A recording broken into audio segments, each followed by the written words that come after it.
All right, thank you very much for joining us this morning for our City Council budget meeting. We'll go ahead and get started. Ruth, could you please call the roll? Here. Adam.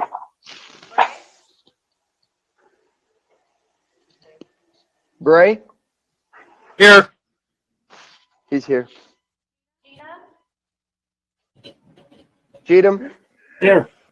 Here. Lurie? Here. Ortega? Here. Stevens?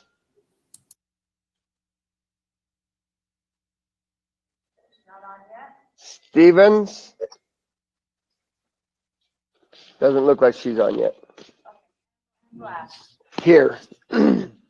Thank you. We'll go ahead and get started with our budget meeting today. We'll have Ashley. We'll have you just kind of take it over from here and explain what we're doing and everything else. We'll have an overview of the budget development. Now, this overview is what we're going to do, and then Ashley, you're also going to talk about revenues. Is that right? Yeah, so we have some, I'm just going to kind of go over what revenues we're going to be looking at that are our big revenues besides property tax. We don't have the best estimates as of right now, so this is a really preliminary number, but I just kind of wanted to go over these top revenues so that everyone knew the other revenue we have besides property taxes. So just kind of a brief overview of that.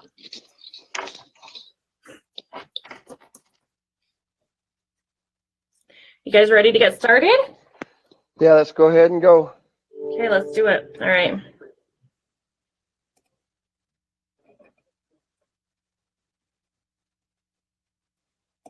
Okay, sorry, I'm just getting this all set up and we will start.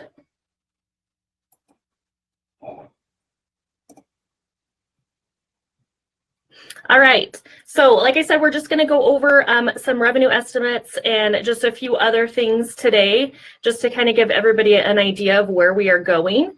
So we do have major non-property tax revenues. Sales tax is a big one, highway user fees, franchise fees, things like that. We're going to go over these all individually, and I will send this presentation out. It wasn't included in your packet. I literally just finished some of these numbers this morning. So I will email this out after this meeting. So these are the major six-figure tax fund revenues that we have: sales tax, highway user, road and bridge, building permits, gas franchise fee, liquor tax, interest, cable franchise, magistrate court fees, electric franchise, and cemetery charges. So every year during the budgeting process, finance will put together these numbers for you, the actuals, and then we'll put together an estimate. Today, I'm just presenting kind of what the trend is, and then at the end of this month, on the 28th, we're going to have another revenue meeting or presentation where the council will decide what we want to set those numbers at for fiscal year 21. So I just like to throw the revenue sharing formula up there because it is a little bit confusing. So when I send these to you, you can look over them. It basically just shows how the 6% sales tax is allocated. There are some changes with the legislation that's going to come through, and we're still waiting for the AIC numbers. So we should have a better idea of our what our sales tax is going to look at towards the end of the month. So sales tax is replacement dollars. It's not state aid. And so you can see what our sales tax has been over the last few years. The AIC estimates have been delayed because of the COVID-19, and they're waiting for April's numbers so that they can have a better idea of kind of where we're at after April, because the economy was down and they're just kind of wanting to get a more conservative approach to these numbers. So our numbers, over the last 12 months have actually been up quite a bit. And I'm trying to see. So the AIC is expecting a decrease in sales tax. They're saying anywhere from 10 to 20%, but again, we're waiting for those numbers to come in. So at the end of the month, I'll give you a better estimate. I just kind of wanted to throw these out there so you have an idea of how things are trending right now. Highway user is another big income producer. We're able to, this goes to the street fund to be able to use for street projects. So you can see those numbers there have remained fairly consistent. And as far as I can see, there haven't been any changes to the highway user, how that money is allocated.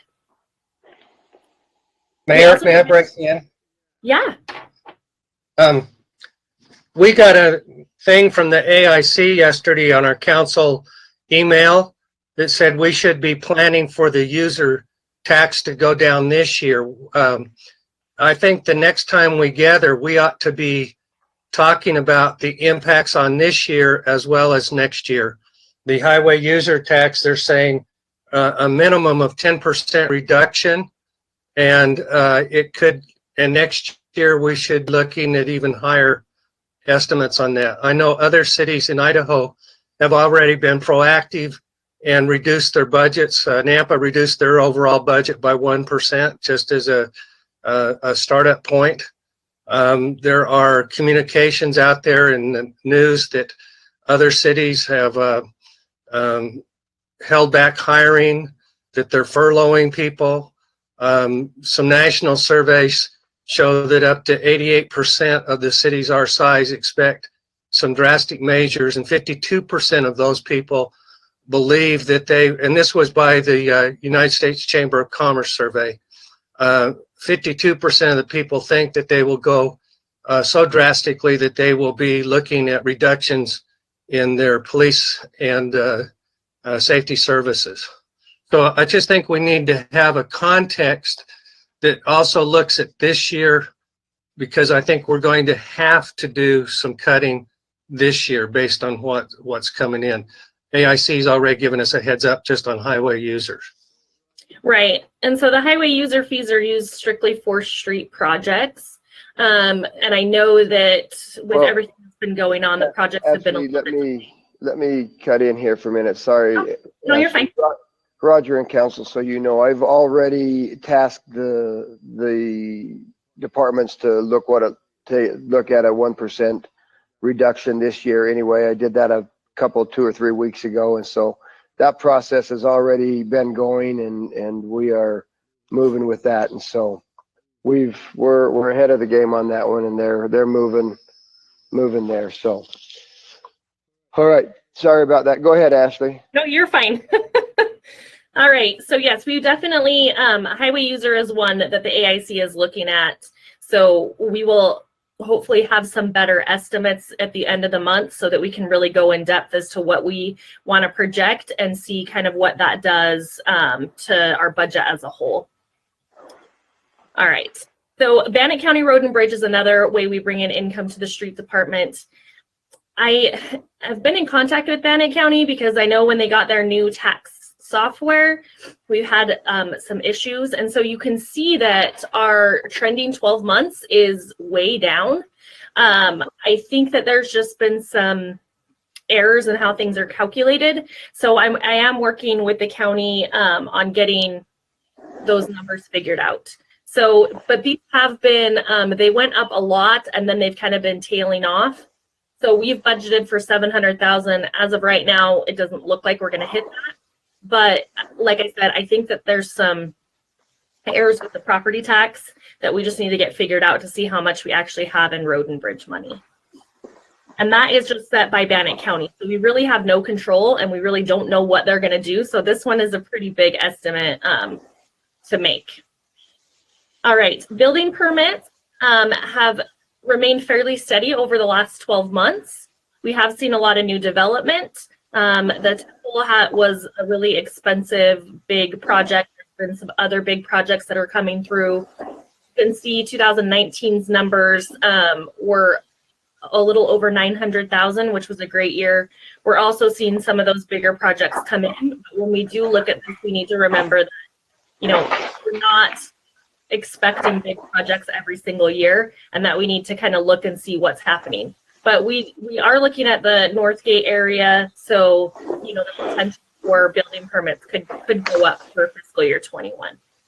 All right, so franchise fees. The city is able to collect franchise fees on utilities that they could provide, but they choose not to. So we're able to get 3% of gross revenues from natural gas, and this goes to the general. So this one is just kind of based on the gas prices and the usage. So if it's really cold in the winter, things like that. So these have remained fairly consistent. They did go down a little bit in 19 because I think that natural gas prices actually went down. But we're trending to hit our budget for FY20, which we set at $325,000. Liquor tax, we also get, you can see the distribution there. This also goes to the general fund. AIC doesn't make an estimate on liquor tax. And it also kind of depends on, sorry, Chris was looking at my window. I was like, what? It also depends on some local sales. So we just kind of look at the trend and see what's going on in our area. So we also have new legislation that is taking 15% of cities' liquor tax over the next 5 years. So we have been conservative in just kind of keeping that liquor tax flat and not expecting an increase until that 5-year period is over. So I believe FY21 is the 3rd year, but I will double check on that when we come back to revenue. All right, interest. So this is interest from earnings, or interest earnings from cash that we invest. So we have most of our money in the state pool, and this is something that I know we've talked about before, but we're maybe looking at getting into some investments to be able to make a little bit more interest and have that money still safe, but able to be earning us some additional revenue. So yeah, most of our money's in the state pool. The rates have increased significantly. You can see over the last, 2019, 1.2 million, and then the last 12 months were almost at $1 million. So they've increased significantly, but recently, due to everything that's going on, the rates have decreased a lot.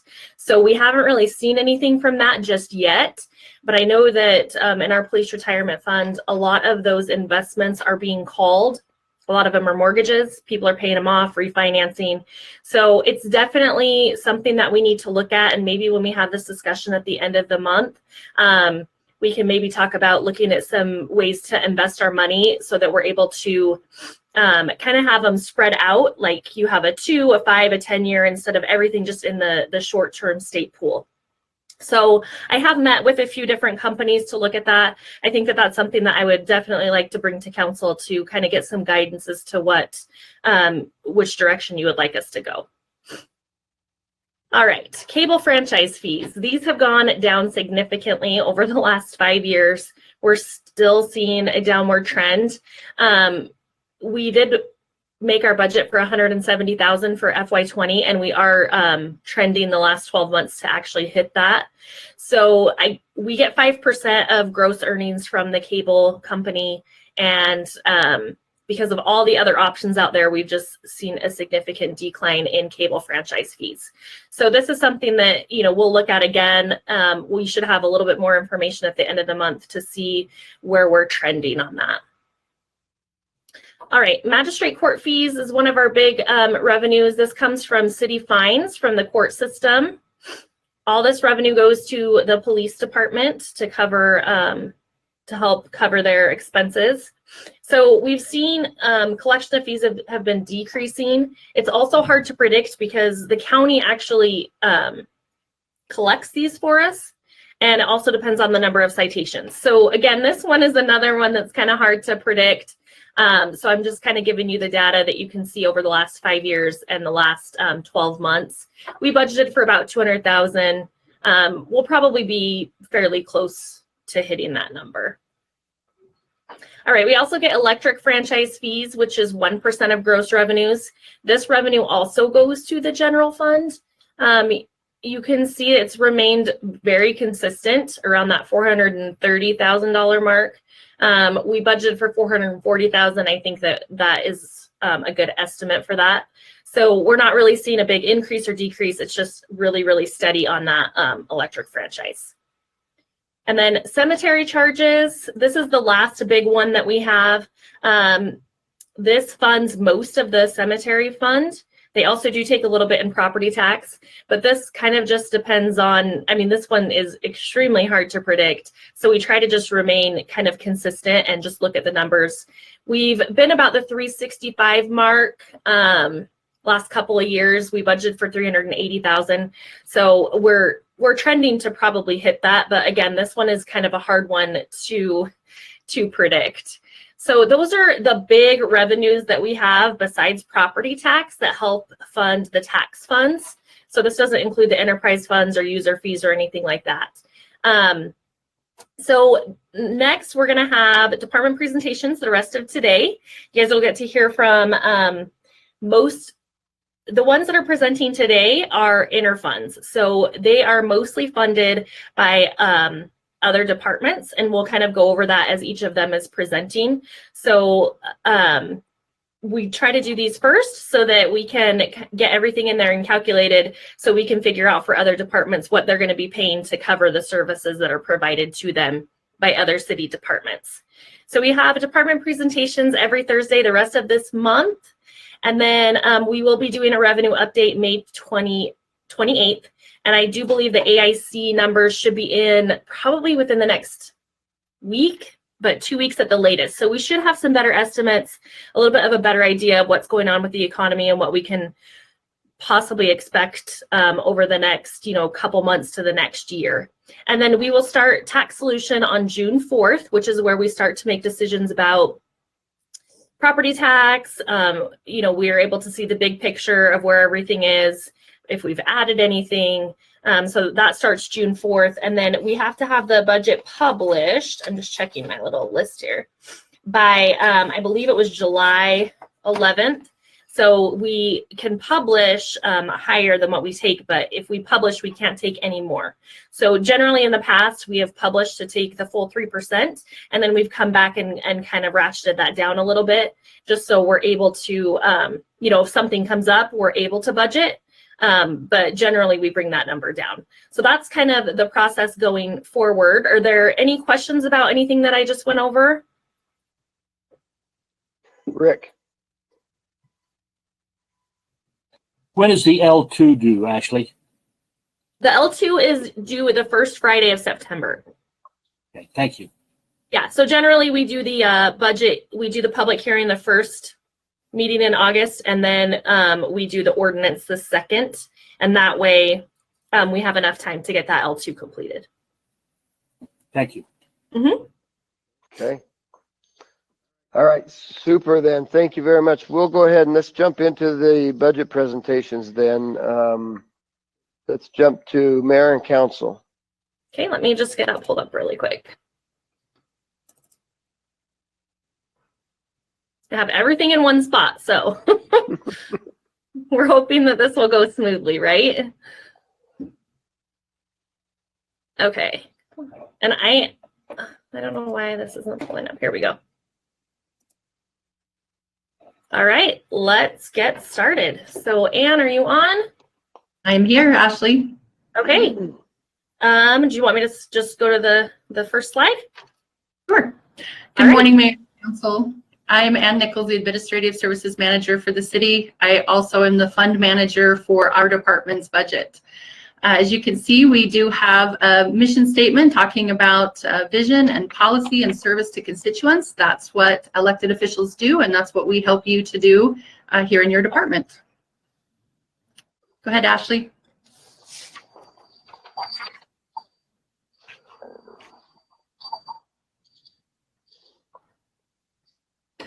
Some of the things that we were able to accomplish last year, because we are paper pushers, we don't get to report the fun things like some of the other departments with how many tons they've taken to the landfill and fun projects that they have been able to build and provide. We do things like records requests, and you can see we did 264 of those. Those were siphoned through our city clerk, as she is the official records custodian for the city. And we also have 520 service requests last year. And that is almost double from previous reports. And I believe that is due to the incredibly new, as you can see under our special projects, the City Source Service Request Program. It makes it really easy for citizens to be able to download that app and then hop in and report anything that they would like to. We also sent out a whole bunch of news releases through our social media and regular media channels. And as you can see, we track how many news stories those generated for us, and it was quite a significant number. The 70 notices that we put out are things like meeting notices, if an advisory board cancels or changes their meeting dates, those types of things.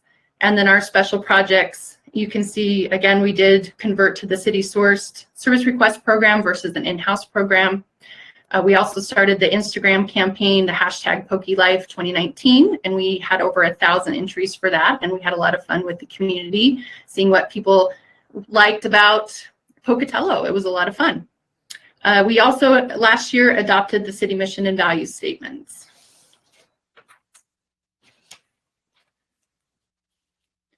And then this is just a smattering of the types of community events and groups that the mayor and the council and the staff all belong to as representatives of the city. You can see it spans a lot of different activities and topics, and this again is just a random sampling.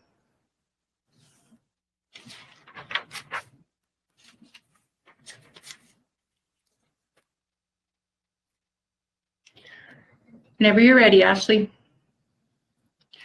So the measures of effectiveness for our department, I did want to point out that it is very unusual in the state of Idaho to have your city clerk and your deputy clerk actually as members of the mayor and council office.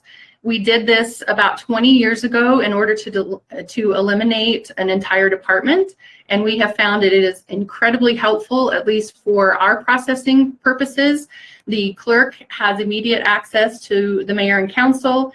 The clerk also has additional backup, which again is not always the case in some other cities. We find that when our clerks go to their annual conference, some cities' clerk's offices pretty much shut down. There's no licensing or records request process. But here, because we do have additional backup, we are able to continue to make those records requests happen, as well as city council meetings. Sometimes you see me, sometimes you see Shawnee. And so we are happy to help with that as well. We are also proud to say that we helped our city council and the city advisory boards meet all of the open meeting laws.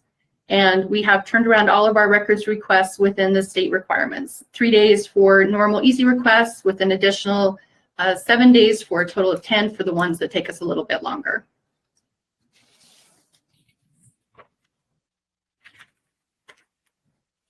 The things coming up and the issues that we are always concerned with is at some point, it is not in this year's budget. I did not put that in there, but we will need a photocopier to be replaced. If you have been in our office, it sounds like the outside squirrels are running around inside the machine at times. And so it is coming to its useful end.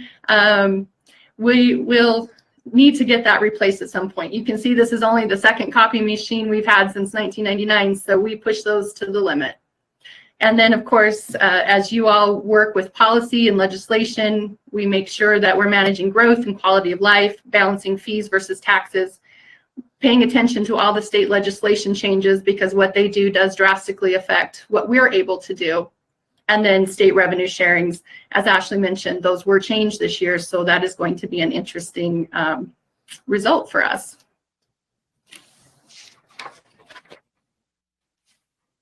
All right, so we're just going to go over our salary projection file was a little difficult this year. They updated the system, and so there were some things that had changed that we weren't sure. So we're kind of still going through and making sure that all of these numbers are correct.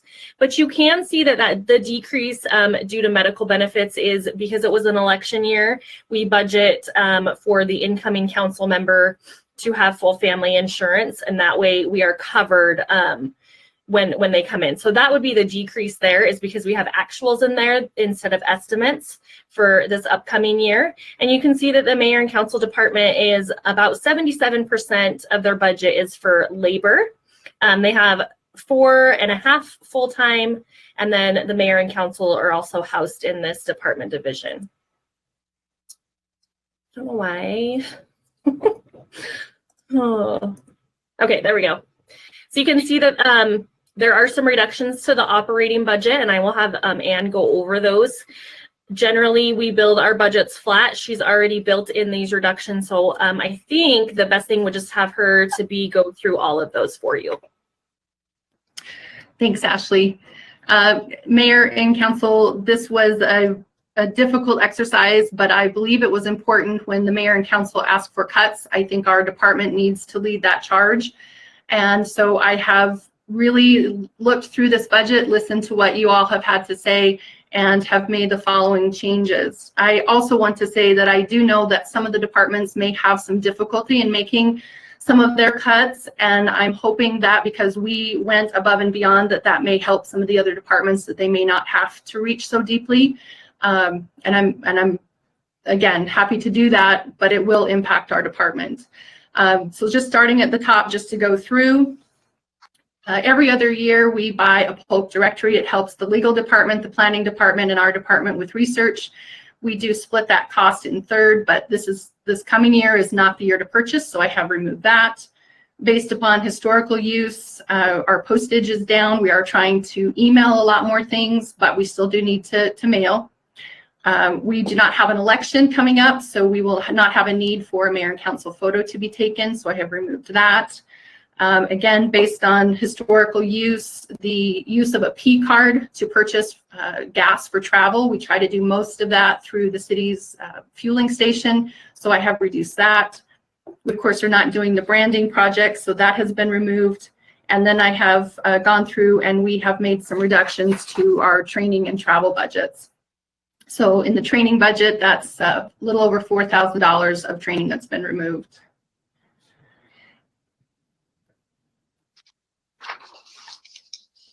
The central copy machine, again, just adjusted for historical use. Again, for the telephone, it's down.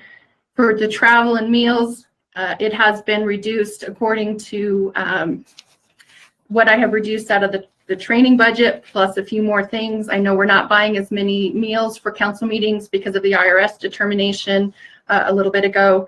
And then I have also heard that the discussions from the council about community events and attending those, and so I have reduced that dollar amount as well. We have reduced the replacement savings for a vehicle. We are not going to be putting aside money this year for that. We do have one employee who is no longer going to be taking advantage of the education benefit.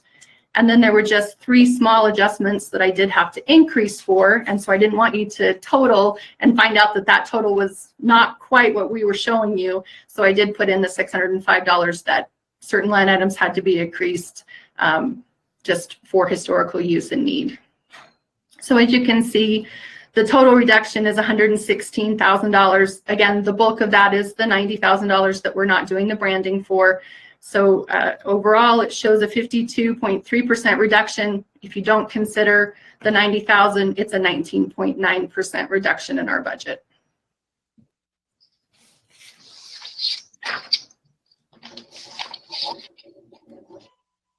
Any questions, Roger? You just went green. I don't. Mayor, are we folding in all these things the arrays that we haven't decided on yet? Is that what I understood by the line item? No, we are not including the raises. We won't do that until, Ashley, you're saying the 28th or the 1st of June? This does include a one-step move, which is generally what we do, is we include the one-step move. That's why there is the increase. We are going through and double checking some numbers because we have had some issues with our salary projection file. So that number, I was going to try to check on them last night, but I just ran out of time. Like I said, we're just double checking to make sure that everything is in there correctly, because some of the increases looked a little large to me. So we're going to make sure that, that file is good and ready to go. So we should have updated numbers. Okay. So Roger, Okay. were you talking about the step moves or an actual raise to the wages? Well, I'm just asking, there's 34,000, and I'm just wondering if we're going to see this in all the personnel wages, all types. There's a 34,000, 7.94% increase in the mayor and council department personnel budget. And that yeah. one is also due to a retirement. We have budgeted about, I think it was about $26,000 for a retirement. So that's where the bulk of that number is coming from. And then the rest would be the step moves. Okay.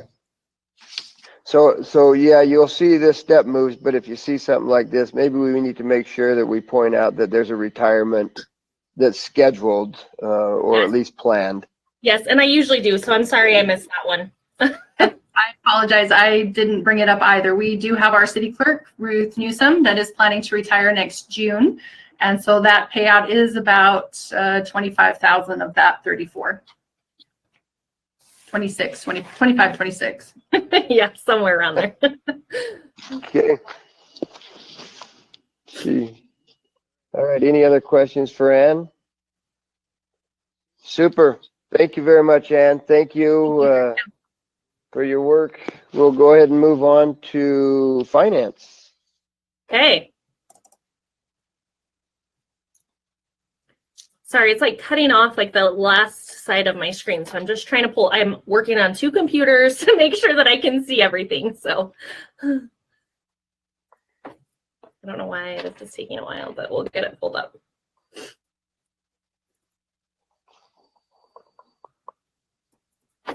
Okay. So you get to hear from me again, Ashley Welsh, Chief Financial Officer. I'm just going to go over the finance department information for fiscal year 19 and then our fiscal year 21 budget. So our mission is to provide timely and accurate financial information. We also work to invest the city funds. Like I had mentioned earlier, we're trying to look at ways to make our investing a little bit better and a little more, to be able to make a little bit more money and make sure, mostly the big thing is that our retirement fund is covered so that we do not have to take tax for that in the future. So we're trying to keep an eye on all of those things. We prepare the annual budgets, financial reports, we conduct analysis. We also provide some administrative services to other departments. And the big one is that we are responsible for the administration of that police retirement fund, which we're watching extremely closely right now with everything that is going on. There is quite a bit of cash, and we need to start investing that to make sure that because we are required to pay that out. And so we just want to make sure that we have enough money to do that. So we also, finance department also processes payrolls. So we process 26 city payrolls and 12 retiree payrolls. And we also have completed the list of reports there. The CAFR service level reports, budget digests, kind of some of the things that we run through as we're doing the budget. Those generally take, 3 hours to put together, and then we make sure that the information is in there correctly. We do census information, and then another big thing that the finance department does is I am the treasurer for the Pocatello Development Authority. So we make sure that we have monthly reports for them, balance sheets, income and expense statements, and also their annual financial report, which is also reported in the city financial report. We also do a monthly bank reconciliation. Over the last probably 3 to 4 years, we've been able to significantly decrease the amount of bank accounts that we have. We used to have, like a library band, and then we would have like a cemetery account. And so we're just trying to get everything so it's a little bit easier if it's all in one bank account. We also do investment reconciliations to make sure that our investments are balancing and making sure that the money is, where we had planned on it being. We also do a lot of entries. You can see I have listed the amount of entries that we do. These are generally all hand keyed. And so we have to update all of them, make sure that they're into the system correctly. So this is a lot of work. So I just, my department is great. They do a really, really great job of keeping everything organized and helping out other city employees. All right, so we were recognized. We have been recognized for the past 14 years for our for the GFOA, which is the Government Finance Officers Association Excellence in Financial Reporting. And we also have received the Distinguished Budget Presentation Award for 2 years in a row. So that one is kind of new. We're still working on wrapping up the FY20 budget book. Just some other things kind of got thrown in front of it, but that is something that I put together a few years ago, and I feel like it's been a real big help to be able to look at that budget information in a more user-friendly way. We also get the unmodified opinion from our auditor, which is the highest standard that we can have. Basically just says that our financial statements fairly represent our condition and that we're following the accounting rules that we're required to. We also got an unmodified opinion for our external audit for the Pocatello Development Authority. All right, just some issues and concerns. The finance department has been working over the last few years to try to get some policies in place to make sure that all employees, department heads, council members are educated and they understand, the levels of budget authority and how to manage the funds, because our department heads are fund managers. The finance department has an oversight, but ultimately a lot of the financial decisions are on the department head, and we just make sure that everything is being followed correctly. So we do have some goals for our department. We are working on completing the conversion to our new merchant service provider, which I think that the contract is over in the legal department. We're also looking to issue an RFP for P-card services and banking services. P-card would probably be the first one. We haven't done that in quite a while, just to make sure, we're getting the best deal for us and that we're being responsible, fiscally responsible. And then just kind of looking at banking services, same thing, making sure that we're, getting a good fee structure and everything else that will be best for the city. We're also researching avenues of creating better financial and budgeting reports and being able to find ways to get more information out of our system in a more timely and easier fashion. All right, so here's our budget comparison. You can see that our personnel is way down. That's due to we did have a budgeted retirement last year that we don't have this year because that employee has actually moved departments. And the medical benefits is just due to a change in just staffing changes. So you can see that about 72% of our budget is for labor, and we have 7.5 employees. Hey, Ashley, all right, and then yeah. Ashley, on this retirement, I know we budgeted for it in the finance department. Mm-hmm. For this year. She's moved to another department. Have we just moved that money so that we don't come up short if she does retire this year? Yes. So I think that this will be I think she's actually budgeted for this year as well for FY21. So what we do is at the end of the year, we just kind of take everything and it stays with that person. So okay. The funds in there are for that specific person. So when we see that department come up, we'll see an increase, but that will be because of that. Yes. And so generally, we've kind of changed how the retirement fund works. So we put a percentage of salaries in there to help to cover these payoffs. And what we were doing in the past is we were just budgeting for it. If they didn't go, it just kind of went to build reserves or was potentially used for other items in the budget. What we've done now is we've kind of restricted those. And so at the end of the year, if they didn't go, we move that money as if they went into that retirement fund. So you'll see the actual expense, it'll be a transfer, we'll move it. And then we have that money set aside. So we do have to budget for it year after year to make sure that we have the authority, but the actual funding from that is kind of just a one-time shot, does that make sense to everybody? So the tax impact is one time. Yep. Not every year. And historically, I think we changed that, 3 or 4 years ago? Yeah. Yep. And so the only tax impact would be like if they're paid up with $30,000 and then the next year was up to 35, you just have to cover that additional 5,000. So we tried to make it, it's actually been working out really well. Generally in the past, the police department hasn't had enough to cover. And the last 2 years, they've had enough in savings to be able to cover their projected retirements, which is huge. Absolutely. Thank you. Yep, you're welcome. All right, so I have kept my operating budget flat. So I did kind of move some things around the lines. I don't know why they're not showing up in there, but just looking over the budget, since this is kind of my first year doing the finance budget, kind of making sure that things were lined up appropriately. Remember that the departments are held to the overall bottom line for their budget authority. We don't hold them to the line. So if I had a supplies line that I wasn't using and I needed to use it for training, that is totally acceptable. We don't like them to use any salary savings without my approval and the mayor's approval to be able to move that. But we don't hold people to the line. We hold them to their overall budget. All right, so one thing that I am requesting, and this is, I don't know, this number is not 100% accurate because we're still working on some pricing. I've been reaching out and talking to a few different places about accounting software. Our software system is through Central Square.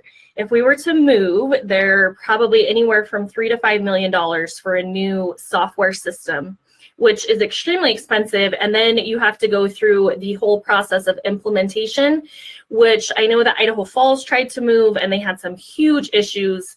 And so it's not just the cost, it's just a huge undertaking to move accounting softwares, and it is very expensive.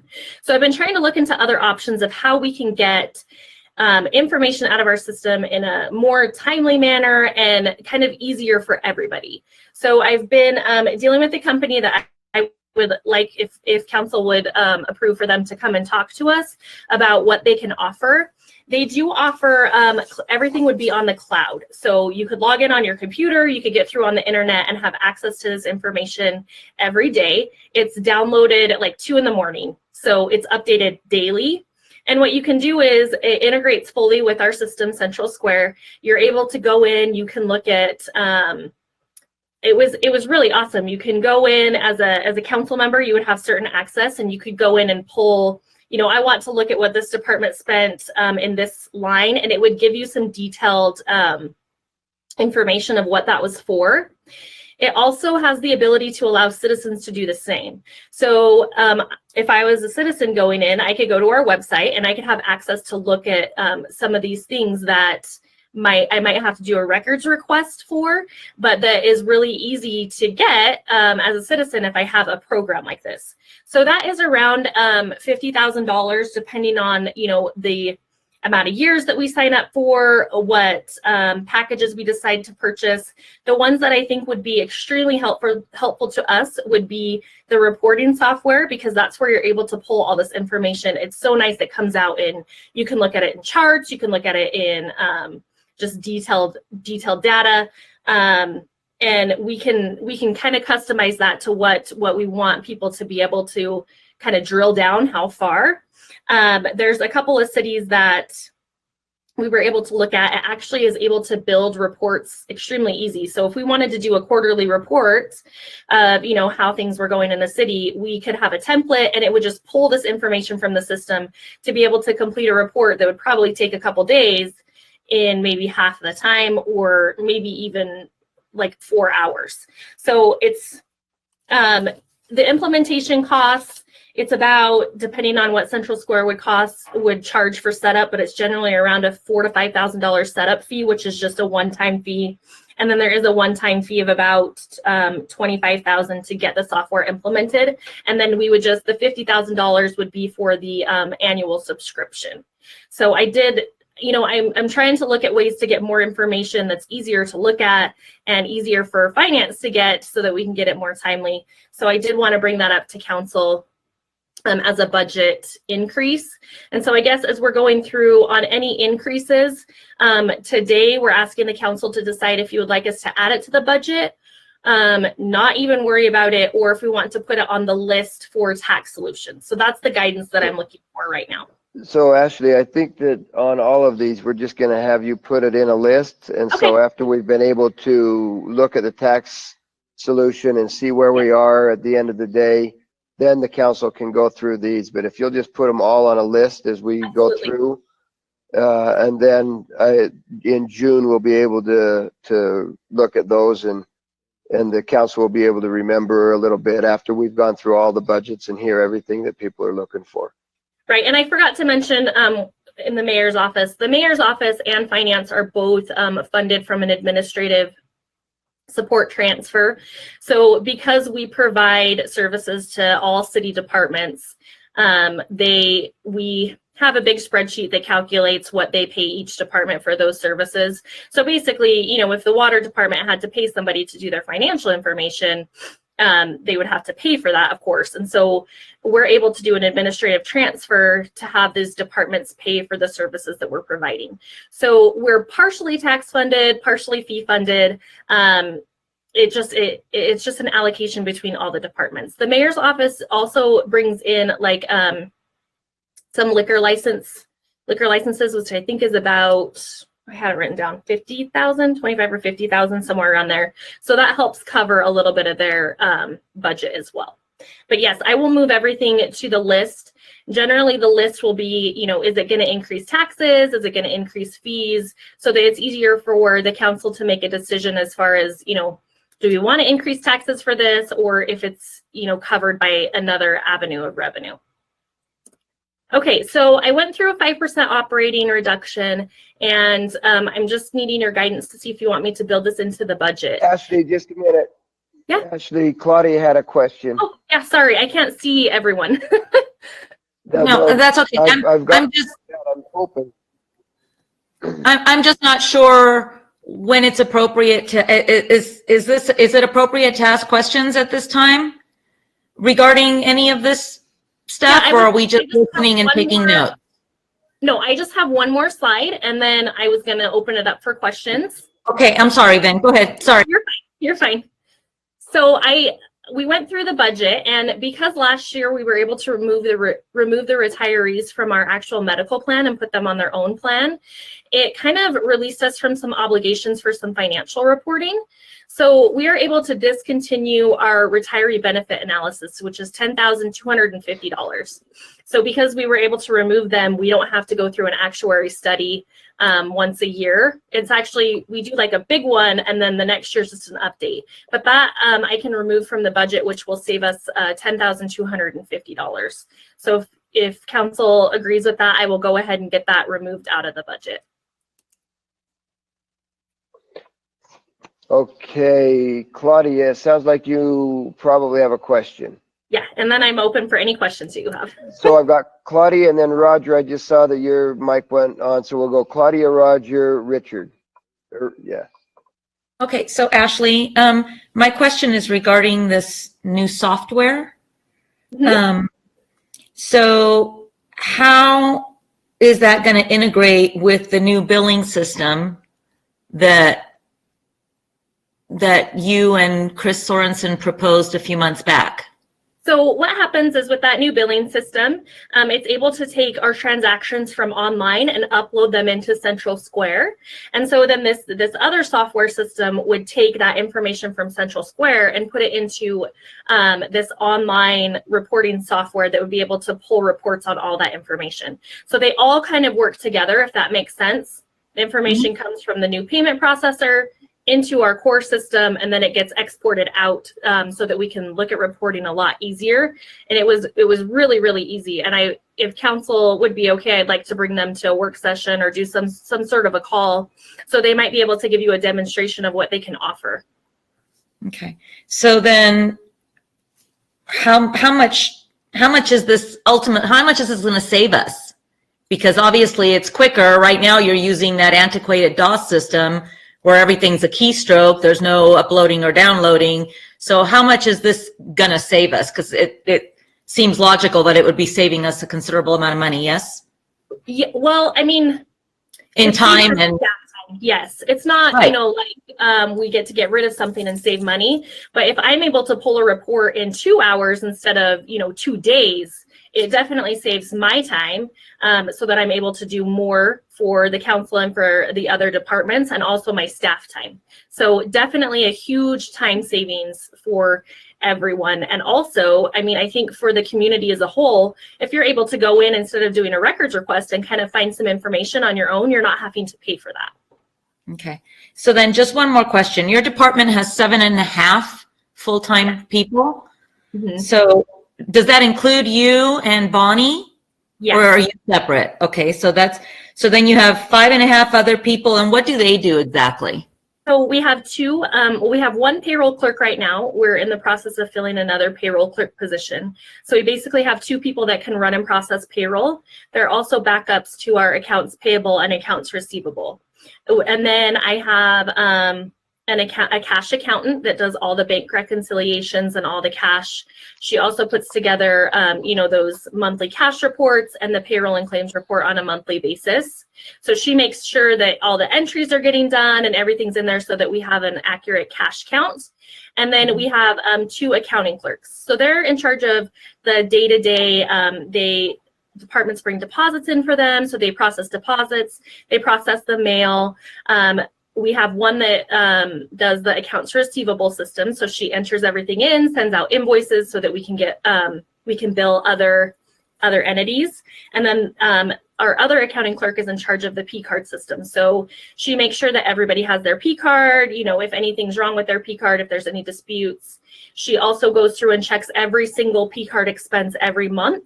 In addition to the department head checking that. So she goes through and makes sure that there's a receipt for everything that's on the statement and that it's an appropriate expense. If she has any questions, she generally brings those into me and we can work with the department head to kind of see, what was this exactly for, if we have any question on those.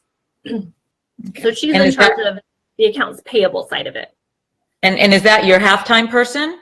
My half-time person is my project accountant. So she's in charge of fixed assets. So anytime we purchase a fixed asset, she does all of the paperwork to keep track of that, which is a huge project.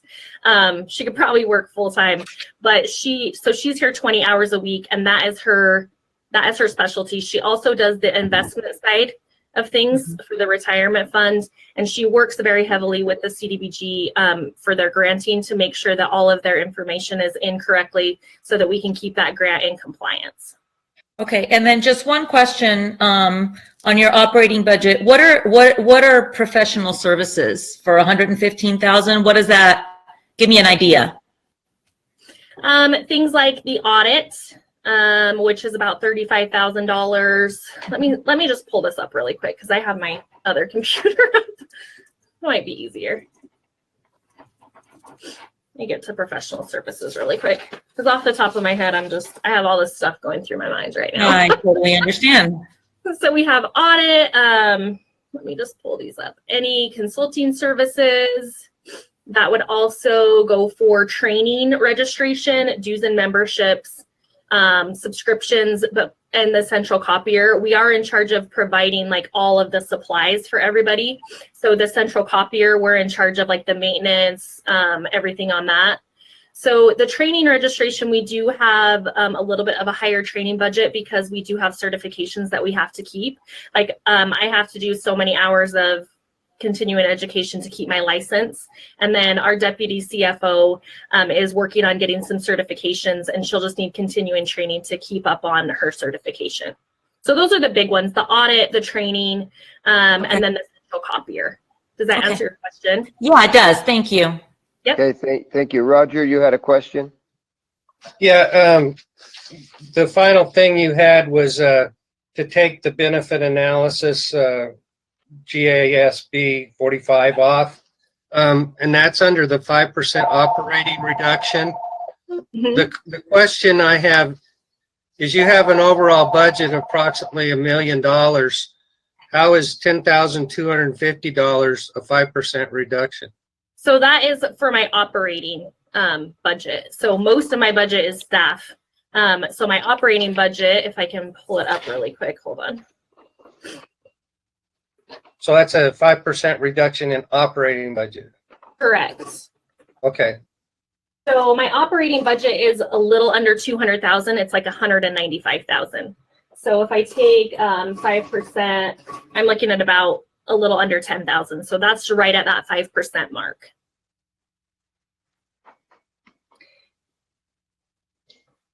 Okay, thank you. Rick? Ashley, in your operating budget comparison, you have an item called property services. What the devil is that? Let me tell you, because I'm in there. Property. You know what? I'm guessing when I'm looking at it, it's for repairs and maintenance, which is like leases and stuff. So we have a copier here as well. We also have the mail room. So that would be kind of like for rental, or it looks like they're for maintenance agreements for those. Thank you. You're welcome. Okay, thank you. Any other questions? Chris? Yeah. Hi, Ashley. Thanks for doing such a complete job. It's really helpful. I appreciate it. I had a couple of questions. I think I know the answers, but I want to make sure I'm understanding. So the first one is, if a department has unexpended dollars from their operational budget, I believe that goes into their department reserve, so to speak. But just want to know if that's true. And then I'm also curious if they happen to have money left on the table from salaries and benefits, where that goes. And then at the end of the fiscal year, do we get a report that shows that information?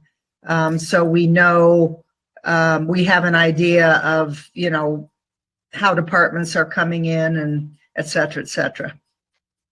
So yes, those are great questions. The operating, it goes into the fund. So most of our funds, like you have street, it's all for street. You have recreations, all recreation items. The general fund is the big one. So if I put money back, right now I have an unfilled position, so I am technically saving money. And so because I'm going to be under budget this year, it'll just go back to the general fund as a whole. It's not allocated to finance in any way. So that will go to general fund reserves. The same with, so operating and salary savings are exactly the same. They go into reserves to build those up. We do a report. I think I sent it out for the totals of what the reserves are. We don't right now have a report of that by department division, but that is definitely something that we could put together as we're going through the auditing process and the financial statement process, is to kind of break that out to give you an idea of how far under or how close to the budget each department or fund was. We can definitely do that. We kind of just do the general overview of, okay, at the end of the year, here's what they have in reserves. Okay, so then because I believe I remember from one of your previous presentations that at least some departments have reserves that are, you know, on which they can draw with clearance from council. So how do those reserves get established and maintained, et cetera? Or am I misremembering? No, you're fine. So like, let's say, I'm trying to think of an easy department. Let's say cemetery, because cemetery is like a pretty small. So right now they have an open position. So they're budgeted for, so they're, you saw earlier in the revenue that they get the cemetery charges, and then they also get some property tax. So ways to build reserves are you bring in additional revenue. So if they had additional charges for service, that would just help to, because it's above what their expenses are going to be. So that would help to build those reserves. Because they have an unfilled position, that would help to build those reserves. So then we go through and we say, okay, we're requiring a 25% because we feel that that is a conservative amount, especially with what's going on right now. If something were to happen, that 25% would allow us to operate without bringing in any income for about 3 to 4 months, which is a huge accomplishment for the city. Being able to, I think we did that in 2016, and we've been able to see, you know, some real big benefits for that. And I feel like it makes us a lot more fiscally responsible to be able to say, hey, if something happens, we are prepared. So anything over that 25%, they could come and say, hey, you know what, we're going to need a new sprinkler system. We have this much in reserves, and that is analyzed generally on an annual basis when we do the audit, because that's the easiest time to look at it. And we tell them, hey, you know what, you have $50,000. You can go ahead and ask council for that. Does that answer your question? Yep, thank you. You're welcome. Okay, thank you very much. Not seeing any other questions. We will go ahead and go to City Hall. Okay, let me get out of here really quick.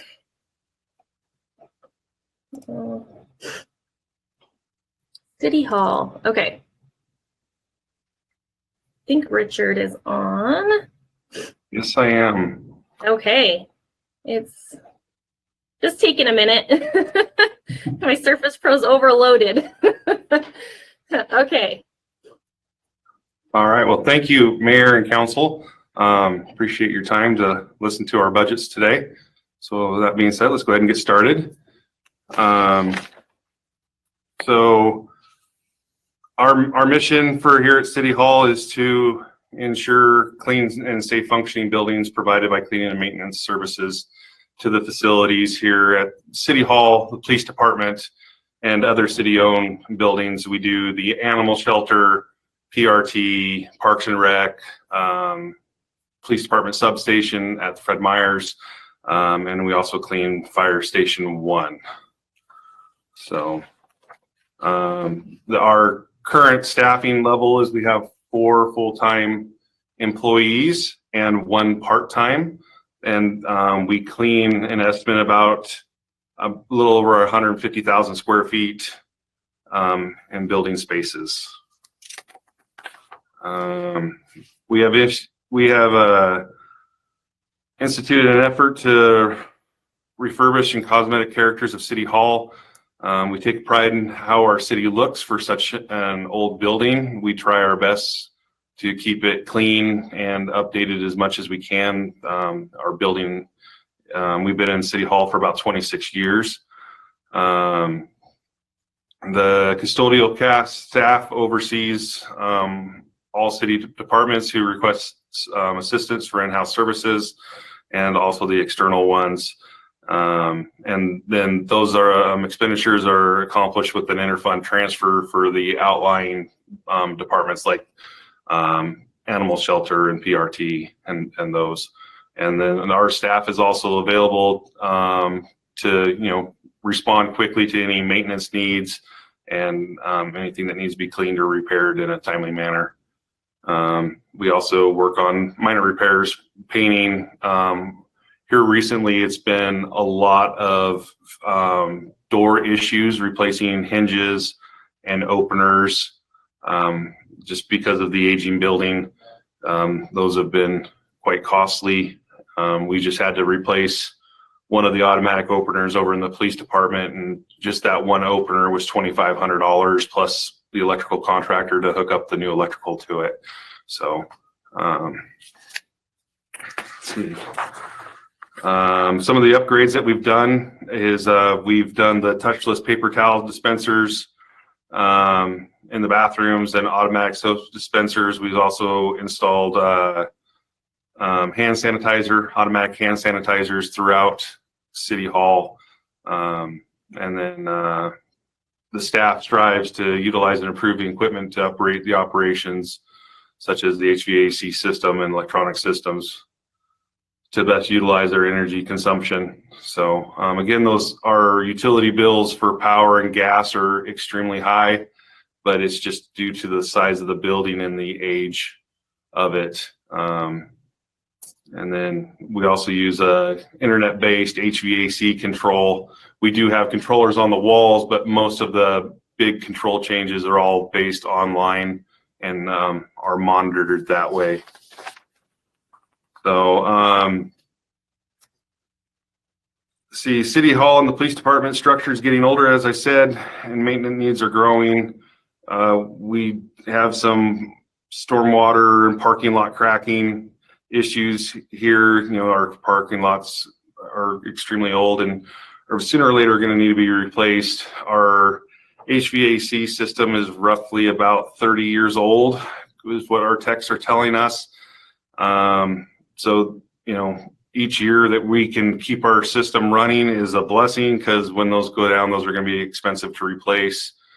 It's time to think about painting the exterior of the building along with the interior. Our carpets in City Hall, they're about at the end of their lifeline. So those should be replaced. And then security keypads, that would also be something that we would want to look into, along with the eco LED lighting upgrades. And again, just door hardware and replacement. So if there is other City Hall departments, I know WPC has talked maybe in the past, if they ever get out of their contract of having us take over their cleaning of their facility, we would need to expand our custodial staff to help carry those loads to make sure that we can provide those services. But again, in return, those departments will also pay for the time rendered to clean their buildings.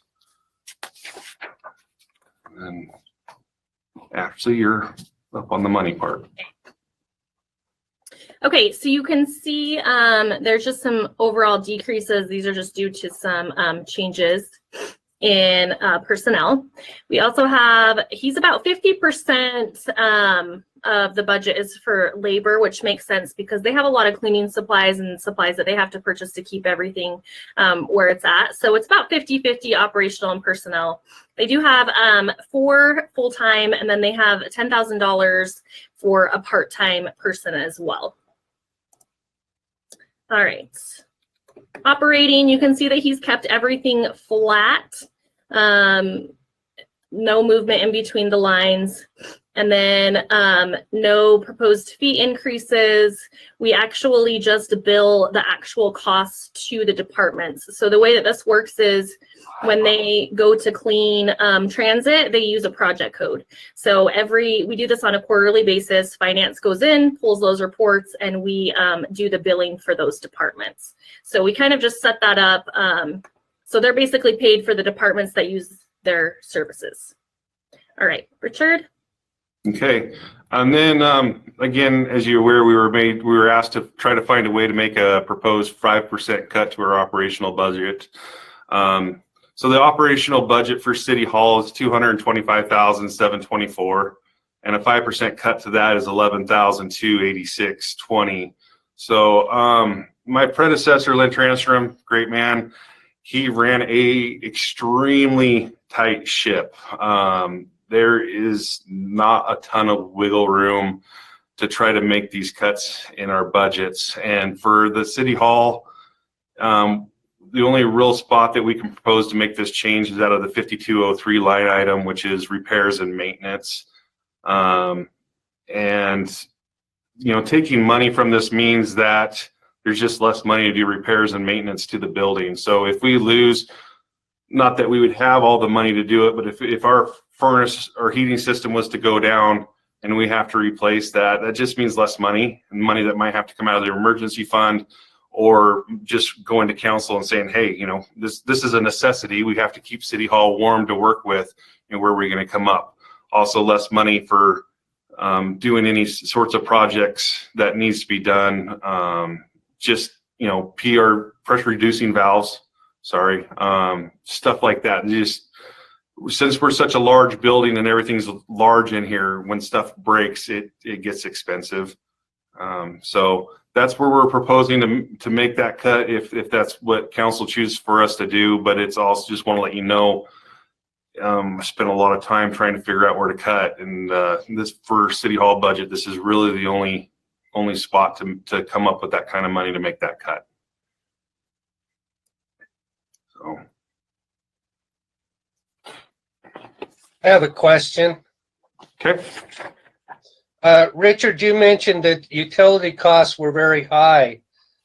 Are they a part of your operational budget here, or are they coming out of somewhere else? I believe that comes out of the operational budget, but I know like we pay Intermountain Gas roughly around $1,500 a month for our gas bill. Can't remember what our water, sewer, and garbage is, but it's also up there. So, how high is our electric? I'd have to get back to you on that one, sir. I don't have those numbers in front of me. Now let me see if I can pull these up. They do pay for all of the whole City Hall building. So let me hold on, I'm trying to see.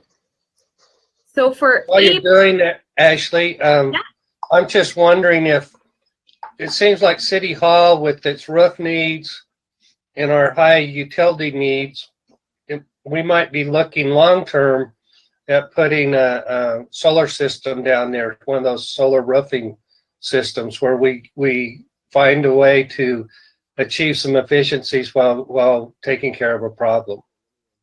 I know it costs us more, but that's a long-term view.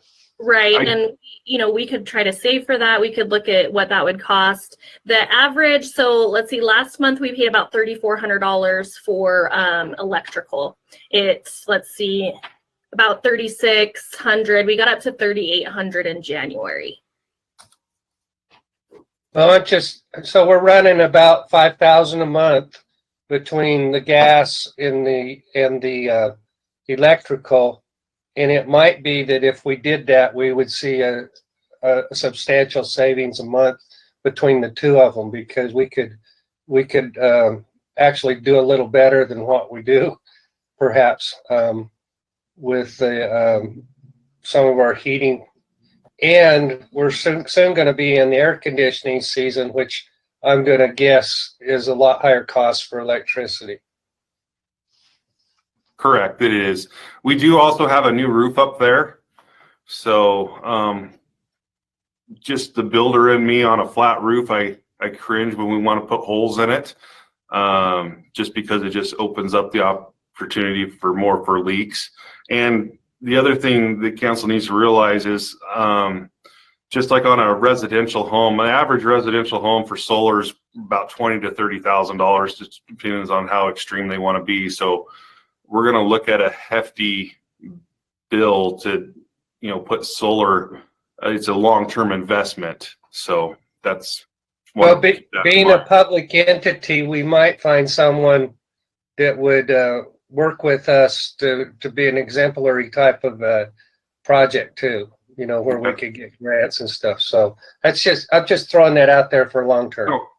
No, I appreciate that. I just wanted to let you guys know. Any other questions? Sorry, Chris. I'm trying to unmute. Chris has a question. Yes. I was thinking along the same lines as Councilman Bray. And I put, I have a 4,000 square foot house, which I would happily divorce myself from half of it if I could. But regardless of that, my brand new state of the art solar system was 17,000. There are installation risks in terms of creating leaks are essentially nil. And my suggestion would be to contact Idaho Power, because they actually have a consultant assigned to each city in Idaho and are more than willing to come and for no cost do initial appraisals and consultations. And I would highly recommend that we at least take that step so that we know what we're looking at. And I'd be happy to talk with you later, Richard, in terms of creating that liaison with our Idaho Power person. Okay. Yeah, thank you. Be more than happy to reach out and talk to Idaho Power and see what they say. Okay, Heidi. And then Claudia. I just wanted to remind the council members and also let the new council members know that last year during our budget session, I specifically asked about solar on several of our city buildings, not just on City Hall, but what the possibility of it was on the library, etc. And I think we've had our Public Works Department look into that. It looks to me like maybe Jeff is on the line, but before we go down the path of asking Richard to go spend a lot of time looking into it further, maybe, I don't know if Jeff is prepared, probably not, because he wasn't expecting it in this presentation, but he could probably give us an update on what their findings were on that, or maybe Tom, I know they looked into it out at the new Public Works Annex and stuff like that. So that was just a comment. And then also the other comment I had is that I just want us to remember, if we do decrease for repairs and maintenance, to just remember that there is a cost associated with deferring maintenance as well. For example, if we're in need of some exterior paint and we don't do it, then we may have additional damage that could result, that costs more down the road. So I'm not saying that we couldn't do anything. I just want us to remember that as we're considering it. So one comment, Heidi, to your first comment there, we will definitely have everybody talking so that we can make sure that we're not duplicating that service, because Jeff and Tom did go through that, and we'll make sure that Richard has and they have a discussion, and we'll see. And last year they came and gave a report to the council, and we'll just have them do that again. So thank you. Claudia. Thank you. Richard, first I just want to say that you guys do a really good job keeping City Hall clean. I mean, I'm always impressed. I'm a big public bathroom looker at her, and I've never once walked into one of the bathrooms at City Hall and it just wasn't impeccable. So I just want to thank you for the good job that you guys do. My question is this. So I just want to understand, when you clean or service Parks and Rec, the police department, the substation, the transit department, and the zoo, those departments pay your department for service? Yes. And so how much of what you're operating, how much of your budget is paid for by these other departments in services rendered? I would have to refer. You know what I'm asking? I don't think I'm articulating that. Conference room, and I unfortunately Yeah, don't let bring me those pull numbers up with me. this spreadsheet really quick. I have, we haven't started our interfunds for this year, but I have last year. So let me pull up custodial and I can tell you that. Okay, great. Thank you. Yeah. I'm just trying to. Okay. So City Hall is 100% interfund funded. They do not take any property tax. So what happens is, because there's all of the departments that share City Hall, they pay for like a portion, and it's based on square footage. That is part of the administrative support. And then the rest of that is paid for through that interfund charge. So they're 100% funded by departments inside City Hall, and then the rest of the revenue comes from actual services rendered. Does that make sense? Yes. Okay. Thank you. Okay, thank you very much. Seeing no more questions, we will go ahead and move on to building. But before we do that, I want to make sure that everybody knows and wish Richard a very happy birthday today. So. Thank you. So Happy birthday, Richard. Heidi will sing. No, Heidi will it's sing. okay. I'm not big on celebrating, so thank you. I like your idea though, Claudia. That would have been great to have Heidi singing. See, that's just not fair, because I believe it was also Ann's 30-year anniversary marker today for working for the city. So that's not fair. We should be celebrating that. That's a huge milestone. Maybe we should, but it's a birthday, so that's what we celebrate. All right, thank you. I appreciate that. Yep. Okay, building department. Richard, you're up again. All right, well, you guys are still stuck with me. So the building department's mission and purposes just basically is to protect lives and the safety of lives. We want to make sure that every building within city limits and everywhere is built safely to protect life and safety issues, when while also contributing to Pocatello economical growth by promoting safe buildings through code compliancing. And then a lot of our job is just assisting citizens. I constantly on the phone answering questions and trying to help people figure out a way to help build their projects and meet the code standards that is adopted by the state of Idaho and the city of Pocatello. Also working with design professionals on the bigger projects, and then just enhancing neighborhood quality and life insurance compliances. So we had a good year this year in the building department. We processed 3,494 permits. We were up from 2018 just a little bit, a little over hundreds. So we were at 3,375 in 2018. The inspectors completed 5,307 inspections. We were down just a little bit from last year, but we're maintaining a pretty good average. We issued 98 new homes, single family home permits. That was down from 2018. We were at 132. We had our construction values this year were up 60%, but we hit 101,000. I said that wrong. 101,780,746. But you have to keep in mind the temple was a big player in that. That was $60 million in that construction value. The building department collected 855,532 in permit fees, and then 53,976 or $996 was for doing. We are contracted with the city of Chubbuck to do their electrical and plumbing inspections for that. So that savings right there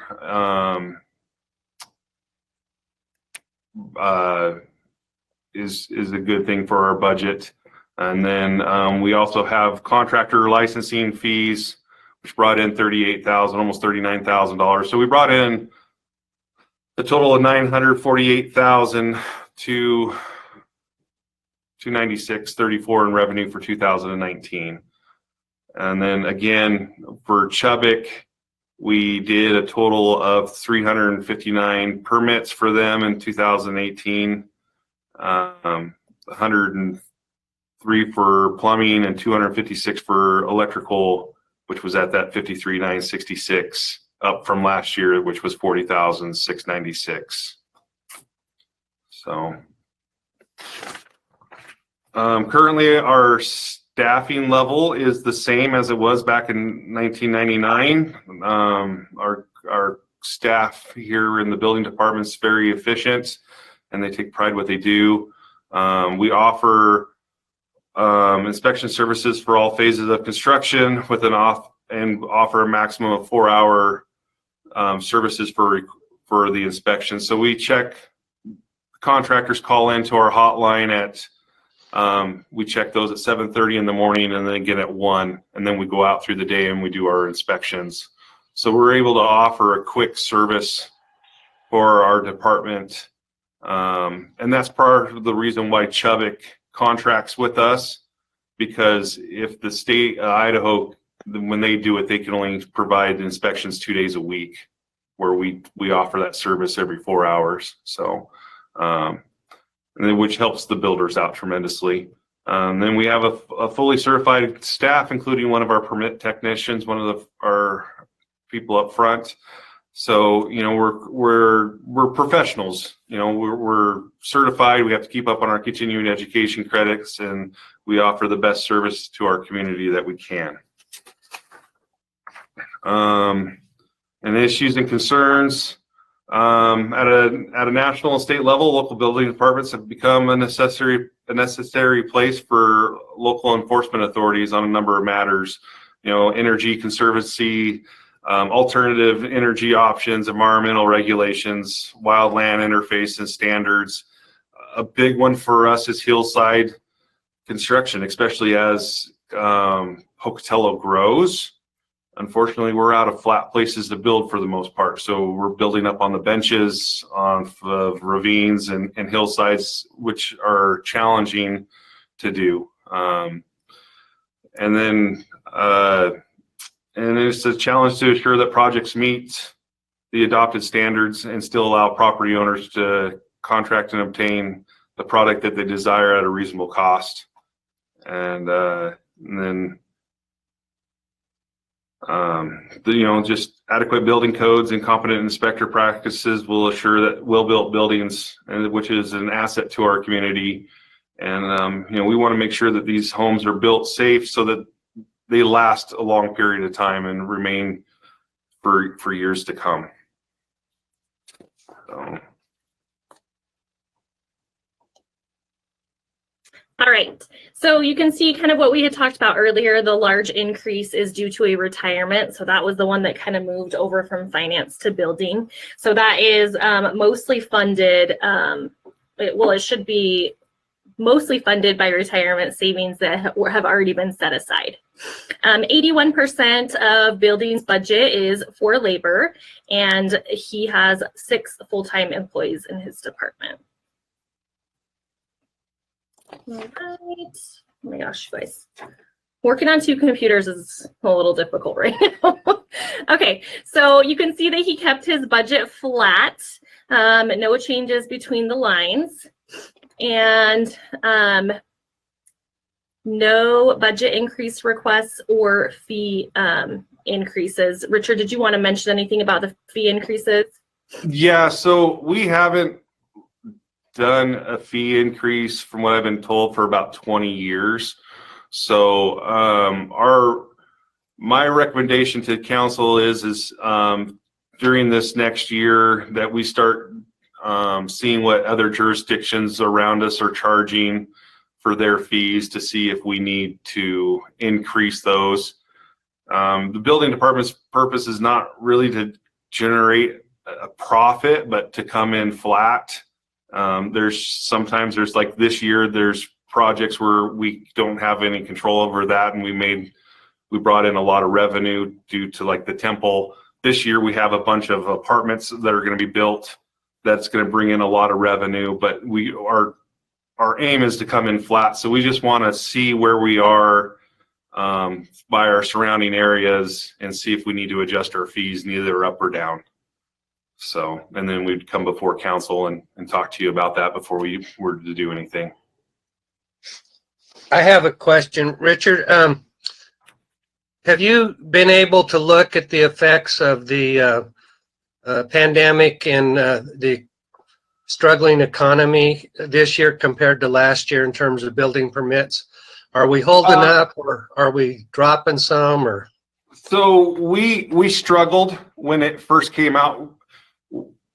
We were fully staffed except for we had one person that was off for 2 weeks, and then I had to bring her back, especially once the stimulus money came out.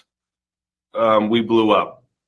We're seeing a lot of, hey, I want to build garages and fences and decks, interior remodels, finish the basement. Where we saw a downturn is on single family residence. During that time, we only had one new permit come in that wasn't already submitted prior to the pandemic. But we're starting to see a small increase of new spec houses or pre-sales for the residential. The commercial end, they're still strong in it. Here just last week, we received a check to start the plan review for the apartments over where the old hospital was by ISU for the plan review on that. That's a 5-story building. And then we were also addressed by a builder. He submitted his plans, and we're still waiting on his check for the plan review fee for 400 apartment buildings up at Northgate. And then they are starting to get bids for the Frigitech, I think it's called, out at the airport, a 200,000 square foot storage building. I think dry and cold storage building. So we've been having builders calling on what our design criteria are for this area and how long it's going to take to do plan reviews and get those building permits out to them. So commercially, we're seeing the same. It hasn't really affected them on their projects. They want to keep building and moving forward, which is good. Linda, do you have a question? Yeah, I wanted, while we're on the subject of fees and looking at potential fee increases, I was interested in the part of your presentation on Chubbuck, and whether we are covering our costs to do the inspections to Chubbuck, and specifically looking at fee increases there. So Chubbuck has adopted the same fees that we charge here at the city. Our fees are the exact same. And so this year they brought in $53,996.18 in revenue, which that's the salary of one of my inspectors minus benefits. But it's enough to cover the wages. And, they spend between a half hour to an hour and a half a day in Chubbuck doing their inspections. The majority of the time, they are in the city of Pocatello. And the way that our contract is written is that we get 75% of the building permit fee. Chubbuck gets 25% because they take care of all the administrative. They're issuing the permits. They're in the process of changing their way how they notify us. So they're going to be, instead of calling our inspection hotline, they're going to be emailing the inspectors directly and Melissa, so that we have a record of what inspections that are doing on a daily, on a daily occasion of when we go out there. But again, they don't spend a ton of time over in Chubbuck. So you feel that where we're at is reasonable? Yes. Okay. So it works good for both of us. We have to keep our plumbing and electrical inspectors regardless. So, back in 2008, I think is when we started this proposal with Chubbuck, and that was back when we were struggling in building. And so, we were paying these guys to do those inspections for us at the city, and there was a lot of downtime where they were in the office studying and doing some other stuff. So, this helps. It helps us with our revenue. Chubbuck's very happy with it, and I feel that we are too with the city at this point. Yeah, I think we made that change in 2012 or 13 is when we made that change. Okay. May have been 11. But it looks like I have a question from Rick and then Claudia. Richard, I've talked about this before. I picked up the permit statistics that you put in our inboxes yesterday. I was going over them, and I don't understand. It looks like we're leaving money on the table. This period, which is March, we did 66 electrical over-the-counter applications, processed those for a total value of $527,471, and only collected $552 in fees. For last year, we did 62 that only had a value of $62,791 and collected almost $3,600 in fees. I guess I need a better explanation of the fee structure in all of your categories, because it looks like we're not collecting the proper amount of money. Okay, I'll look into that, and I'll get back in touch with you and council on that. Thank you. I'll make a note of that right now. Okay, we've got Claudia and then Chris. So I'm looking at the last page of the last page of your packet, and it says that you are proposing to make the 5% cut of $6,871 by the salary savings and the retirement of 2 employees. So that Can you was clarify that for me, because that was from last year. Lynn Transtrom retired, and I took his spot. Okay. And he was with the city for like 30 years, so he was pretty high up on the pay grade. Okay. So there was money saving there. And then when Lynette, one of my permit techs, retired, Sue came in and she started at a lesser savings. If we were to get rid of our interfund fees, building department operates off of $36,000 and some change a year to minus wages. So it's really hard, you know, because we have to, so we're coming into the 2018 code cycle, which will go into effect in January. So I have to buy new books for there. Yearly with our staff, we have to go to continuing education training to keep our certifications so we continue to do our jobs. And again, Lynn just ran a really tight ship. So, I mean, you know, I could go through and I can make adjustments through it, but there was no way that I could come up with 5%. And, you know. Okay. So we've talked about certifications and CEs for the finance department, and there are going to be other departments where that's going to come into play as well.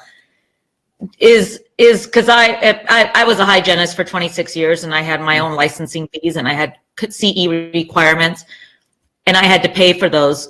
Is the city, or is each department fully funding the CEs and the licensing fees for the employees, or is the employee footing any of that bill?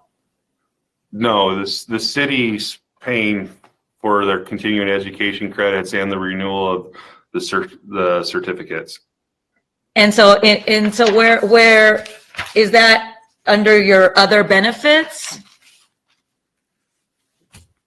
Is that like out of our training and certification line item? Under professional services.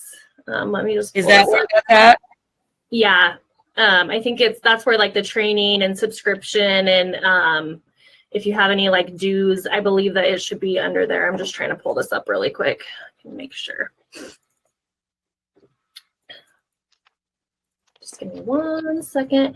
And I also, building is funded fully by permit fees. They do not take any property tax, and generally they give additional money. So they generally bring in more revenues than expenses. So they're usually giving money back to the general fund.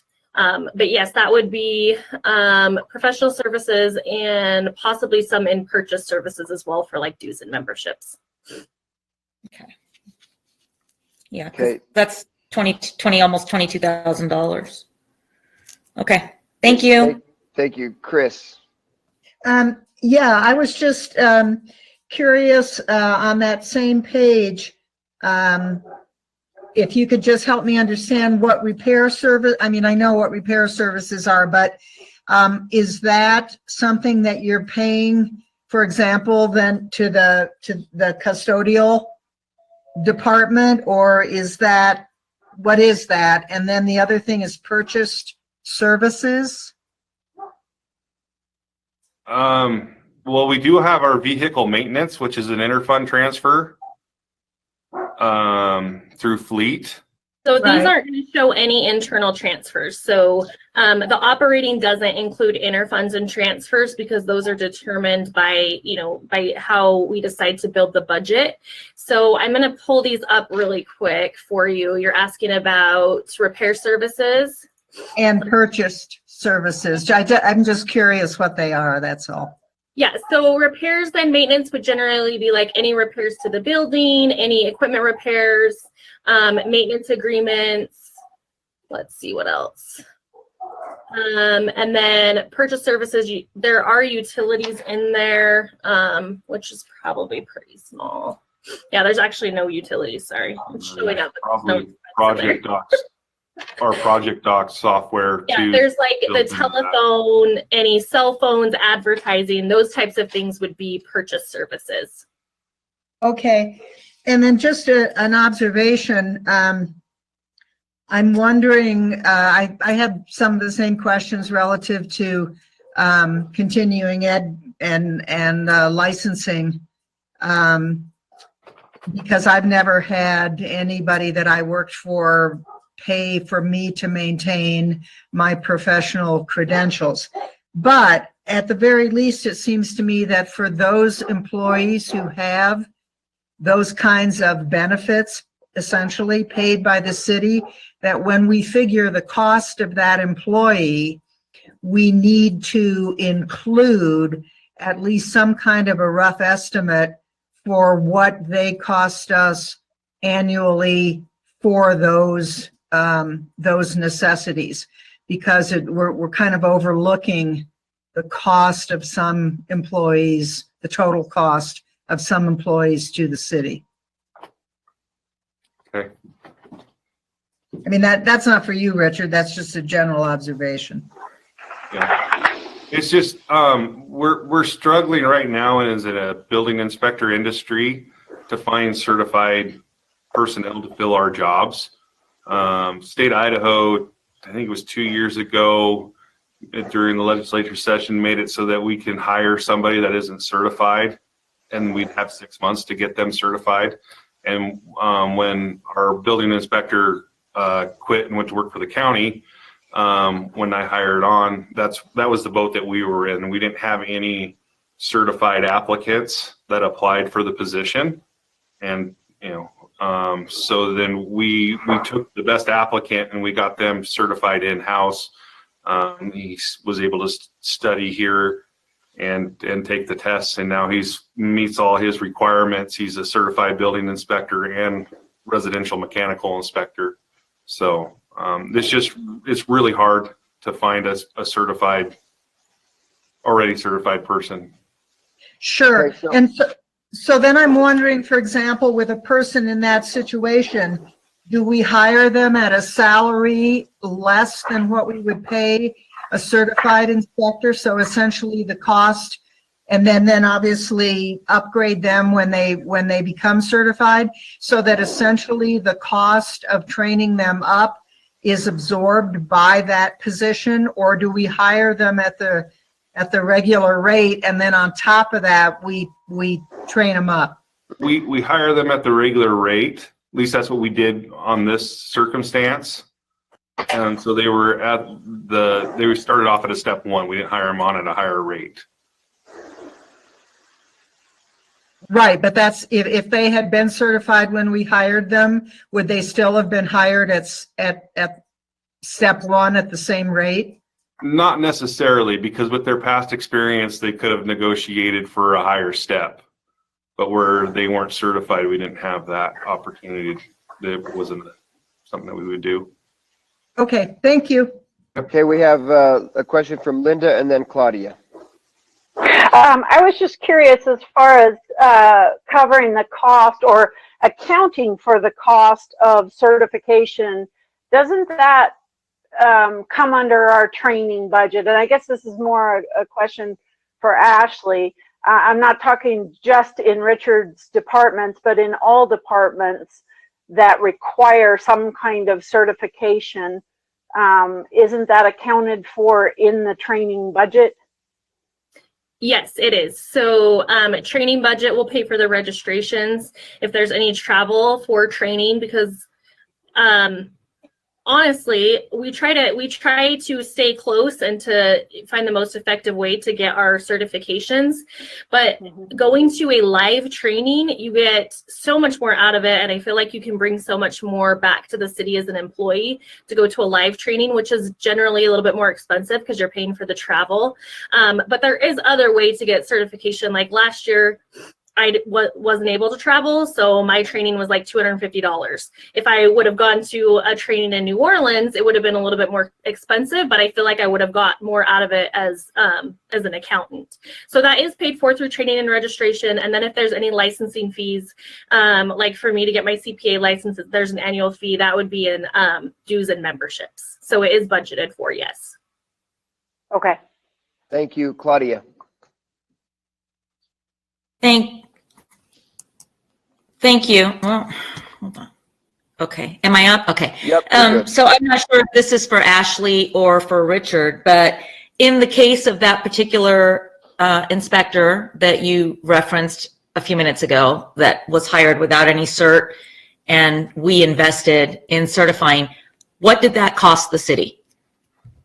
What did that cost us to have this person trained, certified, the study time and all the time that he was paid or she was paid where they were not doing inspections because they were learning? I'd like to know what that cost the city.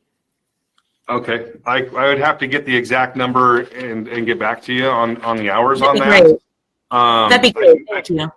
I can tell you this much: the online practice exam that he used to study with was $60, and then the tests are $220 for the tests.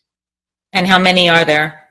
He had 2 certifications, so we paid $120 for the online training, and they're not an easy test to take, so he had to take them a couple of times.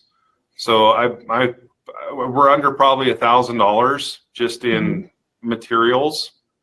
But if we were to send them off to a school, the school alone for each one is $1,000. Plus he would have been gone for a week with lodging and wages, and then, covering while he was gone. So we got it for a fraction of the cost by doing it in-house. Plus he was able to do his inspections during the day, and then he would go home and study at night on his own time. Okay, just so because of our inspection logs so high, there wasn't a ton of time during the day for him to study. So a lot of that actual studying was done on his own time.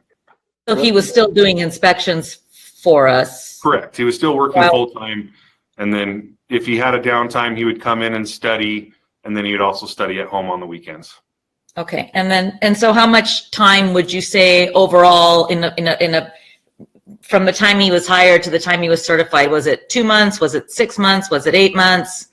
He got his first certification within the first 3 months for building inspector, and then it took him about 4 months to get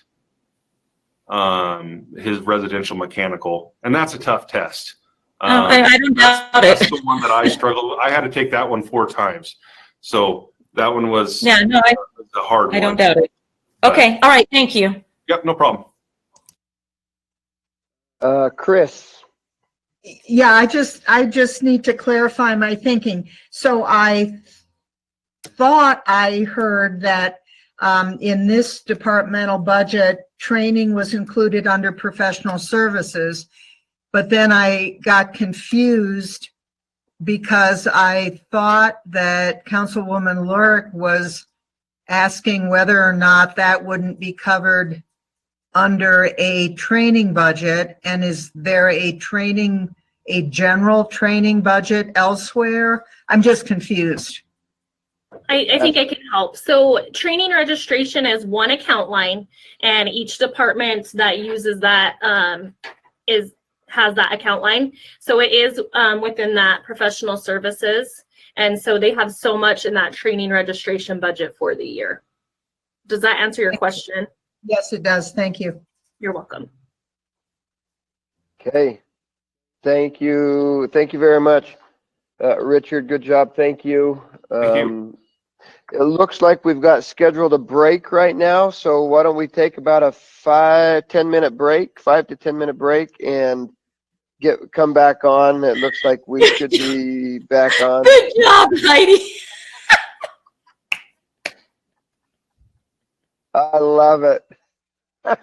That's what you can do when you've got kids. You've got those kinds of supplies on hand. My critters don't really get into birthdays in the same way, but good job, Heidi. So I have to tell you, to be able to see when people want to say something, I've had to squinch everybody way down. And so when you said, I didn't see her until you had said something about that. So yeah, great job, Heidi. I love it. We'll go ahead and take a break for about 10 minutes. And so let's plan on being back on at about 11 o'clock. Thank you. Okay, thank you very much for joining us after the break. We'll go ahead and continue on with our human resources presentation. I'll turn the time over to Heather right now, Heather. Good morning, or you gave me the weird time. It's like brunch. I'm not sure what to say. So whenever I give a presentation, there's usually a Where's Waldo moment of what did Heather decide to change at the last minute. So if you can find it as I go through here, let me know.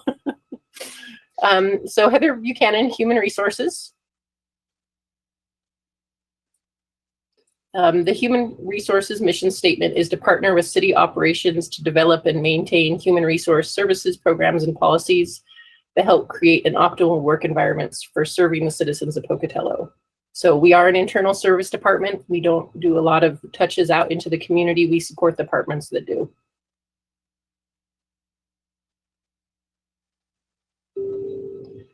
So this is your Where's Waldo moment. We changed in your slides, you're gonna see a full-time employee count and a half-time employee count.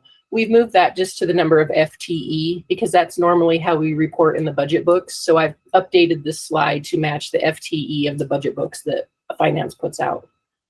So in fiscal year 19, there was a slight decrease in headcount from 18. HR department has maintained 5 employees. Average days to fill a vacancy was just over 2 months at 60 days. And we had 530 health fair participants. You will see the medical and dental insurance costs did go up about $100 from 18 to 19.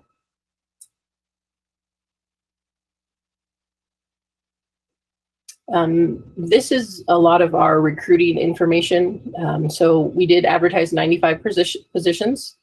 We did hire 95 positions, so that is nice. That's rare that we actually get those numbers to match. We did have 60 terminations. We reevaluated 8 positions. Workers' compensation claims decreased in 19, and civil service testing and police officer entrance exams were both conducted in 19. Those are listed in the HR budget because we handle all hiring, and we also house the budgets for those testing of those 2 positions.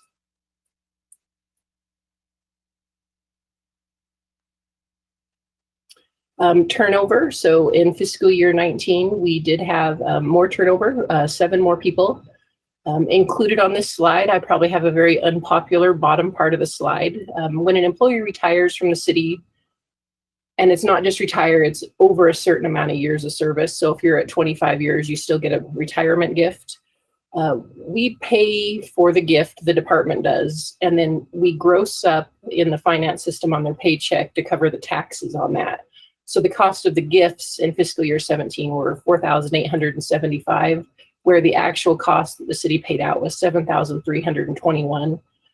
So overall, from 16 to 20, when we ran this, we had spent $26,000 on retirement gifts. It adds up. I just wanted to make sure council was aware of it because you did ask for spending that could be looked at. And so this was one option I wanted to point out as an across the city cost. This just breaks down the recruiting and turnover and the searches that I talked about earlier by department, just so you understand. Police and fire both do take longer to hire just because of the nature of the positions and the processes which we use. Before COVID, so pre-COVID, we were seeing an uptick in problems hiring for skilled trades, especially specialized equipment operators. Sworn police also remains a nationwide challenge due to the environment around policing and also the legalization of marijuana in states surrounding Idaho, which is disqualifying for an officer.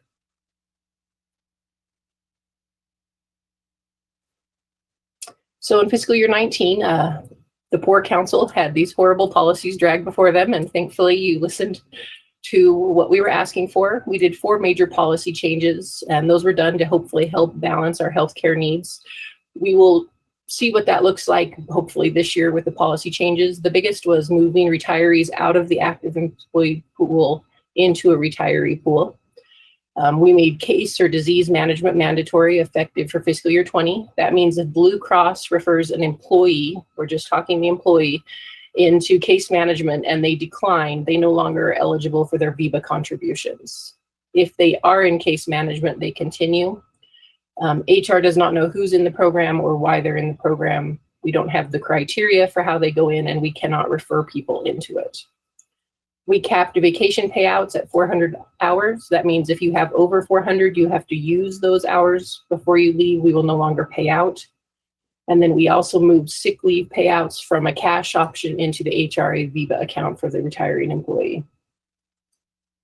I'm sure 4 of you remember these clearly. Healthcare review. So we're kind of skipping back here. In 17 and 18, we were with Aetna. 19 and 20, we were with Blue Cross. This just shows our 3-year averages of increases, which comes in at 9.05%. I've broken it down by year and then by the city whole and employee portion, and that's at a family rate. In fiscal year 19, we did see a 10.69% increase. The city, we reacted to our healthcare costs at that time. We increased the deductible from $2,000 to $2,500. We raised the ER copay to $250. We changed our prescription costs because they are very high to a 6-tier program with an out-of-pocket maximum per individual. We also changed how we do our HRA VIBA payments. We went from a $500 wellness and a $1,500 lump sum to a per paycheck of $50 and a wellness of $700. The only difference is the police union negotiated a lump sum as of the second pay in January. And then fire medical insurance, which they're not part of the city plan, increased 6.02%. The employees pay no monthly medical premiums, and their VIBA payments, that's a nice little payment, stayed the same at $1,500, which matches the individual deductible. Any questions on that? Okay. Compensation in fiscal year 19, we did not do a market adjustment to the hybrid table. We did have 1 step movement. Sworn police also saw 1 step movement and no table adjustment. Police civilians did see 2 step movements that year, and that is because in fiscal year 17, we froze longevity in the police department. So employees who were eligible did not roll on to that program, and they did not see an advancement. So we were making up for that year deficiency. That was a negotiated item. And the fire CBA had a 1% COLA.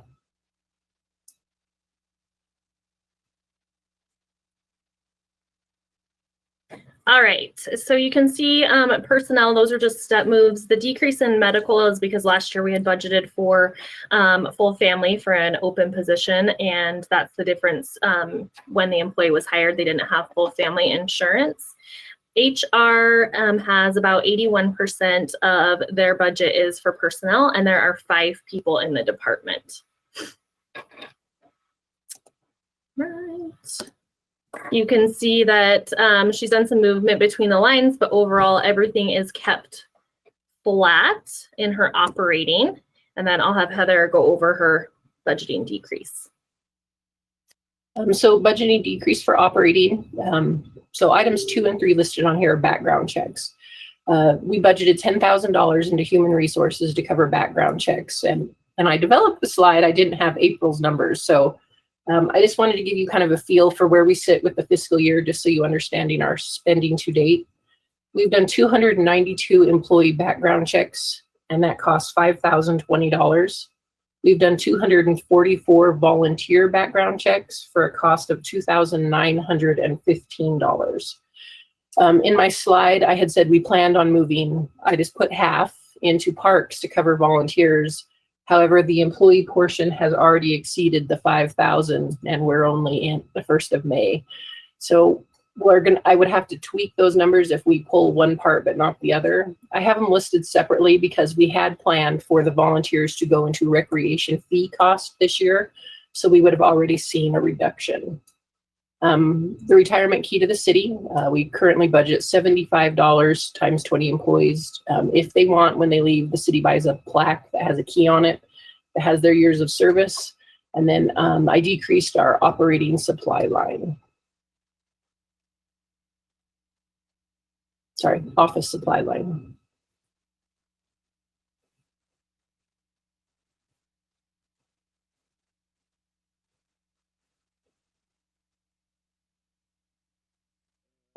Questions for Heather?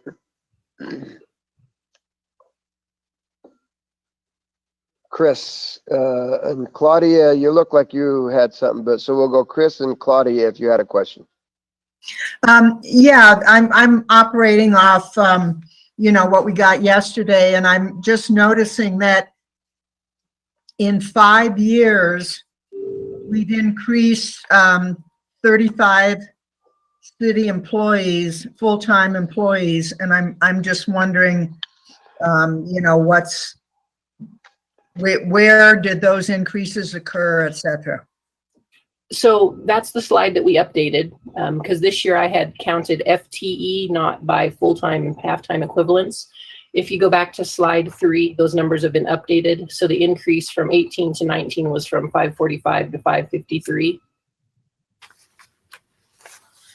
We decided FTE was an easier calculation because we already do that in the budget books. So we just wanted uniform reporting between HR and finance. So I'm sorry I missed that adjustment in the slides you have. Oh, yeah, I'm not complaining about that. I'm just curious, regardless of how we report it, at least, you know, based on what I'm looking at, regardless of whether we call it FTE or whatever, we've gone up 35 full-time employees regardless. I mean, correct? So I'm just curious, you know, what drove that, and, you know, where those additional positions were created, et cetera. So we did add police and headcount a couple years ago, and then we've since reduced that headcount. You won't see that reduction until 20. So the rest of them would just be individual. I believe we've added one in custodial. I believe we've added one in animal services. We've added a couple in engineering. I'm sorry, I don't have a complete list across the years. Sure. No, that's fine. That's fine. I mean, I was just curious, you know, what changed in our city that necessitated 35 more full-time employees. And so this, I mean, and this you can, you know, I'd love some information later, because I'm still not clear whether or not the number that I'm looking at currently for 19 of 554 includes additional police and potentially fire, or that would have included the increase that year. Okay. So this is every funded position. Okay, thank you. Claudia.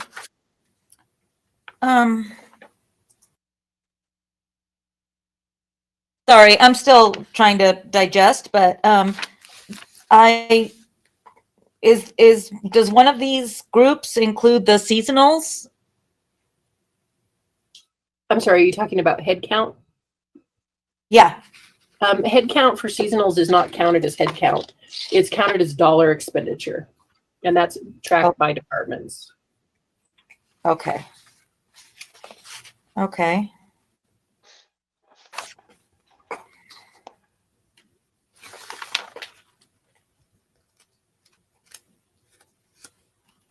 So, okay, so now I'm on the, I want to get some clarification on the vacation payout. So right now, employees of the city can continue to roll over up to 400 hours of annual leave every year? They can. Why is that so high? That's what we have. So the 400 hours is based on, if you break it down, it's by days. If you look at the fire CBA, it's an equivalent number of days. It is listed in both CBAs. It's the amount that we've set up as the defined policy. Any adjustment to that, I believe, would require a buy down, which is quite costly. So every city employee can roll over 400 vacation hours every year? If they have that accrued, that is correct. Okay. So, Because federal employees, for example, can only roll over 240. Yes. So it's just a significant difference. Yes. so and then- Claudia, the big change that we made last year with these policy changes, where everybody could roll over 400 hours, but then they could save their hours that year they retired, and we were paying out as much as 600 hours to some people, and we've capped that at a payout of only 400 hours, regardless if you have saved it up or not. And so last year we capped that. And I am not sure, Roger might be able to speak to why the 400-hour rollover, that was something that was done somewhere in the 2000s. And and just to buy it down is just so expensive that we've never never honestly had the money nor wanted to do that. And so that's why we've always left it at 400 hours. Roger, I don't know if you remember when it was put to 400 hours or not, but My understanding was that it was something that has been a long practice, and we moved to put some limits on it. I don't remember when that was, but we really roped it into 400 hours, and it's something that I believe at least one of the unions held pretty strong on, was the 400 hours. We felt like it was hard to have a criteria for all the other city employees that was not uniform. And I think that was the reason it was arrived at 400 hours. yeah, so it may have been even before Roger was on the council in 2006 that this number came up, but it's just been an expensive feat for us to try to buy those hours off of and down from people. And so we've always just kept it there, and we've been able to manage it that way through retirements. So, but good question. Claudia, it looks like you have another question. And then Chris. So Claudia, then Chris. Okay, so now I'm looking at the healthcare review page, Heather. So we apparently switched from Aetna to Blue Cross. What motivated that switch? Was it going to be because it looks like we're paying more for Blue Cross than we were paying for Aetna? So we had a long-standing relationship with Blue Cross. The year I actually started with the city, the decision had been made to move to Aetna. We were with them for 2 years, and we had a lot of concerns. The biggest is they do not have a market share in southeastern Idaho. They basically bought our book so that they could get market share in our region. So the cost, the leverage they had at the hospitals was not the same amount of discounts that Blue Cross has. Yes, our rates have increased with Blue Cross, but they are a lot less than we feel like they would have been with Aetna, just because of the amount they can leverage. We've had a couple of very catastrophic years on our plan. That means claims that there's no preventative measures for, a problem with a childbirth, a heart attack, a stroke. Those are things you can't really put measures in place in a wellness program to help the costs with. So even though our costs have increased with Blue Cross overall, we still feel that we're getting a lower premium than we'd be paying with Aetna. So I might just cut in there too, Heather, and correct me if I'm wrong. We were also with Aetna because we're trying to watch that expense and trying to make sure that we have the best option for our employees. We were asking for reports so we knew where to focus on and stuff, and we could not for the life of us drag reports out of them for anything. Is that? I think I got my last Aetna report 6 months after we left Aetna. So the reporting was very, very delayed. Very unresponsive and everything when it came right down to it. And so. Okay, and so then just to clarify, as if I'm reading this correctly, right now, per employee, the family, so this is the employee and the family, the rate is $1,925 a year? That is correct. Okay, and the city's paying $1,636 of that. So 85%. Okay, so the employee, I just want to make sure I'm reading this and understanding correctly. The employee for himself, herself, and family only pays $288.82 a year in premiums. A month. A month. So we're paying $1,636 per month per employee. Yeah, the city has a defined benefit. We do not have a defined contribution. So an employee-only plan, the employee pays 5%. Employee plus spouse and employee plus child, the employee pays 10%. And the employee plus children and the family, the employee pays 15%. Okay. And we'll go. All right, so these numbers are details with the benefits presentation. Okay. Okay. So That's it for right now. I'm still digesting. Thank you.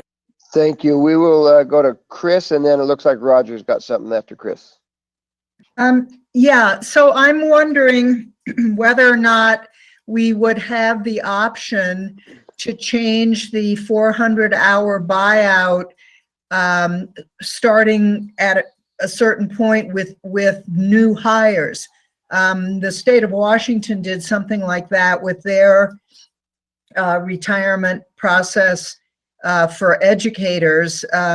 They changed from, I don't know what I can't remember, but from what it was to Plan 2, and then even after that, Plan 3, and depending on when you got into the plan, different people had different advantages. So I'm wondering if we even have that option, which I don't need to know right now. Then are our halftime employees 20 hours or 30 hours? And does everybody qualify for benefits? And do you pay the same share regardless of whether you're, full-time, 30, 20, whatever? Or are there differences there? So I can't address your first question at this time. We can set up different thresholds for accruals and balances. I would have to defer to Ashley whether or not the system has the space. I know it has the capability. Okay. Yeah, I think that we could just set up a separate bank for new employees potentially. Okay. And then our halftime employees 20 hours, is that what we figure it on, or 30 hours, or?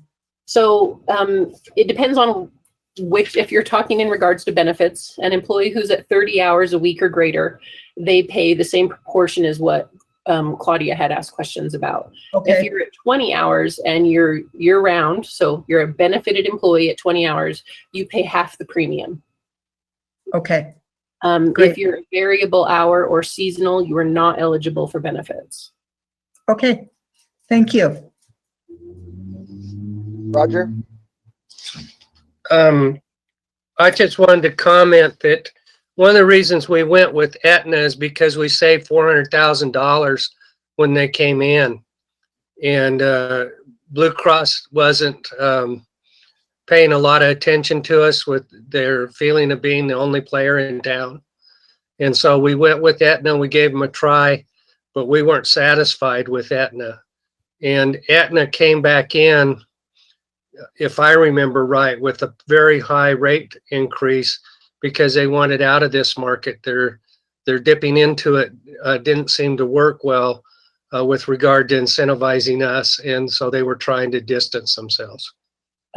You're correct. And when I say buying the book, Roger explained that a lot better than my HR term for that. So my apologies.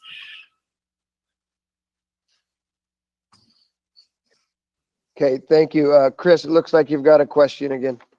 Yeah, I don't know, of course, what the SD25 does now, but for the time I was employed there, it seemed as though every year they essentially, did a bidding process. It wasn't that, in the typical sense, but they essentially gave a variety and requested rates from a variety of providers because we were changing providers, seemed like every year there for a while. But they left Blue Cross, and I think they're still with the final provider they settled on, which is an excellent policy and saved us a lot of money. So I'm wondering if we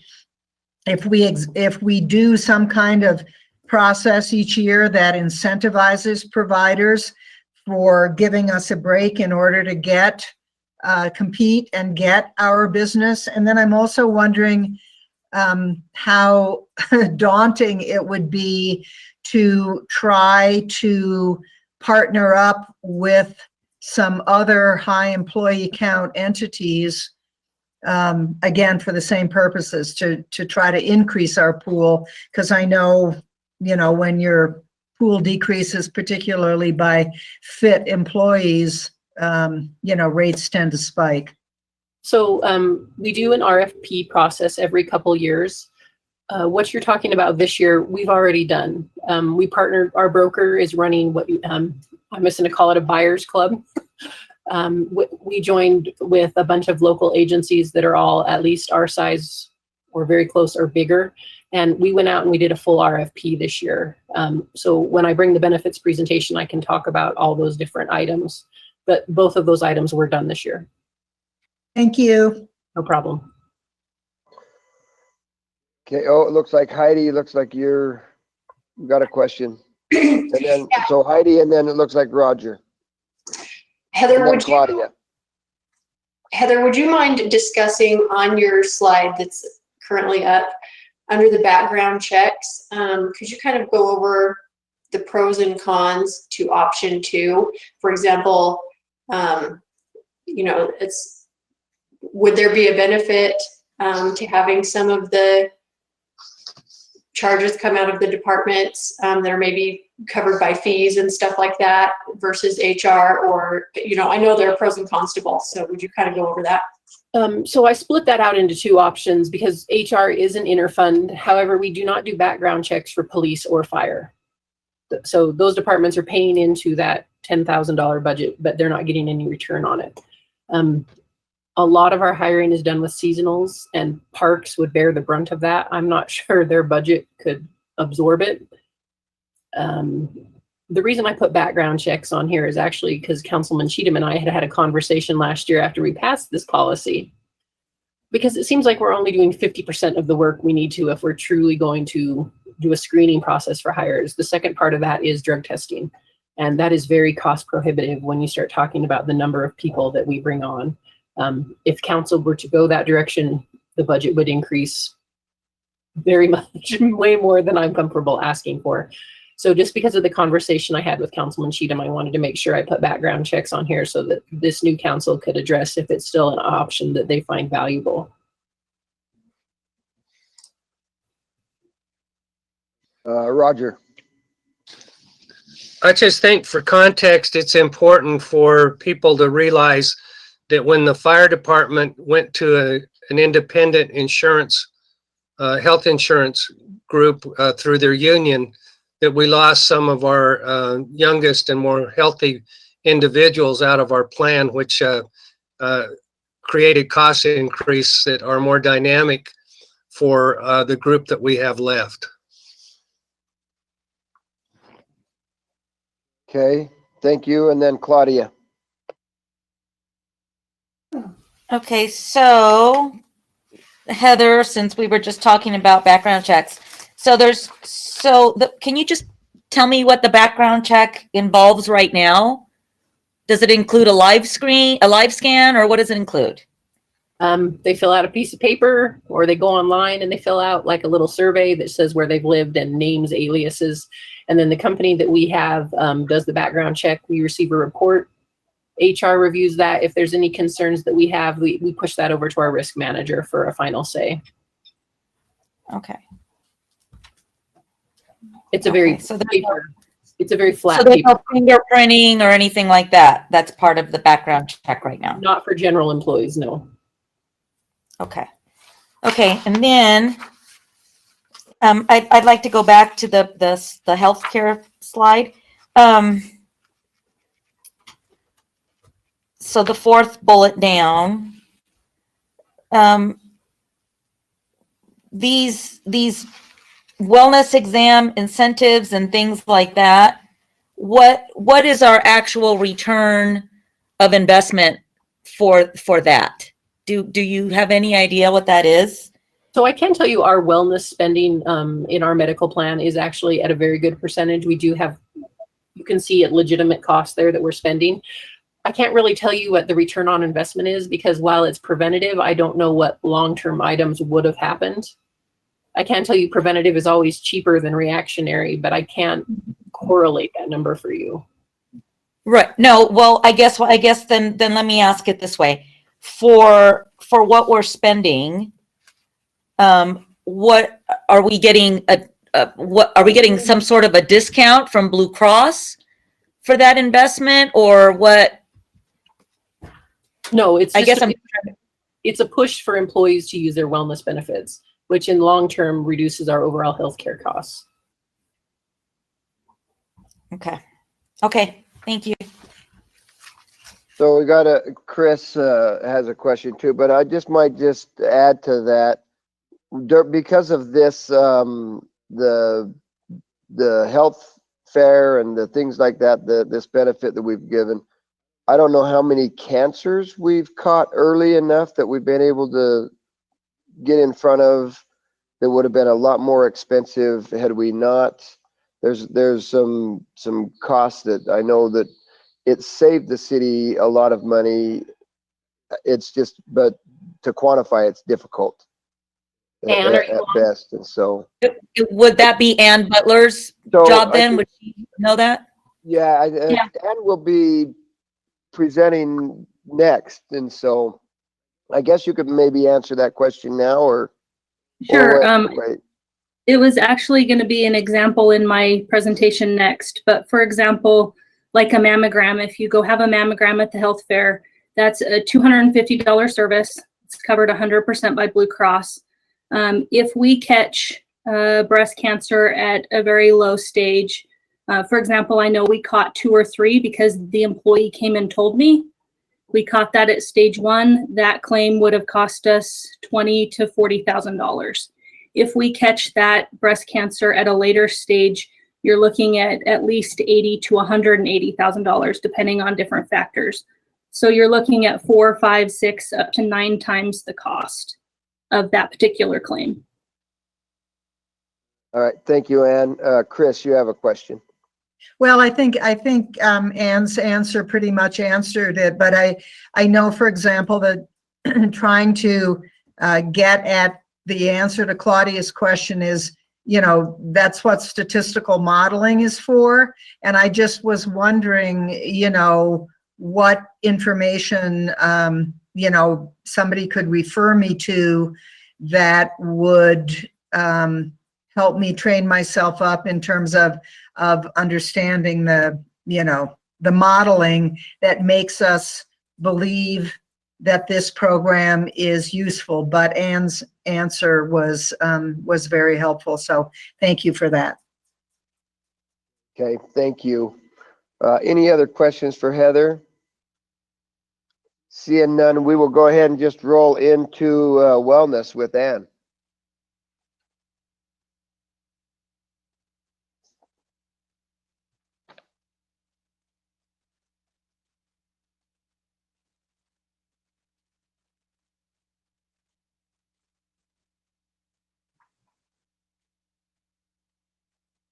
All right, perfect, thank you.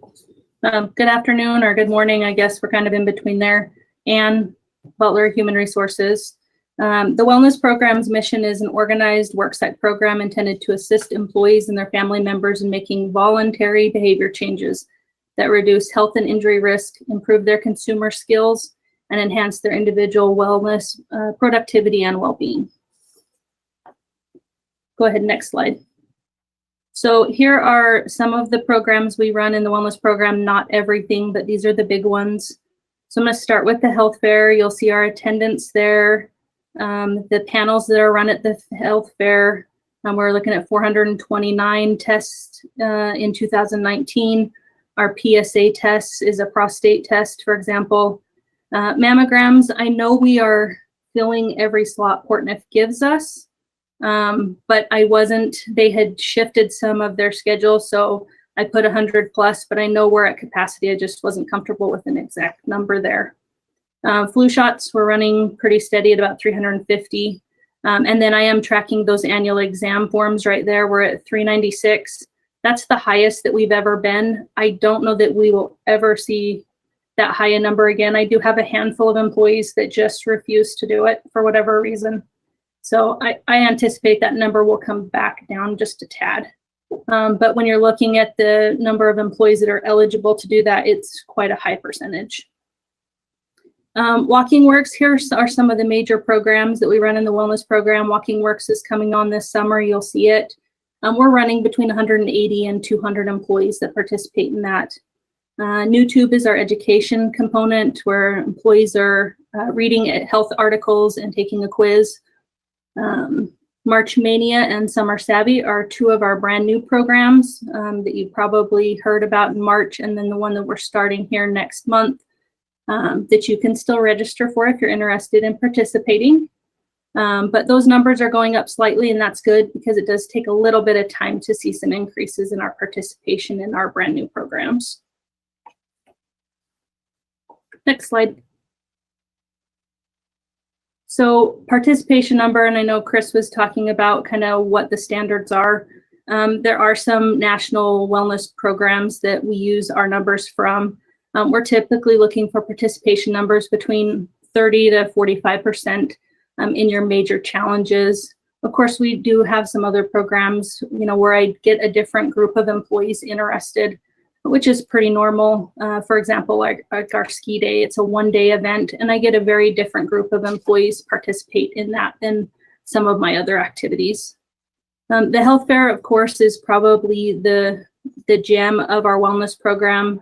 Employees appreciate it, and they show us that appreciation on their survey that it is the most important thing for their overall health. I did talk about the health fair. The mammography numbers are at capacity. I would love to get a few more days and see if I can get that number to go up, but October is a very difficult time to get the Portneuf mammography bus. So I'm not sure that will happen, but we're doing really well there, and it is saving us money. If you look at the total cost of our program compared to just catching some cancers early on, it's well worth the dollars spent. And then I did talk about the two newer programs. So we are seeing increases there. And just a minute, it looks like Roger, did you have a question? I just have a statement, and this is a amalgamation of the last report with regard to health insurance and the health fair declining numbers. One thing we did is several years ago, we tied the health fair in with the first additional credit from VEBA. When we first started VEBA, it was straight up $2,000, and we've incentivized it since then to be a $700 credit you only get if you use the health fair.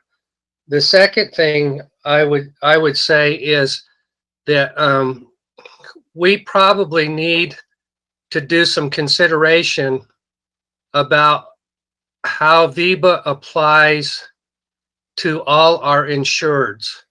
In other words, maybe not VEBA, but at premium.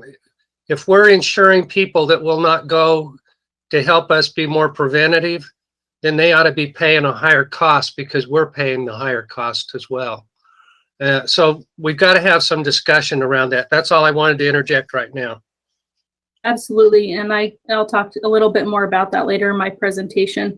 I will say from a health fair number standpoint, I've got numbers for the last 10 years, and you do see every 2 or 3 years, you see an uptick and then it goes back down. And there are some factors that I can correlate with those. Number one, we did have some fire changes, so they aren't coming to the fair like they were because of the change in healthcare. Hunting season has a huge impact on my attendance at the health fair, and I can see that. The guys tell me about it, so I know that that has an impact. Same with Halloween. Depending on where that falls, because we do have a window for that, I can tell what's going on those numbers. So I'm not overly concerned about the health fair number because I do see the annual exams going up. If someone's not comfortable having their blood drawn at the health fair, if they're going into their doctor and getting that done, we're winning. That is a huge win as long as it gets done. So as long as that number for annual exams is happening, my health fair numbers can fluctuate a little bit here and there, and I'm not going to stress out about them. Well, I just know it was at a healthcare that I got fair that I got my cancer first diagnosed, and I think it saved me all kinds of stuff because it was so early. And I really think that we need to continue to incentivize this side of our program. I would Next agree with slide, that. I would Ashley. agree with that, Roger. And so, sorry, Ann. And Claudia, it looks like you've got something. No? Yeah, no, I do. I do. So the health fair is in October, Mhm. right? But you find it challenging because of hunting season and Halloween. So why do you continue to do it in October? Is it not something that you can, and you can't get more mammogram days? Is that not something that we can do a different month? Like August? I can add mammograms into November if needed. But the reason the health fair has been in October long before my presence in the city is twofold. One, it's about the earliest time is late October that you can have a flu shot that lasts through the season. So we're one of the first groups to get the flu shot. If we postpone that into the summer, then we have to do something else to get people those vaccinations. And Okay. then the other one, there used to be 5 Thursdays and Fridays in October, and it missed a council meeting and our other public hearings on Thursday, so we could set up and not have to tear down, was the other reason. Okay. Okay. And then I wanted to, you guys. Could I just make one comment on that too? Isn't that also tied to our budget year? Like our benefits start over again in October, so then that would be the earliest that you could get your wellness exam for the following year. So you could get a jump on that if you wanted to. It seems like it's related to that. Okay. Yep. And then I wanted to show you guys this slide just so you see kind of where we land, and then you guys can tell me if you want to see more or less in our wellness program.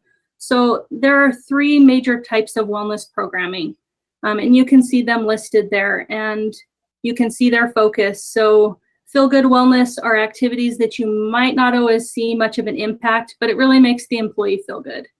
And then it gives you your participation rates and what you should be looking at, cost. Traditional wellness, you're kind of a mix. You've got a little bit of the feel good stuff, but you've got a little bit of the results driven stuff. And you can see that that is mostly a voluntary program. We are very much a traditional wellness program. We meet almost all the criteria of that section. And then there's also a results-driven wellness program, just like you guys were talking about a little earlier. If you want to get more aggressive and put some sticks instead of carrots into the program, we can do that, but we have to look at some other factors to make that happen. Right now, for example, we have the wellness program covers a few spouses, not all. We include them in some of our programs, but not all. So that would be a change that we would have to look at. Our incentives are currently in line with a traditional wellness program. I know our annual exam went up from $500 to $700. I don't anticipate seeing a huge increase going unless you go much higher than that. And I would not recommend that at this point. Right now, $500 to $700 is what they recommend to say, you know what, this is where you're going to get the biggest bang for your buck. Next slide.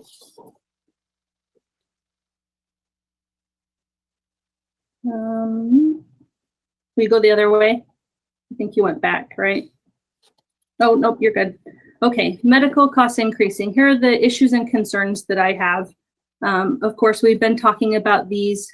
There's 10 to 15 catastrophic claims within the city each year that are kind of driving our total insurance costs. We're constantly looking at ways we can engage this group, try to help them, especially with those chronic conditions, but sometimes there's just nothing that I can do or the wellness program can do to change some of those claims. New employees. We've been talking about an older workforce. We are starting to turn the corner to a younger workforce, and that will bring changes to the wellness program to engage that younger workforce. I anticipate that they won't be as willing to have preventative screenings as an older workforce because they don't always correlate. You know, I'm 25 years old, I'm strong, I'm healthy. Why do I want to have my blood drawn today? So those are challenges that we're constantly looking at as we turn the corner from an older to a younger workforce. And then tobacco cessation. This is something I've been working on the last few years. I know we still have tobacco users in the city. I can't get them engaged in this program. We have services available. I know that I can save the city dollars if I can get them engaged. And right now they're just not interested. My goal is to give them the tools so when they are ready to quit, that they have those. Next slide.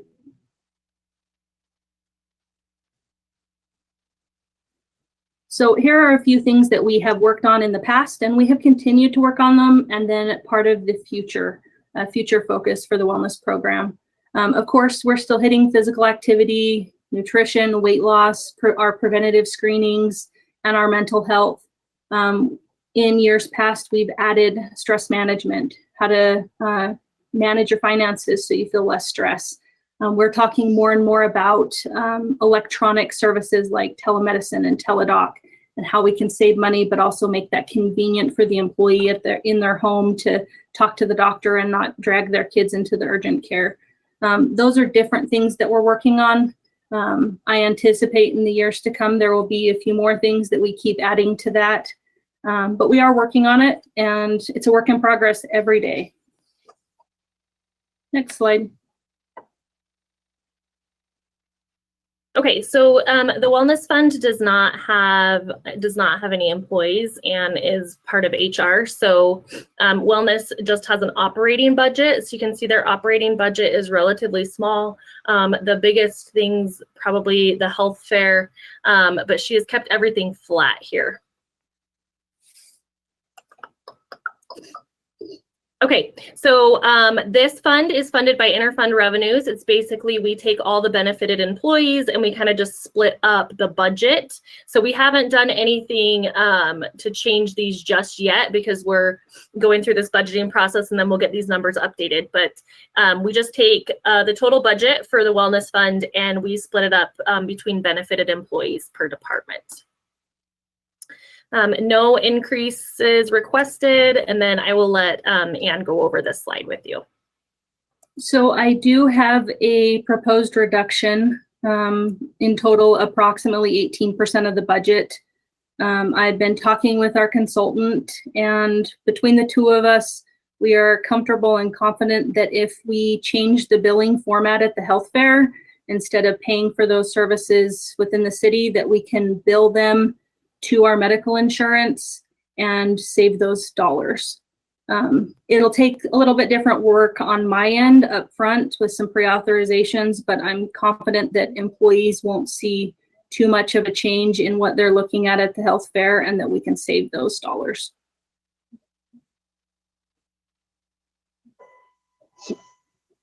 So Any other question? It looks like we have a question with Claudia and then Chris.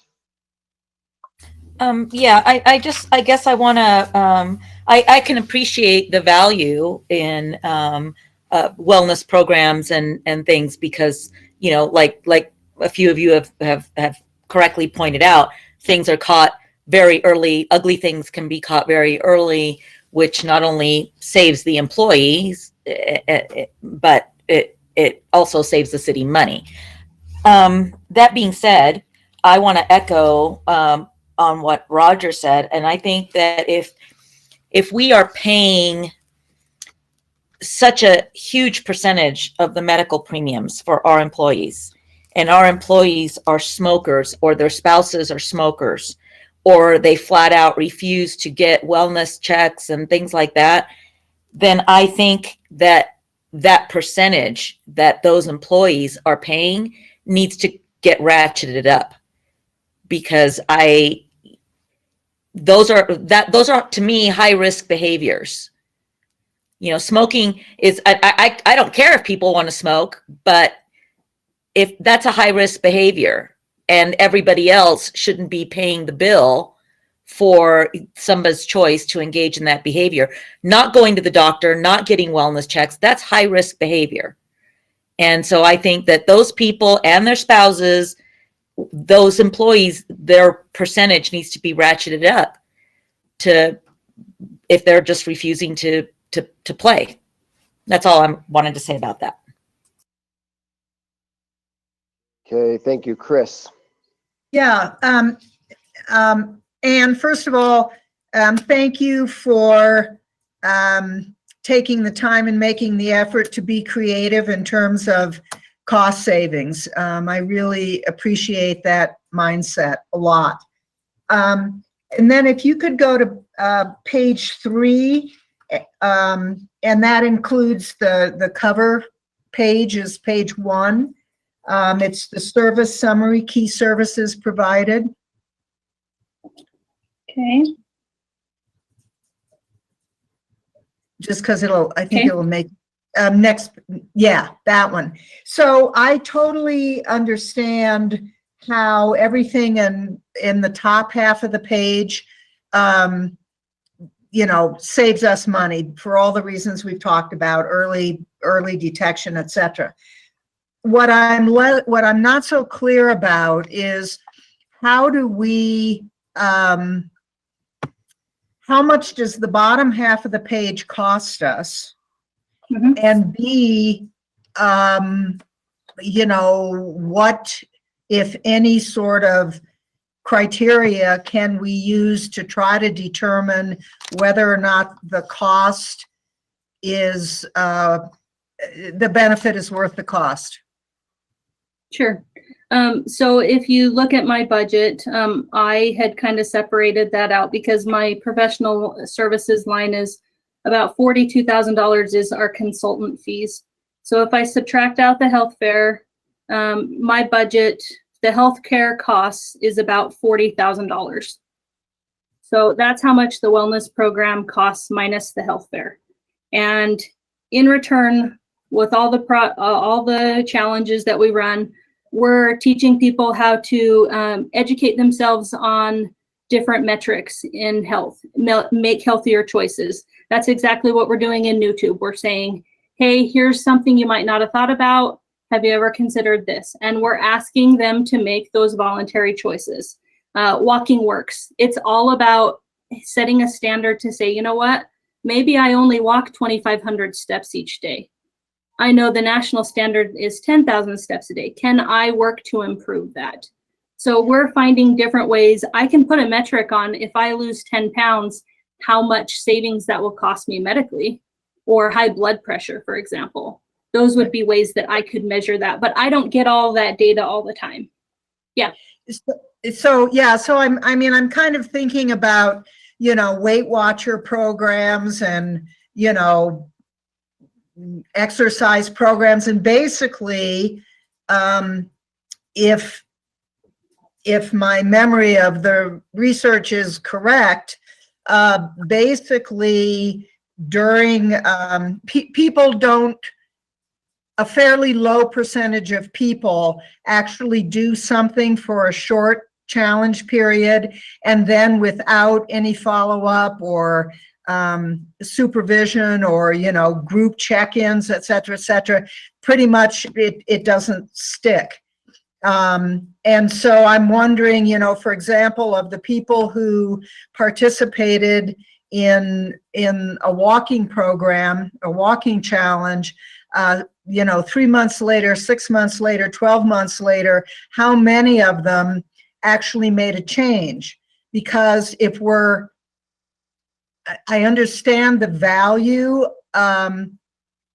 of and the intention of those wellness activities. I'm just not sure that given the internal nature of most humans, that's why for-profit attempts, check-in and accountability is what makes it work. So I'm just questioning whether or not we're really getting all that much value out of the cost of the bottom half of the page. And I'm still not, still not clear on what the bottom half of the page costs us, just give or take, just, give me was that the $40,000 or I'm not sure. Yeah, the total, if you look at the cost of the total budget, subtract GBS's consulting fee, because that stays regardless, and Right. the healthcare, your total cost is about $40,000. Okay. All Yeah. right. And Thank you're you. right, there are employees that absolutely, hey, you know what, I lost 20 pounds in this challenge and I gained 10 of it back. That does happen. But we do have employees that are working hard to improve and maintain that healthy weight, for example, or they get their blood pressure down to a level and the doctor's really impressed, and it stays that way. The majority of our employees are healthy and they're working to improve and stay healthy. And that's the whole intention of the program, is preventative health. Sure. No, I get that. I guess I'd just be interested in, in some data about, we had X number of people participate in the walking program and, reach whatever goal was desirable. And 6 months later, 90% of those people or 10% of those people were still functioning at that level. I'd be interested in that kind of data. Sounds good. We might be able to figure that out. And I don't know that you have it right now. It might be just a survey or something you've got to do with the employees after those activities. Roger, it looks like you've got a question. Yeah, I have two things. First of all, I don't know that we need to get so specific at drilling down at each one of our employees to see the benefit. If we benefit a few, I think we benefit the program. There are probably templates that we can overlay our program and see what that result would be. There are standards out there, I think, that would help us to just do a calculation. The other part of this was, and I might have forgotten that, but was that anytime we are being proactive, we are helping. And one of the things, and Heather might speak to this, I don't know if she's been here with the city that long, but when you look at the healthcare increases that we've been able to negotiate down, a lot of them came in closer to 20% than 10%. And part of our leverage was that we were running this program. So there was some cost savings incumbent right there in reducing our premiums. So I just want to bring that into consideration. We do negotiate down our renewal every year. Councilman Bray is correct. Additionally, our broker did bring in their wellness team to look at our program and do a presentation. There's not a lot they can add to our program that we're not already doing that they would recommend. So I think we're hitting a lot of the metrics that you're talking about. I just don't have those hard figures or examples for you right now. Super. Thank you. Any other questions for Ann? Seeing none, why don't we go ahead and move on to our legal, Jared.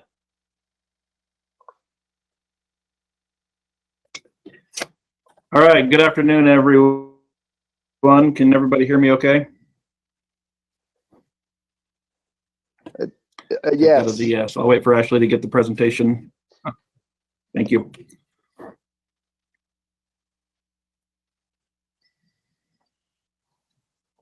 Okay.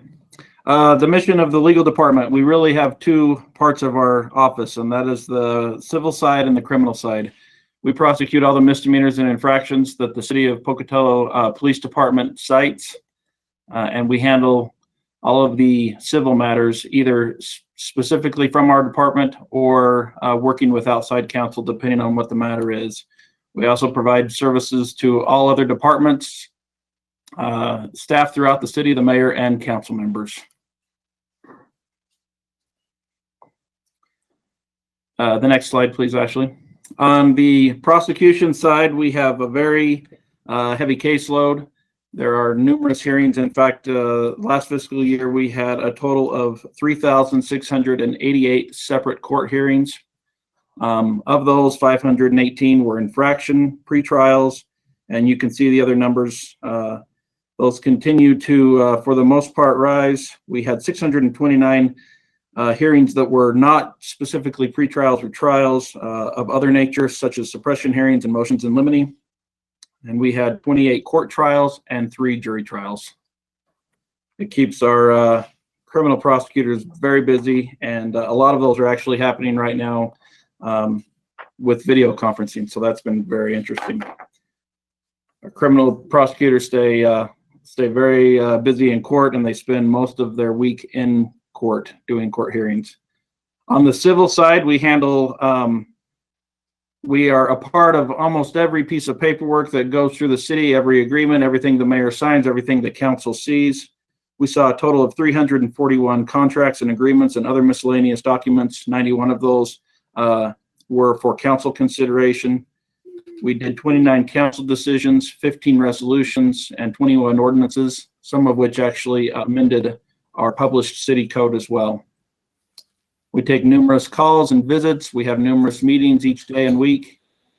We are heavily involved in the police and fire union negotiations, MOUs, grievances, and arbitration matters.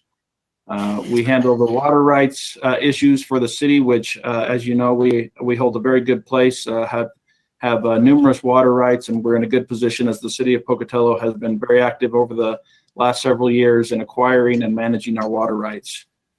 We also work with planning for much of the development that happens and all the paperwork that is a part of that process. Moving on to the next slide, our measures of effectiveness. Because we are a prosecution arm of the police department, we work effectively with the police department. We work with the victim witness coordinator, and we collect restitution for victims of crime. And I think we're able to do that even more successfully where we're all part of the city of Pocatello. Because we are so heavily involved in every department's process as they go through their different projects and different contracts and agreements that come through, we reduce, I think, a significant amount of litigation that could happen. It's inevitable that there will be some litigation, and when that occurs, because of our involvement throughout the process, I think it gives us much better grounds to be successful in that litigation.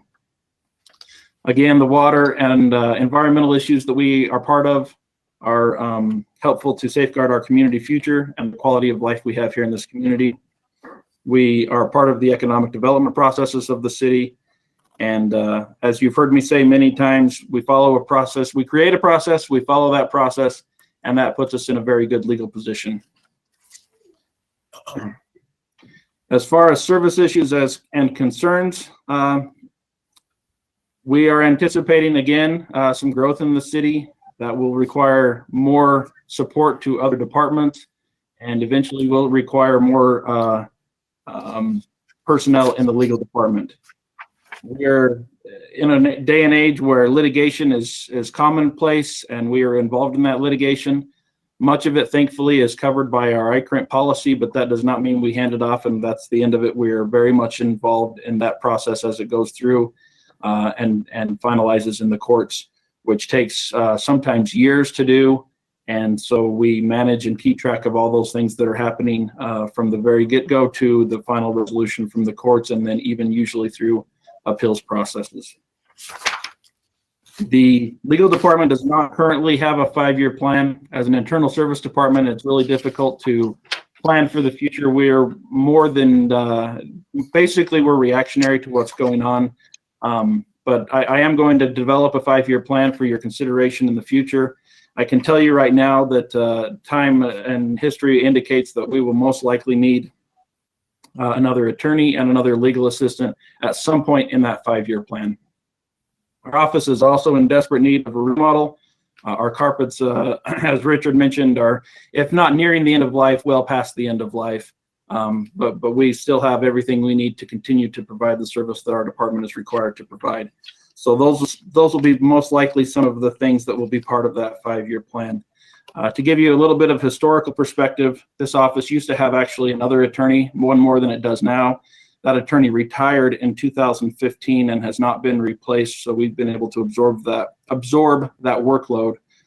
We also had a legal assistant that left the city in July of 2017 that we have not replaced, and so we're really running on a skeleton crew, and I think that those things, as well as just growth and continued litigation and continued increase in court appearances, will require possibly an attorney and staff to be added at some point during that 5-year plan.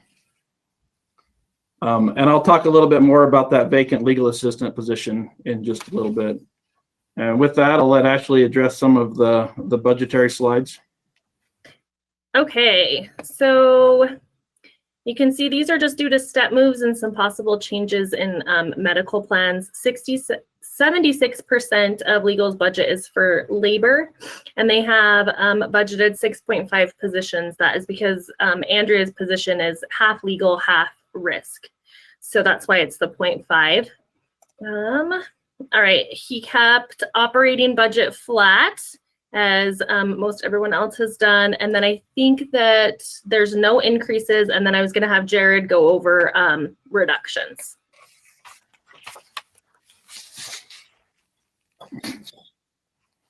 Thank you. Yeah, so like I mentioned, that legal assistant position that was vacated in July of 2017, at the instruction of the mayor and council for the last 2 budget cycles, we've kept that position on the books in anticipation of needing to add to our personnel.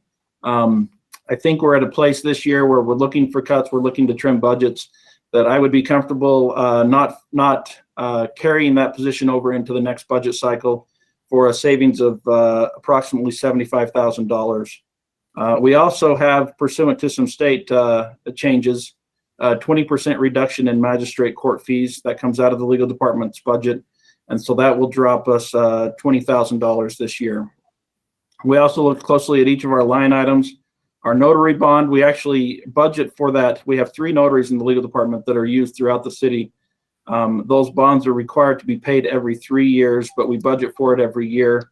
So we can take that out of next year's budget, and we actually probably won't assign that money to that budget line in the future, because I think we can absorb it in a couple of our other lines, because it's only, actually it's 180, so I'm not sure why it was 195. But we can eliminate that. We looked at historical use of our training line items and our travel line items, and realized that we have a little more in there than we needed and that we've used. Trainings have and will continue to become more accessible online, although, as was mentioned earlier today, I think in-person trainings are more effective in a lot of ways. But we will be looking at each of those closely, and I think cutting each of those budgets by $1,000 and $1,500 respectively will still allow us to get the training we need to continue our licensing and certification requirements and to continue to be able to be effective in our jobs. So that gives us an overall budget decrease for next year of $97,622.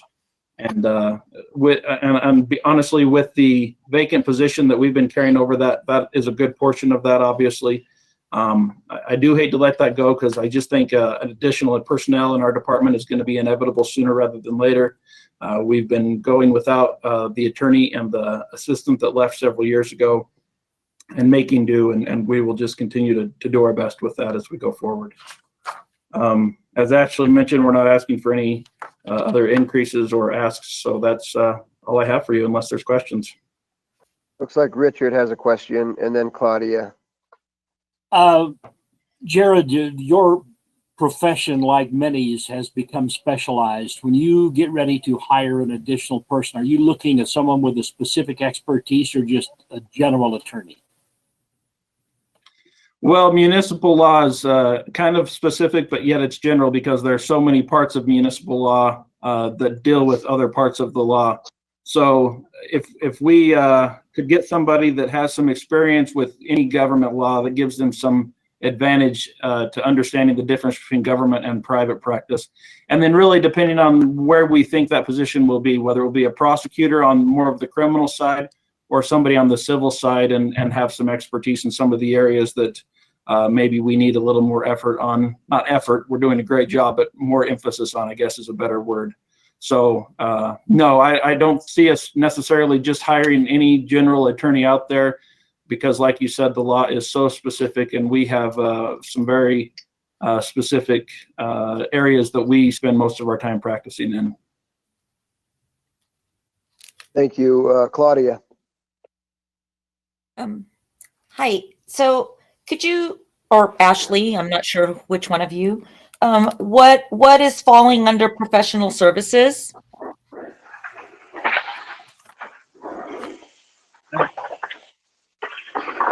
One second, and I'm able to pull that up really quick.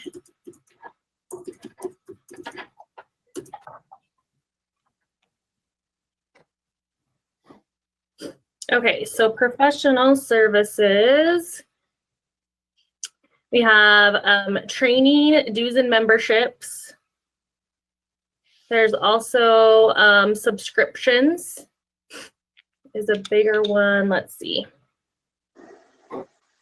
And then let me get into this one. This is the biggest part of it.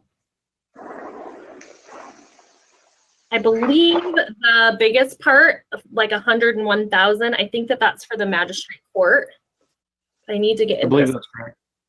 You think, okay, I think so, but for some reason my budget information didn't come over with the detailed. So Andrea, confirming that is 100,000 of that is the magistrate court fee that we have an obligation to pay, which saves us having to have a city court with a judge and a bailiff and a clerk and everything. So it's really a bargain, and it is going down 20% every year. Mm-hmm. And yeah, then so that's the biggest part of it. And then how about purchase services? So let me just make sure. Sorry, just give me 1 second. No, you're fine. No. I just have to remember what account lines they are. Okay.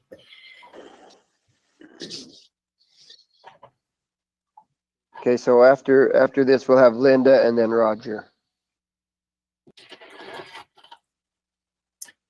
Okay, so that would be for, the biggest one for that is, again, the travel and meals for the training. So that one is in there. There's also like the cell phones, the notaries that he had mentioned earlier, any advertising, legal advertising, those types of things are in there as well. Okay, so then I guess I only have one more question. I in prior conversations and on different topics, I know that we have to hire out and get outside counsel to do certain things that our four attorneys can't do or don't do, or I'm not sure what the right verbiage is. So where is that expense? I believe that's covered under the professional services with additional outside counsel on top of the magistrate court fees. Also, for things like union negotiations, those are paid for by those departments. So fire, police, and fire would be paying for that. Okay. So 100,000 of that 119 was magistrate court fees. So training, dues, subscriptions, and any other outside counsel was only like $19,000 basically. Is that, am I looking at it correctly? Yes. Okay, perfect. Thank you. Thank you. Okay, Linda and then Roger. I just wanted to clarify on your proposed budget reduction, the total of 97,600. There's not a percentage given here, but looking at your operating budget, that is getting close to 50%. Yeah, Like that would be %? higher than. Yeah, that would be about 10.9% of our total budget, and quite a bit more than that of our operating budget. Again, that was because I happened to have that vacant position that I was able to forfeit this year. But, right. So I guess what I'm wondering, just to clarify, if we were to fill that position and not get rid of it, you're still looking at about 23,000, which would be close to 10% reduction in your operating budget. Is that correct? Yes, that would be just over 10% of my operating budget with those other Okay. reductions. And I would love to keep Okay. that position in, but when we get to a point where we need another attorney or another legal staff member, it's Right. going to be an immediate. So council, we'll have that discussion, Right. probably in June. They're keeping a list of the things, the wants and the cuts and suggested cuts. And so we'll have that meeting after we have more of an idea of what the tax situation looks Where like, we are. everything else looks like. And so we are keeping a list of all these things, because I agree that's a difficult one to cut, knowing that we could need it next week and struggle with that. But that being said, thank you, Roger. Jared, I think on one of the early presentations we had today, we were looking at sources of revenue, and that magistrate court has been declining. Can you give us an idea of why our revenue from magistrate court is declining? You're talking revenue that is received off of the fees and fines that the court assesses, I'm guessing. Is that correct, Councilmember Bray? Yes. I don't have a good feel for that, other than speculation. And that speculation would be that the judges are the ones that determine most of those. Infractions, the fines are set by statute. The judges don't have any discretion there. But misdemeanors can be anything from $0 to $1,000. And it's been my experience in my time as a prosecutor, my time in the industry, that the judges have become a little more lenient as time has gone on as to how much they assess as to what those fines are. And of course, then our portion of those fines would go down as well. The numbers aren't going down. I mean, there's some fluctuation each year in the number of cases that we prosecute. But as far as how much activity is going through the courts, if anything, that's steady or increasing slightly each year. So I think it really has to do with what the judges are assessing as a final fine. And it also has to do with collections. So they have to be able to collect that money. There's a lot of people that will just let them go, and they'll try to send them to collection agency. But ultimately, if people aren't paying for those fines, we're not able to get that money. So that's another reason why it's kind of a weird thing to look at, because you don't know if people are going to pay those court fines or not. I think it was alluded to that we're not offering as many citations as we used to as well. But you're saying that's not the case. No, the numbers appear to be pretty steady or if slightly increasing. I don't have the exact statistics in front of me, but I can tell you that our court time and court appearances on cases has not decreased. Okay. Super. Thank you. Any other questions? Okay, seeing none, then we'll move on to risk management with Kirk.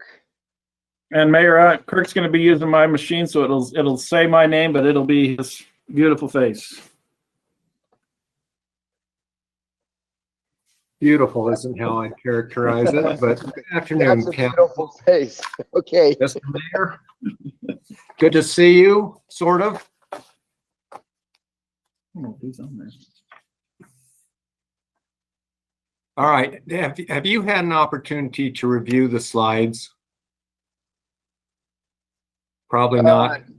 Everybody received the slides yesterday, so they've had an opportunity, but I don't think they've had an opportunity to go and do a deep dive into them. All right, well, we're just going to talk first about risk management, and obviously what we're looking for here is to reduce our losses, try to keep the injuries at a minimum, the third-party claims at a minimum. A first-party claim, you'll see in some of the stats here. First-party claim is when the city of Pocatello has a damaged vehicle, usually a police officer's vehicle, and that'd be a first-party claim that we make with ICRIMP. And then third-party claims are claims that come in from the outside. On the, let's see, where are we? Go to the next slide. There we go. This is just statistics of, wait, where'd you go? There you go. These are just statistics of the number of claims that we've been dealing with. At one time, one of the things I want to point out to you is at the very bottom of this, you'll see an estimate of what I believe our property insurance would be.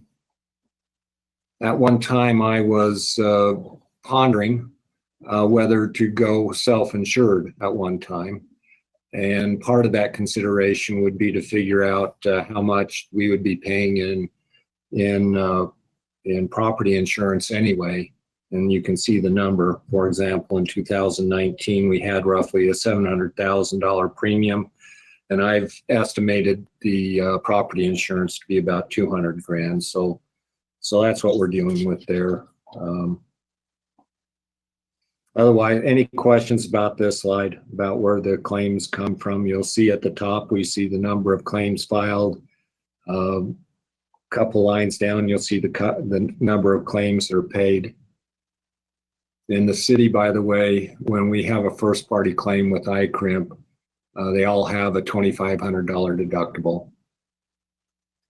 So that's how that works. Next slide, please.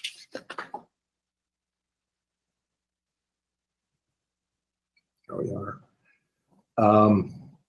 Most of our claims come from, frankly, sewer backups and water ruptures. Those are the bulk of our claims. The city council, for the new members on the council made a decision long before I came here. And frankly, I looked at it with the jaundiced eye at the time, but the idea was that we would have people on staff, Intermountain Claims, who would go to these sewer backups, water claims, and adjust the claims on site. Now, this is ordinarily something that adjusters handle from the insurance company, but the councils, your preceding councils, determined that we need to have a local presence to look at those. And the other decision, policy-wise, that the council made early on was that we would pay for these claims regardless of whether we were at fault. A lot of these claims, you need to understand that we have no notice that we're going to have a rupture in a line or a sewer backup or anything like that. We have no notice. Nevertheless, the policy is that the city goes in, we clean it up correctly, and then we talk about contents after that, depending upon where the liability lies on that. But again, I looked at this with a jaundiced eye when I first came to the city 15 years ago, and I've since come to believe that that's a good policy. It's a good policy for the citizens. Otherwise, our claims are mainly auto accidents. Go to the next slide. There we go. Curiously, a lot of our accidents occur when we're driving in reverse. Our former city clerk used to say that what we need to do is we need to take a reverse out of the police vehicles, and then we won't have as many backup claims. But obviously, that's not going to occur. But understand that many of our claims come from the first responders, both in liability claims and also in workers' comp. But really, those make perfectly good sense. They're first responders. They're out on the front lines doing the job. And we actually pay, you know, when you really get into the weeds on this, we actually pay for our police officers to be distracted. It's their job to look at, oftentimes they're looking at a computer screen, they're looking at other drivers, they've got messages coming in on the phone. And so when they accidentally bump a car, rear end another car, you know, it makes sense. These things happen. That's part of part of the deal.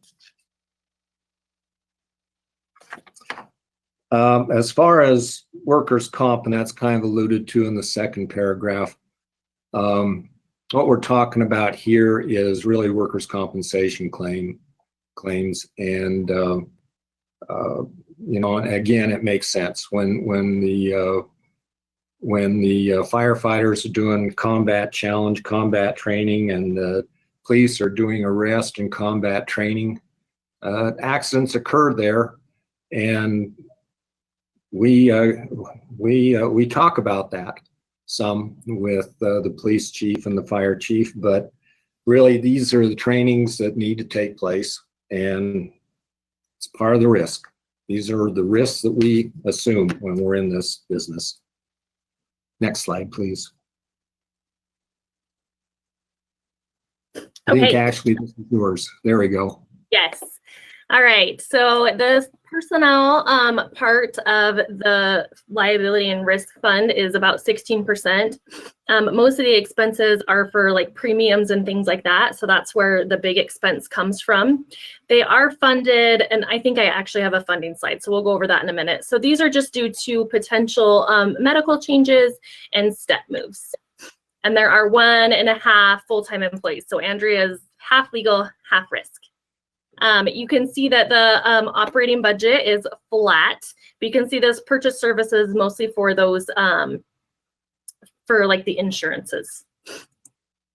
All right, so liability fund is funded part property tax, part interfund revenue. A few years ago when we were looking at our general fund levy limitation, we were bumping up against as high as we could get. So we were trying to look at some ways to be able to get that rate down, but still be able to provide the same amount of service. And what we found was that you are able to levy property tax for a tort fund, which is technically what this is. So we moved the general fund portion of so what the general fund would be paying had they been doing an interfund, we moved that into property tax to help alleviate the general fund levy rate. So that's where the property tax comes from. The rest of the interfund revenues is going to come from all of the other departments besides the general fund, and we just have a calculation that calculates how much each department pays for. So that is how this fund is funded.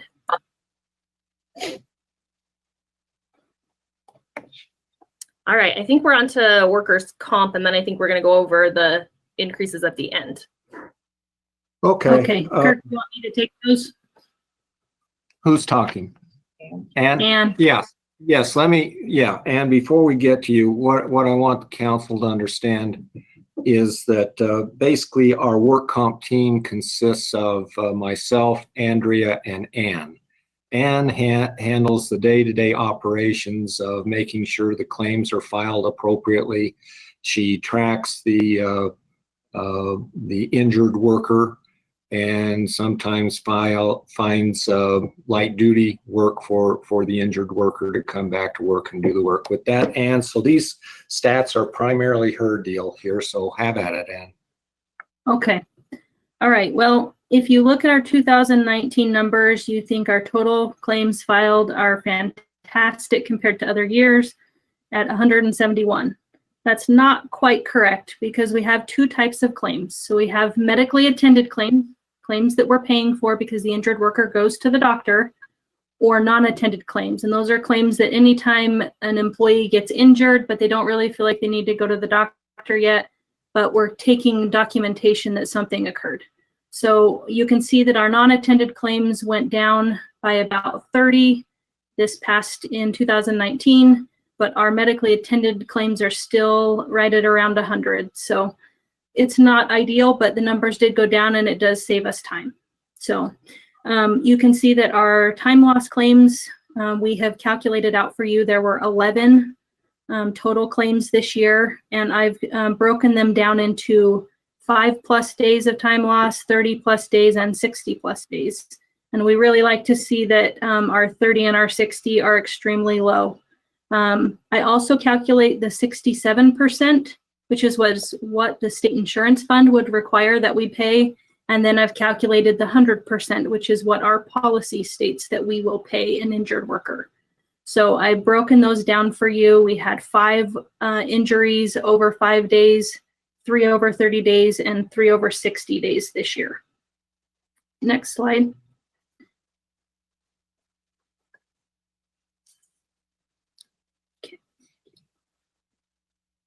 Okay, so our total administrative costs of workers' compensation this year were $185,000. We paid out $132,000 in medical expenses. Each claim, it receives a reserve amount, just like insurance. They're going to say, okay, this injury, you fell and sprained your ankle. We're estimating this claim will cost $1,500, and that's an estimate, but it gives a value for each claim. And we're responsible, the city's responsible to make sure that they have money for claims that are even documented as a reserve amount. So it's not, doesn't mean that we're necessarily going to have to pay that amount, but we make sure that we have that dollar amount saved just in case. Sometimes the reserves go up, sometimes they go down on a claim. We've broken down the costs of those administrative fees there for you down at the bottom. I'm not going to go through those unless you have a question.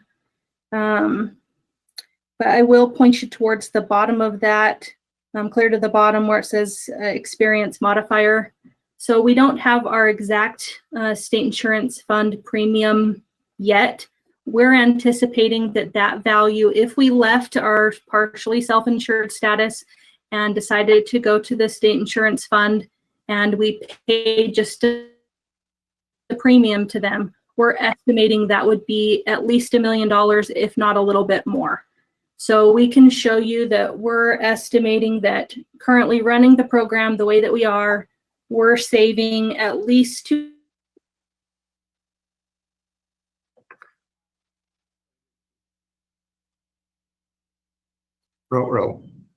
$200,000. It could be $300,000, maybe $400,000 in a good year.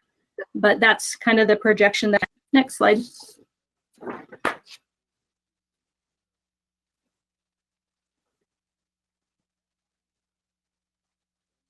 Ashley, did you change slides yet? Yeah, can you not see it? Should be on the implement safety programs. Okay, so what are we doing? Okay, I can now. It just froze for a minute. Yep. So here we're looking to implement programs to help curb those accidents that occur at work, and to make sure that we have a viable program. We're doing this through safety training. We're doing this through work with our safety and wellness committee. We're pretty aggressive about finding employees restriction work that meets their restrictions. So if their supervisor says, you know what, hey, I don't have any work for this employee, I'm going to find something for them to do. If we're paying them, they're going to be at work doing something. And then we're always comparing what we're doing with other cities to ensure that our claims in the police department or in the fire department are similar to other cities and not something above that. Next slide.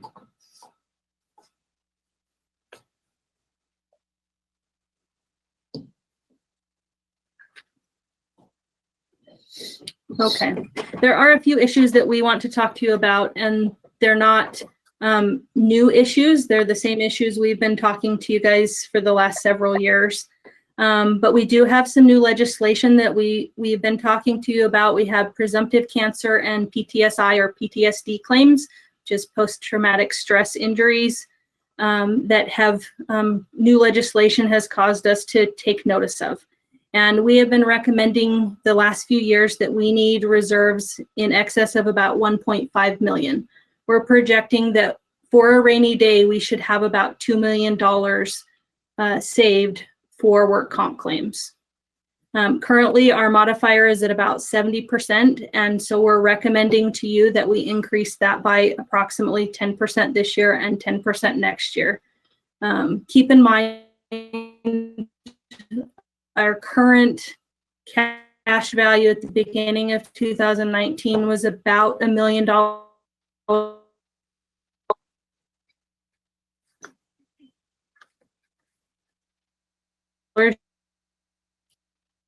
I'm sorry, I'm only getting like every third Just a word little that. bit more. And if you take a look at our reserves on this screen, our reserves for existing claims are at 467,000. So we've really saved, we feel safety for this.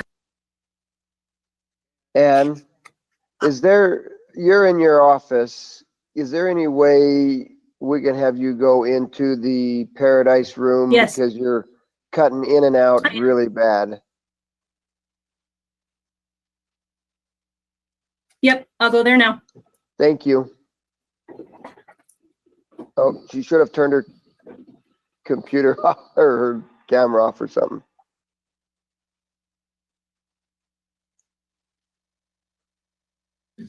While we're waiting for Ann, I can tell you that prior to 2011, the city was insured through the state insurance fund for workers' compensation.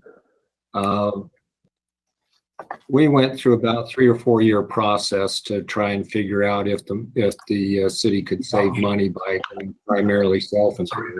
We're actually running a wireless device right now. Perfect.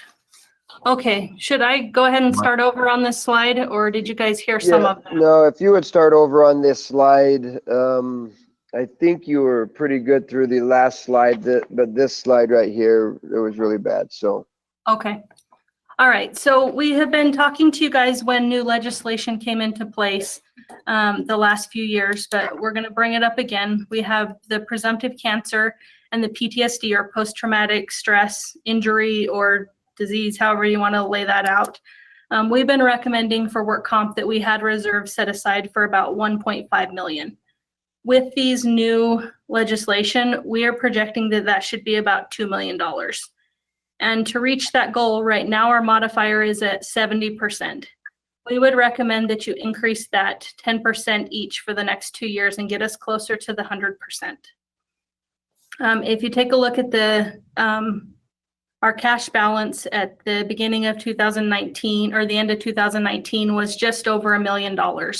And then you've got to take into account the reserves on existing claims that we have, which is 467,000 at that point in time. So we have about $500,000. We feel like if we can fund this at a little bit higher rate, we can build those reserves faster. And the other thing we can look at, we brought this up last year, is if you want to take a look at loss for different departments and say, hey, they should be paying more, we can do that. Morton has provided some tools that we can do that, where you applied a surcharge or a discount to departments that were doing well. And it would have to be modified from year to year depending on how they were doing. Of course, we know that that would likely hit police and fire more than some of the other departments. Next slide.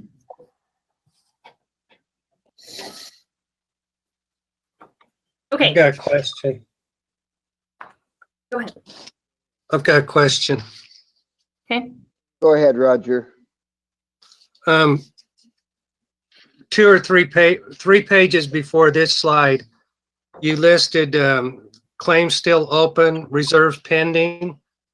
Were those reserves pending what we had as our total reserves, or were those reserves what was allocated as the maximum we might still have to pay out? I think that was a snapshot in time, how many claims were open and their value at that time. Because it's a moving target every day. Okay, so we may owe $376,370.41 as of 2019. Yep. Okay. The emphasis should be on the word "may" on that. Can you hear me, folks? We can. Okay. I forgot the point I was going to make. Okay, well, Richard has a question, so while he's asking it, you might remember. Go ahead, Richard. Go ahead. What I'm trying to find out here, and is these reserves for existing claims, is that a part of the total reserves, or is that in addition to the reserves you've already talked about? In addition to, so Ashley keeps our cash balance And then we know that the claims that we have open currently with a value, we would subtract that amount from there. So if we have $1 million in cash and we have reserves pending of 376 or 400, then we would subtract that out. But like I said, it is a guess. A reserve is an estimate on that claim amount. It may or may not hit that number. And typically we're going down, but occasionally, you know, something happens. They think, you know, a back injury is minor and something happens and they get an MRI and then the price goes up a little bit. So for the most part, it goes down, but it is something we have to still take into account to our total cash. Okay. All right. All right. Let's see. Kirk, did your thought come back to you?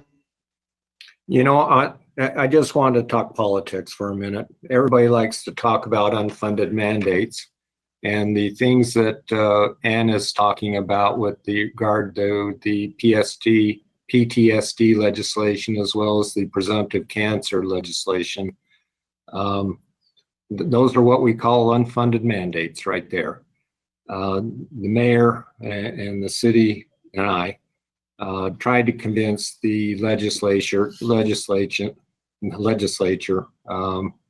not to go down this road, but if they decide to go down this road, that they should fund it. And in fact, I proposed that they set up a separate fund strictly for the cancer legislation, for example, but nope, they just put it right back on the backs of the city.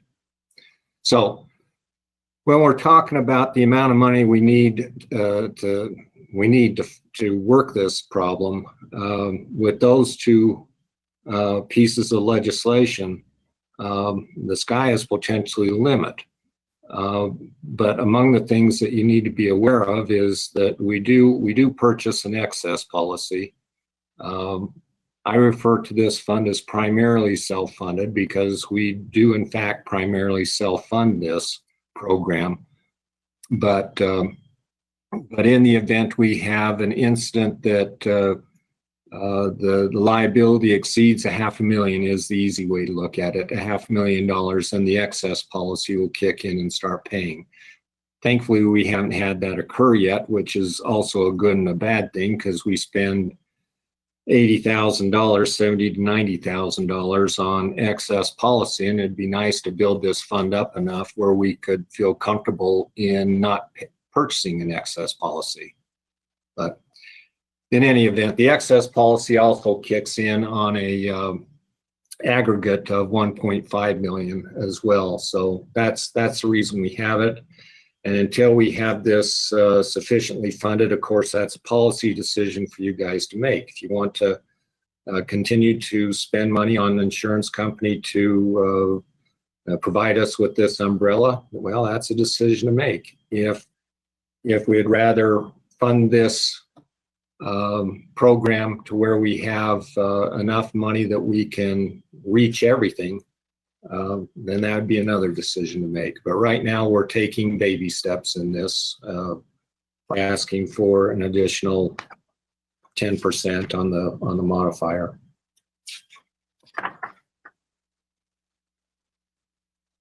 Okay, should we go over the budget? Yes, please. Ready? Okay. Just want to make sure. All right, so let's get back there. Okay, so there are no employees in this fund. It's just paying for we just put the premiums in here. So you can see that we kept everything flat. And this fund is funded through charges for service. So we haven't adjusted anything yet. We make sure that it's fully, everything's covered. So basically, it's just with every paycheck, that benefit just gets put into this fund.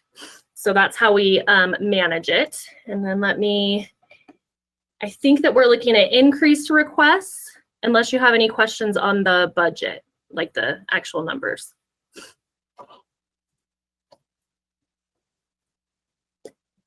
Not seeing any, so let's move on. All right. So we do have a few increases that we're projecting costs for TPAs. You can see ICRIMP's premiums 30, Intermountain claims our contract increased slightly, and we're estimating a premium increase for Midwest. So we do have some increases that we're projecting. Next slide. Kirk, do you want to talk about the reduction that you proposed? Sure. I have a Not really. question. Sure. Yeah, go ahead. Go ahead, Chris. Yeah, so our ICRIMP policy cost is going to increase by $30,000. That's our estimate. And so and is that just for the risk management program or? Okay, so what is our total ICRIMP for risk management? This is just a question. And what is our total ICRIMP for the city? That's the same. ICRIMP insures the city. And on the, where are we? You'll need to go back a number of slides, but you'll see the policy amount in there. Let's see. So it looks like I have the budget amount for 2020 for premiums as 779,000. Does that sound about right? So that's then not all ICRIMP. We have other insurances that we pay for as well.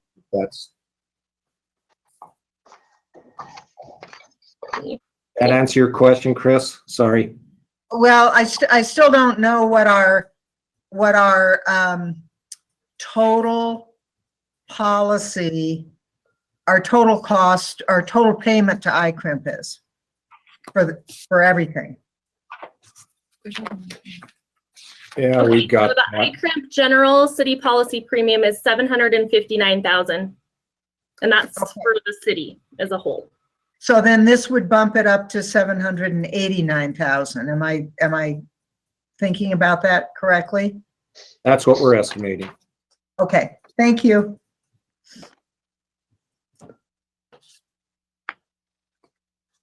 Okay, go ahead.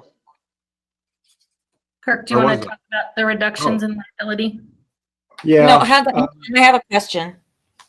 I guess I'm just trying to understand who is Morton is the broker? Morton acts as our broker in purchasing the work comp excess policy. They also work with us in helping us gather statistical information about our workers' compensation claims.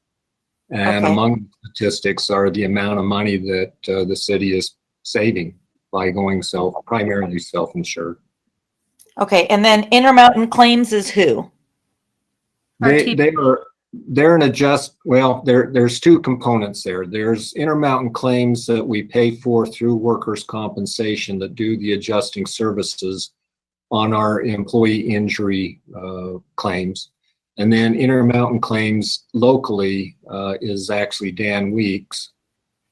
He owns the company, by the way, but he does our adjusting here locally on our third-party claims. And makes recommendations to me, and then those recommendations we follow it up the chain to ICRIMP, and ICRIMP, with one exception in 15 years, they've always accepted my recommendation on whether to pay or whether to deny a claim. Okay, and then Midwest Employers is the excess insurance, right? That's right. Okay, so I'm going back to the $30,000 premium increase that you're projecting for ICRIMP. Why is that based on our number of claims, or are they just raising the premium $30,000? We don't know what they're going to raise the premium to. That's our estimate based on history. There's been a number of, well, I shouldn't say it that way. There's been a couple of times where actually the claims that ICRIMP has paid has exceeded the amount of the policy premium. That's not a good thing for ICRIMP, but we still live with that. that is how they rate the city of Pocatello, and those are the numbers that they use to set the premiums. Okay. And then just one more thing. I want to go back to this page, the workers, the stats on workers' comp. So and I'm just going to look at one column, just 2019 column, for example. So there were 11 claims, and like, for example, the 5, were they the 6, were they at 67% or 100% or both? So we had 102 medically attended claims. 11 of them resulted in time loss where the injured worker had to stay home. There was nothing I could do to get them back to work, even in a light duty capacity. And we paid them 100% of their wage as per policy. But if we followed the state regulations, they would have required that we only pay 67%. So I'm giving you both those numbers to show you. Okay, so then, yep. so that's our city employee policy that you're talking about, basically, the Yes. personnel policy? Yep. Okay. And keep in mind, we have 2 unions that we would have to negotiate that through to change it as well. Okay. Okay, thank you. Yep. On that point, if I may, something to keep in mind on this is that existed when we were insured through the state insurance fund. So even though the state insurance fund would have been paying 67%, the city paid 100% in at those times. And also keep in mind that when you're doing 67%, that's non-taxable for income tax purposes. So it kind of balances out in a weird, twisted way. So Anne, just one more question then. Of those people who were getting paid 100% and not coming to work, how many of those people were actually had gone to the doctor versus the ones that were just reporting an injury? You know what I'm asking? They all had to go to the doctor. To have a time loss in any case, they have to have a doctor's note. Okay, thank you. Yep. Understand too that at least part of my philosophy is that I want claims to be filed. And I know that sounds weird, but if somebody's hurt on the job, I want the claim to be filed. I don't want them to suck it up and go home and worry about it for 30 days and then surprise us with a claim 30 days later. I want an upfront notice that somebody's been injured, because a lot of times there's a delay in time in which people feel the actual effects of the injury, if that makes sense.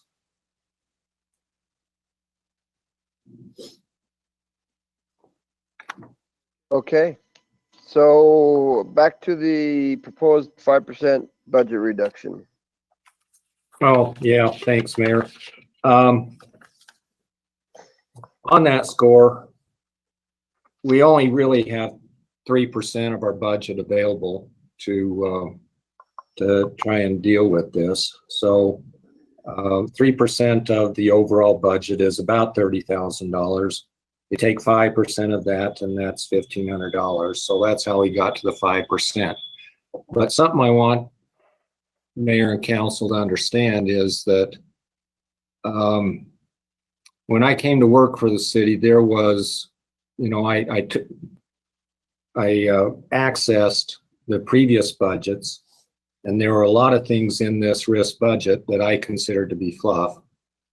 And I took out, I don't know, $75,000, $80,000 worth of fluff over 10 years ago. So I didn't think it was realistic to have some of those numbers in there. So it got reduced, and so there's just not a lot of room right now.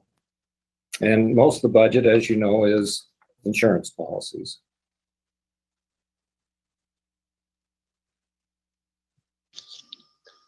Okay. So Claudia, then, go ahead. Okay, well, so then, we got Claudia and then Chris. Sorry, Claudia. No, that's fine. So if we are going to,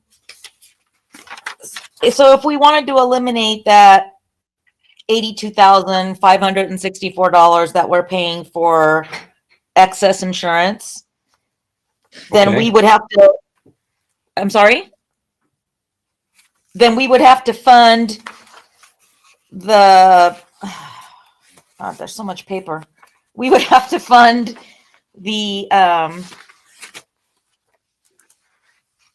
increase for that new legislation. What would that cost us to do that? Yeah, that's the $64,000 question. We don't know the answer to that. We've kind of estimated what this program should cost, really just based upon my experience. But most public entities will hire somebody to come in and audit the books and give us an opinion about what that number would be. In my not so humble opinion, though, that opinion's is money not well spent, in my view. But if we went to that next step and we wanted to fund it entirely, the work comp program in its entirety without having an excess policy, we'd probably need to look at getting somebody to come in with some expertise in looking at nationwide cancer cases, nationwide PTSD claims, and see what they are, and kind of figure it out based upon a per capita basis about what that means for Pocatello, and give us a target number about what we need to do to hit that. I am not, as we sit here right now, I am not equipped to tell you what that number ought to be right now, because those two pieces of legislation are so, they're just so far out there that we just don't know what to expect from them. We've got 2 cancer claims right now, and we have some defenses to them, but understand these are presumptive claims. They're presumptively on-the-job injuries that we have to rebut. That's a high standard. That's a high standard. And none of them have gone to litigation anywhere in the state that I'm aware of so far. So we just don't have good numbers to work with yet. And then how much does that study, or whatever you want to call it, statistical analysis, how much would that cost to have done? Probably about $15,000 from what I've seen other places. It might be a little bit higher just because of those 2 pieces of legislation. Okay, thank you. Claudia or Chris. Yeah, this is going back a ways to the service issues and concerns page, which is, I don't know, 5-6 pages in. And it's about the lifting accidents. And it, it notes that, sanitation is one of the areas where those injuries occur, which makes sense. And not too long ago, if memory serves, Tom Kirkman did a presentation about, and I can't remember the, $64,000 name of the truck with the special lifter that was supposed to reduce sanitation worker injuries. And I'm just wondering, and I don't expect an answer today, but I'm just wondering how that expenditure might or might not impact, these lifting accident issues from sanitation. I do know that their front loading truck, the first one, is supposed to be rolling out here pretty soon.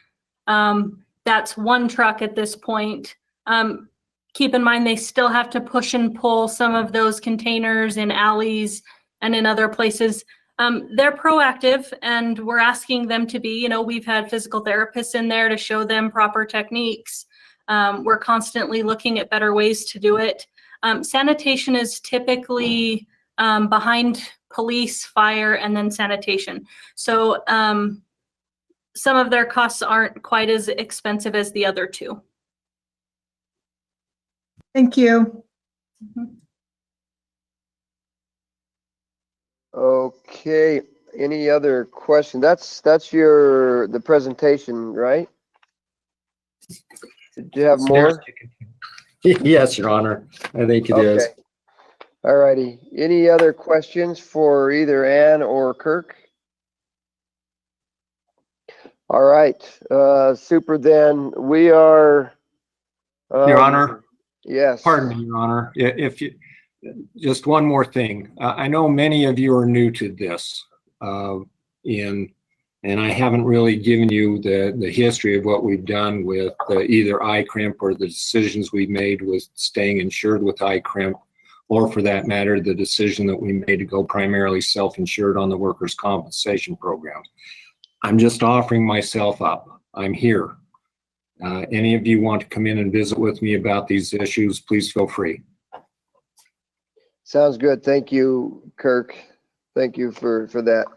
With that, we are now scheduled for lunch break, and so it's 5 after 1. What do you think, everybody? 2 o'clock to get started again?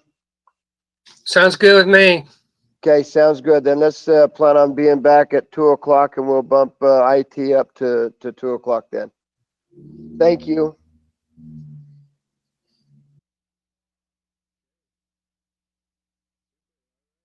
We'll go ahead and re-adjourn the meeting. Thank you very much for joining us after our break, the lunch break. That was a fast and furious hour as far as I'm concerned. I don't know about you guys at home, but that was a quick one for me. So we will go ahead and get started. Ashley, is there anything that you need to get going before we jump into the IT department, or can we just jump into IT? I think we're ready to go. Okay, super. Then we will go ahead and jump into IT. Chris, thank you very much, and we'll turn the time over to you. Okay. Good afternoon, Mayor and Council. And I have to say, after a lunch of Hawaiian Loco Moco, aloha. Next slide, please.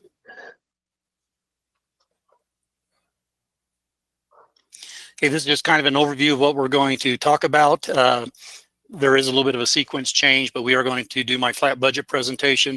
We're going to talk about the service level report, some potential possible cuts. We're going to really address some of the previously approved increases that we need to fund. It looks like I'm the first one brave enough to propose a new position, and then we'll wrap it up with a question and answer session. Next slide, please. So my service level report, I should mention that our mission here in IT is to enable city operations by consistently delivering reliable and secure services, innovative solutions, and best-in-class customer service through a trusted steward of information technology and as a catalyst for information. So last year, one of the key things we wanted to accomplish in IT was the development of our IT strategic plan. You can't really go 5 years out when it comes to information technology. So this plan is a living document that really looks out maybe 2-3 years into the future. The document starts out first by taking a historical perspective of IT in the city all the way back to the 60s, when there were some of the original IBM Burroughs computers that were shared throughout the city with other entities and organizations. We then delve into our 5 primary areas that we function with, cybersecurity being our #1 concern, our network infrastructure, transparency and social media, system modernization and upgrades, and our personnel. The plan also details the different policies that are part of the way we operate here in the city. And we take this strategic plan and we use it for all of our budgetary and personnel acquisition support, and to provide a sense of direction to leadership and to staff. Next question, please. So in our SLR, we talk about some of the things that we do. Throughout the city, we support roughly 480 different user accounts. In those accounts, we have different 200 plus or minus user groups that we have organized. At the current time, as we were putting these numbers together, we had 630 PCs or laptops that we supported, as well as 79 different types of tablets. We have 24 network connections or offsite locations everywhere from out to the airport to each of the fire stations, cemetery, and everything in between. We support a 238 telephone system here, primarily in City Hall, though it does reach to a few of the other organizations. We control the city website, and we monitor the number of visits, and every year those consistently go up. We had over 400,000 visits to our website last year with over 768 page views. We support a total of over 45 different platforms, programs, websites during our day-to-day operations. Everything from our primary ERP system, which is our Naviline and Central Square system, all the way down to a kiosk at the cemetery. Next slide. This is just kind of a graphical presentation of a few of those numbers over the last 5 or 6 years. I got here at the tail end of FY14 and have been able to influence those last few years there in our planning process. As you can see, every year we tend to go up with the number of PCs and laptops that we are asked to provide, as well as the number of tablets. The website visits, again, continue to climb on a regular basis. You see a couple of dips there. In FY13, we kind of lost some of our numbers and they weren't available to me. And in FY15, we switched over from our old platform to our current website. And that's why you see the drop in numbers there, because those weren't very accurate.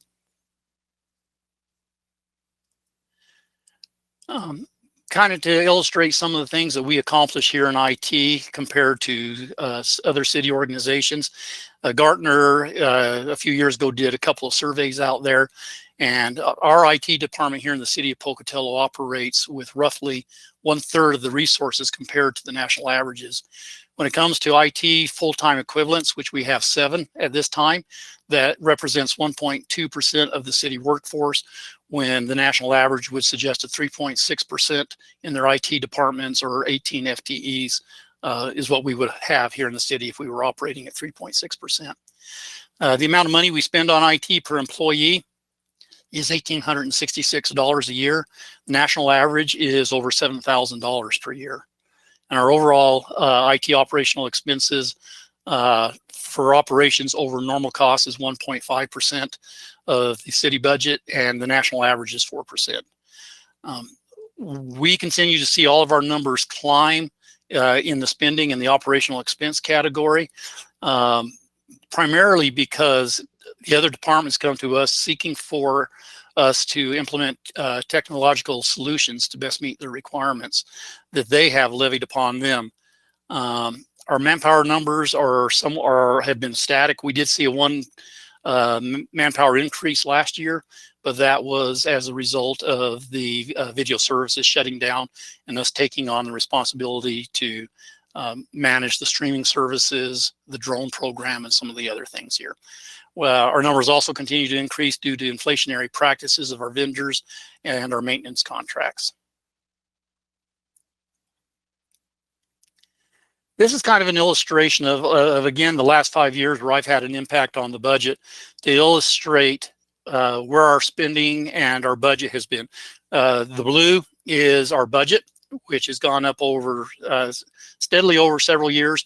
In 2019, it jumped up because we had scheduled a replacement of our IBM iSeries, and we decided not to bring that system back online, but to move that system to the cloud.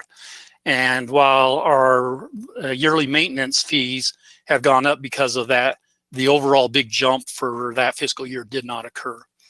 Now, the red is an indication of what we spent, and you can see that it's always well below the budget line. One reason why we do that in IT is a lot of our projects come every 3 to 5 years, and those systems need to be replaced. So I have to have enough money in reserves to cover some of those major expenditures. The green line kind of indicates the amount of money we returned back into our reserve funds. this is important to understand. Frequently, I hear comparisons of the way the federal government works and the way the city budget works, and it oftentimes is comparing apple to oranges. Having served almost 28 years in the Air Force, you had two different types of funds you operated under. You had operational funds, which expired every year, and you had capital funds that usually were 6-year money. So you had 6 years to spend those money. On your operational money, on September 30th, you were there till midnight spending that money, because if you didn't spend it, you would lose it. Now, we didn't spend it on frivolous things. We had spending plans laid out months in advance, so that as we approached the 30th of September, we could exercise fiduciary responsibility, make sure those funds were expended correctly but completely at the end of the year. The nice thing about the cities, we don't live under those rules. If we don't spend it, we don't lose it. So we definitely do not spend frivolously at the end of the fiscal year. We roll our money back into our reserves as part of our planning process, so that when we do have large expenditures come up, systems that need to be upgraded or replaced, we can do that. So we strongly believe IT has been doing what they are supposed to do in budgeting appropriately, returning the appropriate, spending the money properly, and then returning the unused funds back into the reserve program so that we have it available to us. Next slide. This is where we went a little bit out of a sequence of my introductory slide. I wanted to talk about the previously approved increases that the council has approved over the last couple of years. Usually when we bring a new program on or a new project on, those departments that are requesting those systems fund those, the acquisition of those systems, as well as the first year maintenance. After that, IT is asked to pick up the maintenance funds on those projects. In addition to that, we have come to council many times over the last couple of years to improve systems, especially our network infrastructure, by putting fiber out to many of our locations. Fiber monthly fees, of course, are considerably more expensive. As a result, in order to properly fund our department, these are the items that were not in last year's budget or increases to last year's budget due to CPI that we now need to fund. The total expense, if I added it up correctly, it should be $53,124 that was not in last year's budget that will need to be there to fund all these different projects, fiber infrastructure, and cost of living increases. Next slide. All right. Chris, just a minute. Chris has a question for us. Okay. Yeah, I just want to make sure I understand. So everything listed on this SLR issues and concerns page is all the work has been done, and these are purely funds needed to maintain what has already been created. Is that correct? That is correct, ma'am. I do not believe there's anything here that is a future project. These are all projects that are existing, that the maintenance has now fallen to IT to fund their operations. Okay. And this is going to be, from your perspective, I'm sure, a very naive question, but here I go nonetheless. So if after, I'm assuming that fiber optic simply entirely replaces whatever other capacity was previously available, and therefore once you've installed fiber, you have no option but to remain on fiber. Is that correct? That is generally speaking correct. You could go back to the old way, but in some locations like the cemetery, they would lose complete functionality if we took the fiber away from them, because the bandwidth requirements cannot be supported by anything but fiber optic capability. Okay. And these increased costs is the differential between what the fiber costs and what we were paying at the sites previously. Okay, thank you. Mm-hmm. Oh, we got another one, Rick. Chris, when I look at that cemetery kiosk, who maintains the data on that? That data is part of our Central Square system. The cemetery puts that into our system. The database is part of our Central Square solution, and this kiosk is just a computer with a touch screen that allows visitors to the cemetery to come in, type in a individual's name, and when it comes up, it presents the name of the person as well as the location of the grave site. And with this new system, it also includes any other potential data that we might have on the person, such as birthday, death date, date of interment, and the such. So if it's not up to date, that's a problem with the cemetery, not with your department. That is true. Okay. Our new overall system that the kiosk ties into is only about a year or two old. So we're still cleaning up data and making sure that is all current and up to date. Thank you. Okay, thank you. All right, we ready to go to the budget information? We are. Okay. No, Claudia, Ms. Ortega has a question. Oh, go ahead. Oh, Claudia, go ahead. She is muted though. I know. Hold on. Okay. There you go. Okay. All right. Okay. No, and please call me Claudia. That's perfectly fine. So because I'm not techie, could you, in a very short Barney Rubble kind of way, tell me what adaptive FMA is? Adaptive is a multi authentication system, like two-factor authentication. Okay. This is multi-factor authentication. Okay. We're trying to get it work. We're actually having a problem with getting it to work. When we tested and everything, it was working perfectly fine. When we went to implement, we are having some issues with it. We may actually have to go back to this contractor and cancel this contract if they can't resolve the problems and stuff. But right now, we're still hopeful it's going to work, so it's still in the budget. Okay, and then what is the other stuff I can pretty much figure out? What is Project Doc ePlans? Okay, that is our electronic planning solution. It was brought on about 2 or 3 years ago. It supports the building department and all of our contractors when they come in and they have electronic plans instead of bringing in all of their architectural drawings and stuff on paper. It comes in electronically. It's all processed electronically. It flows electronically. This project has grown in cost a little bit based on add-ons and the CPI. A little disappointed in some of these cost increase with it, but it is coming along. It hasn't been the most perfect platform, but it does integrate well with Central Square, and we still believe it is the right solution. Okay. Okay, thank you. Let's move on, Ashley. All right.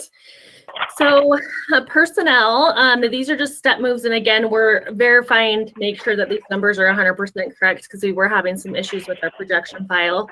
The IT department has about 52% of their budget is labor, which makes sense because they're paying all those maintenance contracts and supplies and everything else. There are 7 full-time employees as well. And you can see that there was just a movement between the lines in the operating budget, but overall it has remained flat. And then I will. Can I interject? Can I interject real quick there? Of course. Because the question is often asked, what is supplies and what is professional services? Under our supply item, most of that is hardware and software that we can pay for every year. Under our professional services, it's our training program, it's our drone license, but it also includes all of our circuits and all of our other professional services, which include just really a bevy of different things that fall under there. Most of it is our network services. It's our system monitoring systems. It's our backup systems and some of those. So those fall under our professional services. Our repair services is almost all our maintenance contracts. Okay. All right. Thank you. That's super helpful. All right. There we go. Okay. So I come to the council every year for this position because I am a firm believer in it, especially as the bad guys keep getting smarter. and I really don't have the full capability, background, and knowledge in my department to handle a major cybersecurity incident. We got through the one that we had last year in August, really by the grace of God in many ways, because it got identified early, it got shut down early, we had great support, and really the attack was somewhat limited. A couple of things to remind the council of. A couple of these quotes here: cyber attacks are not only occurring at the alarming rate, but they've skyrocketed in volume and sophistication in the last couple of years, including several high-profile cases of ransomware with other cities. For example, Atlanta spent over $2.6 million to recover from a ransomware attack that they had last year. Other cities similar to our size spent several $1 million in order to resolve ransomware attacks. And while we have really, really good cyber insurance through the ICRAM program, it may not be enough to cover a major incident. I love the quote from Governing Daily a couple of months ago regarding city governments. It says, holding steady is a top priority, and therefore a top spending area across the board is cybersecurity. The rise of ransomware attacks over the past year, as well as the increasing dollar amounts, have real financial consequences above and beyond ransom. Financial rating companies are now paying attention to cyber-related vulnerabilities from government organizations. Organizations like Moody's are sending a clear message. Hey, government, if you don't get your cyber house in order, we're going to lower your credit rating. I think that's important to understand. And I think some of our ICRIM fees could be affected down the road if we aren't showing due diligence in having the right type of personnel on board taking care of our cybersecurity issues. This position, if it was approved, would come in at a pay grade of a 15 and would have an annual cost of $107,500. Next slide. So we looked at how we could cut our budget by 5%. We do have an operational budget of just over $626,000, and a 5% reduction would entail a $31,000 reduction. We were fortunate this year, for some reason, the MSI-SAC significantly lowered the price of our Albert monitoring system. Albert watches everything that's going on our network, and anytime an unsafe practice or an unsafe incident occurs, it notifies us literally within seconds of the incident happening. For some reason, they did lower the price on that for us by $4,000 this year. We could also cut back on our PC replacement plan. We tried to replace all of our computers on a 4 to 5 year cycle, and we could cut that by $27,317, giving us the required 5% reduction of $31,317. Next slide. Now, this is what the impact would be. Just because the MSI-SAC was nice enough to lower our price this year, it doesn't mean they won't raise it again in the future. So if the price rises in the future and if this is not in our budget, we would have to fund this from other line items as a critical service. Also, with regards to the PC replacement plan, it will slow down the replacement of PCs, laptops, and tablets, which could make some of those on our system obsolete and unsecure. And that's all I have for you, and I'm here to entertain questions. Any more questions for Chris? I've got Claudia. Looks like Claudia's got one. So, yeah, so you've got, so I want to go back to this page where you compared to the national averages. Uh-huh. Was that a comparison overall national average or the national average of cities our size? Gartner, it was municipalities of our size, I believe. Well, Chris, will you double check that and make sure that it was municipalities our size? Yes, I'll see if I can find those original reports. I haven't. I had a hard time finding those. I referenced those a couple of years ago, and the original documents have been hard to find, but I can go back and see if I can relocate them. If you'll look to see if you can relocate those, and then just send us out an email that lets everybody know okay. What you found out on that. Chris, it looks like you've got a question also. Wait, I'm not done. Claudia's done. As soon as Claudia's Well, done, no. you're up, Chris. Mine's related to the question Claudia just asked. Okay. Because I'm wondering if we could also have the cost of living for those same cities, because the cost of living, at least theoretically in Idaho, is significantly lower, and our wages are somewhat lower in many instances than elsewhere in the country. So I think we need to compare within context. I do know that the Gartner reports did not have that level of detail, did not specify the specific cities. They were presenting just averages. And again, so these are percentages and not raw dollar figures. So they really should apply kind of across the board. But I do know the data that you are requesting is not available in these reports or elsewhere. Okay. All right. Okay. Sounds good. Claudia, back to you. So you have seven people in your department, right? Does that Yes, include you, or is that below you? No, ma'am. I believe Ashley can confirm, but I believe in all of these reports, the department heads and leadership of those departments are contained as part of those numbers. Okay, so can you again, in a Barney Rubble kind of way, obviously you're the department head, but what do the other 6 people do? Okay, ma'am. Of course, I am the chief information officer for the city and oversee all of it. The next person would be Bert Holtz. His position is a system analyst. He is the one that does any of the actual programming that needs to be done, written programming. He is the one that manages all of the databases in the city. He's also the one that coordinates all of the projects that come in with the contractors and vendors and works out all the issues and ensures those things are going to work appropriately. Aaron is our network engineer. He takes care of all of our network issues, the circuits, making sure they're up and running, cable connections, the servers, the routers, the bridges, and all of those different items that keep the background infrastructure of the network.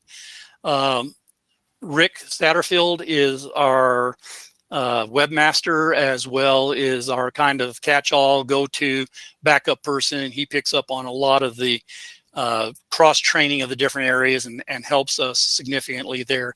He provides a ton of service to each of the departments for their web pages, oftentimes for the graphics and those kind of things.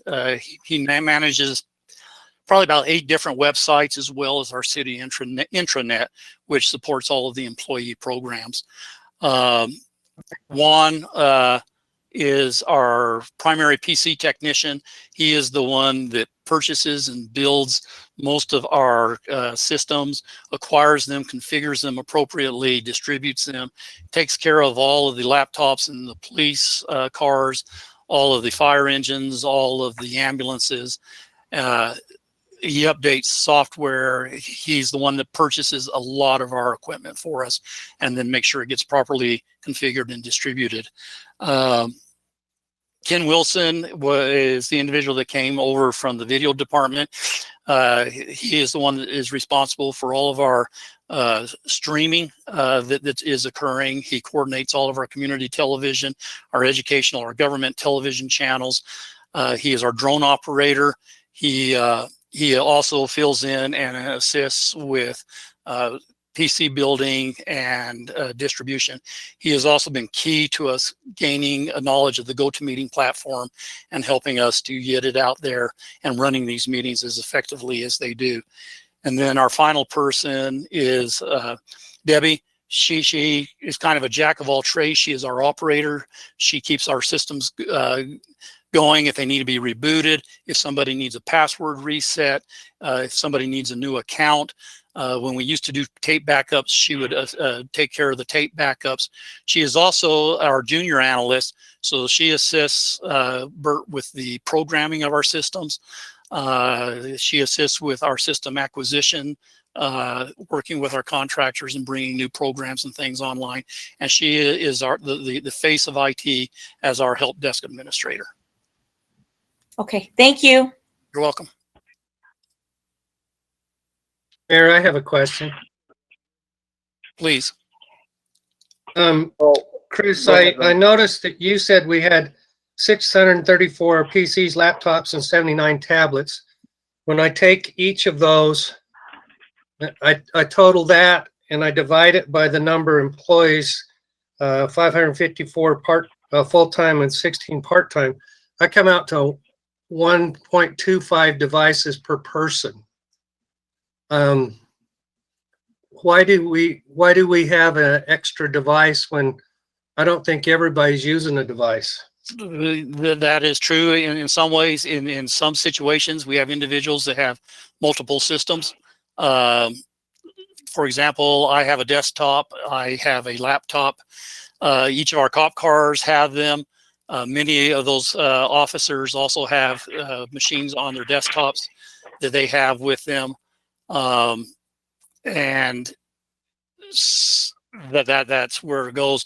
We have kiosks. We have some machines that aren't assigned to anybody, but they're utilized by others. We have computers at the library where we don't have individuals, necessarily personnel, but we support those computers. So I don't know what the exact number is at the library, but I believe it's probably in the 20 or 30 range, and they don't have that many employees over there, but they're there for the public to access. So not only do we have computers that are available to the individuals that have multiple computers assigned to them, but again, we have computers that are available to the public depending on the location and things. Okay. Okay, thank you. Any other questions for Chris? All right. Sounds good. Thank you. Then we will go ahead and continue on with, it looks like utility billing. Yes, good morning. Good afternoon. How's that? Mayor and City Council members. Cindy Robbins, Utility Billing Director. Everybody hear me okay? We can.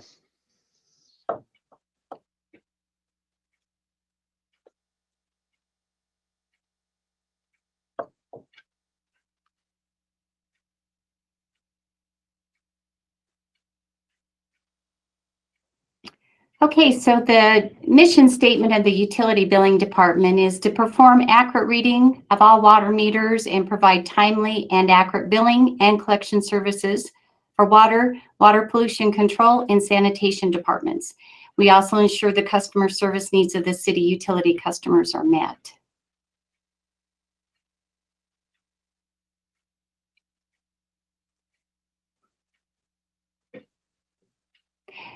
The city did a mission value statement, and how we integrate that in our department is everything utility billing does is to encourage communication. We are only able to provide the best assistance to our customers when we understand their situations, enabling us to offer ways to help them. We truly embrace acting with integrity, honesty, and fairness as we enforce the city ordinances approved by the mayor and city council.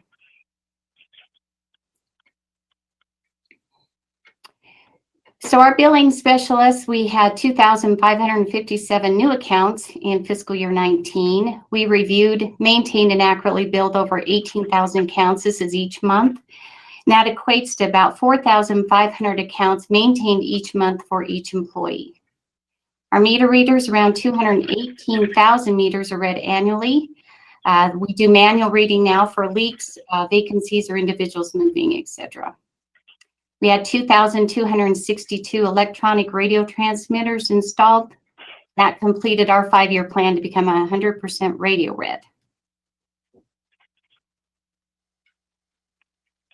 And there's my graph I like to just again show we are 100% radio read as of 2019. So we're pretty excited about that.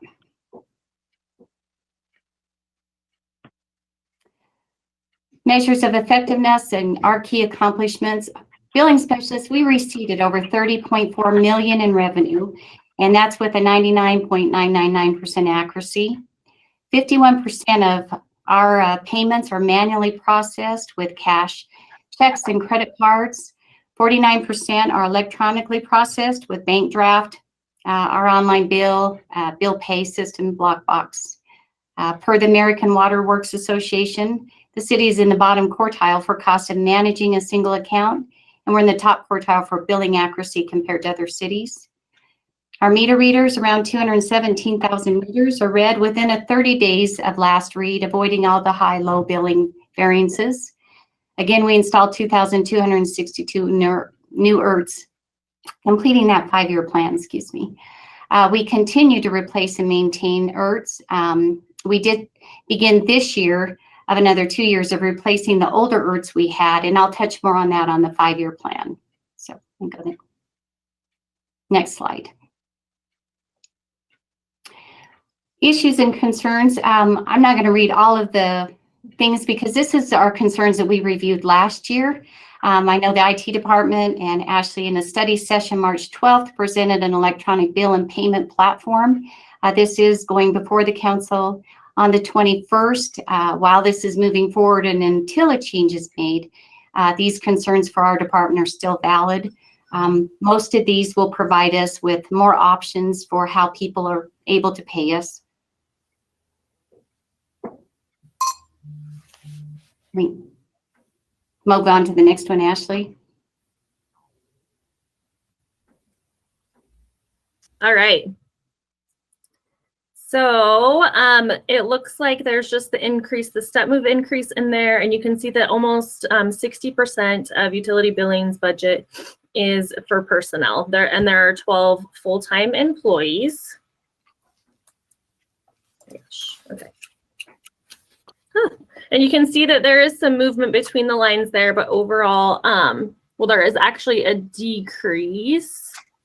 And I think that Cindy can go over that here in a minute.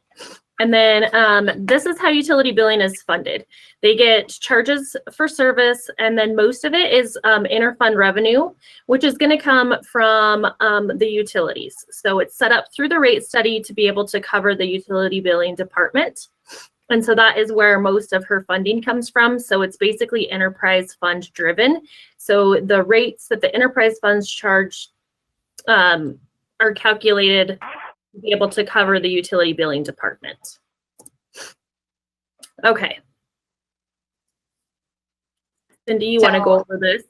You betcha. So we're not asking for any increase to our budget this year. The 5% reduction we were asked. So 2020, our actual operating numbers, 478,000 at 5% was 23,902. Our budget request for 2021 is 447. So we've already reduced it roughly 6.5% at that 30,094. How we came about that on those last ones, we had some equipment we were purchasing. We also added WaterSmart, and so we were able to take those costs out. And then the only thing that after purchasing WaterSmart, we just had their maintenance agreement to add. So it allowed us to come in at a much lower rate this year. The 5-year plan, once again, we completed a 5-year plan, and then we plan every 2 years for a vehicle replacement. We're hard on our vehicles. We start and stop a lot. This is what I was talking about earlier. We began a 2-year replacement for the original ERTs that are failing. And a lot of those were only on a 1-year warranty. And obviously they're off in that because there's some of them. This was between 2004 and 2009 that we installed these. So we did go through the utility rate study and added this cost into the water department's budget. I said we'll complete the first year. There was about 5,600 of these ERTs left to replace, and we'll complete half of those this year, and then like I says we'll have about 2,600 to complete next year. And I think that's my last slide. So if there's any questions. Claudia, looks like you're Claudia. So, so every 2 years you replace a vehicle? We do. One vehicle? Yes. Okay. Thank you. You're welcome. Thanks. Any other questions for Cindy? Okay, not seeing any. Thank you. I've got one, Brian. We got one, Roger. Roger, there you are. You talked about how much you put in manually processing. You said 49% is electronically processed with bank draft, online bill pay, and lockbox. Is that not integrated into our programs to where that just flows through? Our online payments, and those come in electronically. Every day we have to transfer the bill pays into our office. We still consider those not manual. I do just consider them as electronic. Our bank drafts, we do key to get those coming from the banks. So there is still some manual processing even for our electronic stuff. But with the Pimentas, if we can do that, we're looking more to get a lot of the mobile text and email payments, IVR systems. So it just opens up even more ways that may be reducing the legitimate manuals that are the more labor intense, like opening the mail, processing checks, and cash. That answer your question? Yes, I saw a 49% electronic processed, and then I saw a 57% manual process on the next page, and I was just trying to understand how they juxtapose to each other. Yes, and that was because on that other page, I didn't touch those numbers, and that's what they were in the year before when I had presented last year, that all those numbers, I just left them as they were, and that's what they did change within a year. If that makes sense. Just I didn't change them because they're the same concerns I had, but that's what I gave last year. So, but nice PI there, Roger. Okay, sounds good. Thank you, Roger. Looks like Claudia, have you got another question? I do, but I lost it. Dang it. Give me a second. You're gonna have plenty of time here to find it again. I'm gonna look and see, does anybody else have a question while Claudia's looking? Oh, I remember. Never mind, you lost your chance. I did. Claudia, Okay. you're up. So I just want to be clear that the new utility billing system and the system that Ashley talked about for the finance department, all of those, everything is going to mesh, right? Ashley, was you talking, or do you want me to? Our billing system is actually staying the same. This is it's the venue that we take to receive our payments through that's added to, and yes, it works very well with the system we have. It also connects to our WaterSmart, so people can, if they're on WaterSmart, will be able to pay as well without having to go into another system. Okay, but Ashley finds it very well. But Ashley, I just want to make sure that in your finance department presentation, when you talked about $50,000 for systems, and that this will integrate with that as well, yes? Yes, they should all integrate together with Central Square. Okay, perfect. That was my question. Thank you. Thank you. Okay, thank you. Any other questions? Okay, then we will move along then. Thank you, Cindy. Thanks, everyone. We will move to Public Works.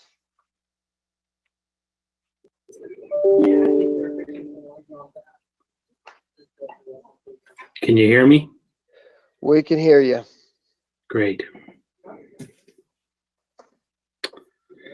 Good afternoon, Mayor and Council. Appreciate this opportunity. I'm Jeff Mansfield, the Public Works Director and City Engineer for the City of Pocatello. Appreciate this opportunity to present our budget presentation to you today. Next slide. So our mission statement here is basically to support and enhance the residents of the City of Pocatello through infrastructure and services that promote public health, personal safety, transportation, economic growth, and civic vitality. Next slide. With Within the Public Works Department, there are two employees, myself. I serve as the Public Works Director and also as the City Engineer for the City of Pocatello. And I also have an Executive Assistant who serves with me as well. My primary focus has been in leadership, team building, existing systems understanding to increase the efficiency and improve work product of each Public Works Department. I oversee seven different departments throughout the city.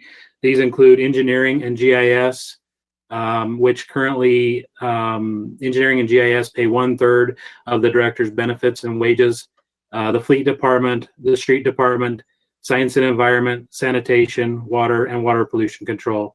And you can see from that breakdown there that the majority of my budget is primarily funded by the enterprise funds. Next slide.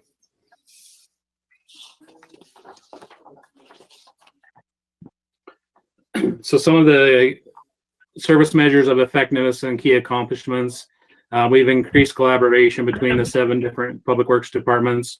We ensure that the mayor and city council are well informed.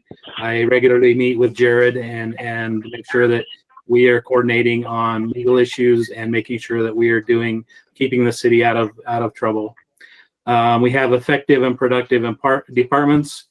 We ensure that we are not getting violations regarding our permits, and we have an adequate supply of water to meet current and future demands. We make sure that we are planning for future demands in regards to our infrastructure systems. We need to make sure that we maintain good public relationships, both with the public as well as our private partners. We need to make sure that we are accessible and responsive to citizens. And one of our key accomplishments this past year was the Northgate interchange and the development that was completed. I'd also like to point out that the Public Works Department, the City of Pocatello, just recently received 2 awards from the American Public Works Association. You may have seen this in the newspaper recently, but we received an Innovation and Technology Award for the Northgate Interchange Public-Private Partnership, and we also received an award for the Pocatello Creek Restoration Project. Next slide.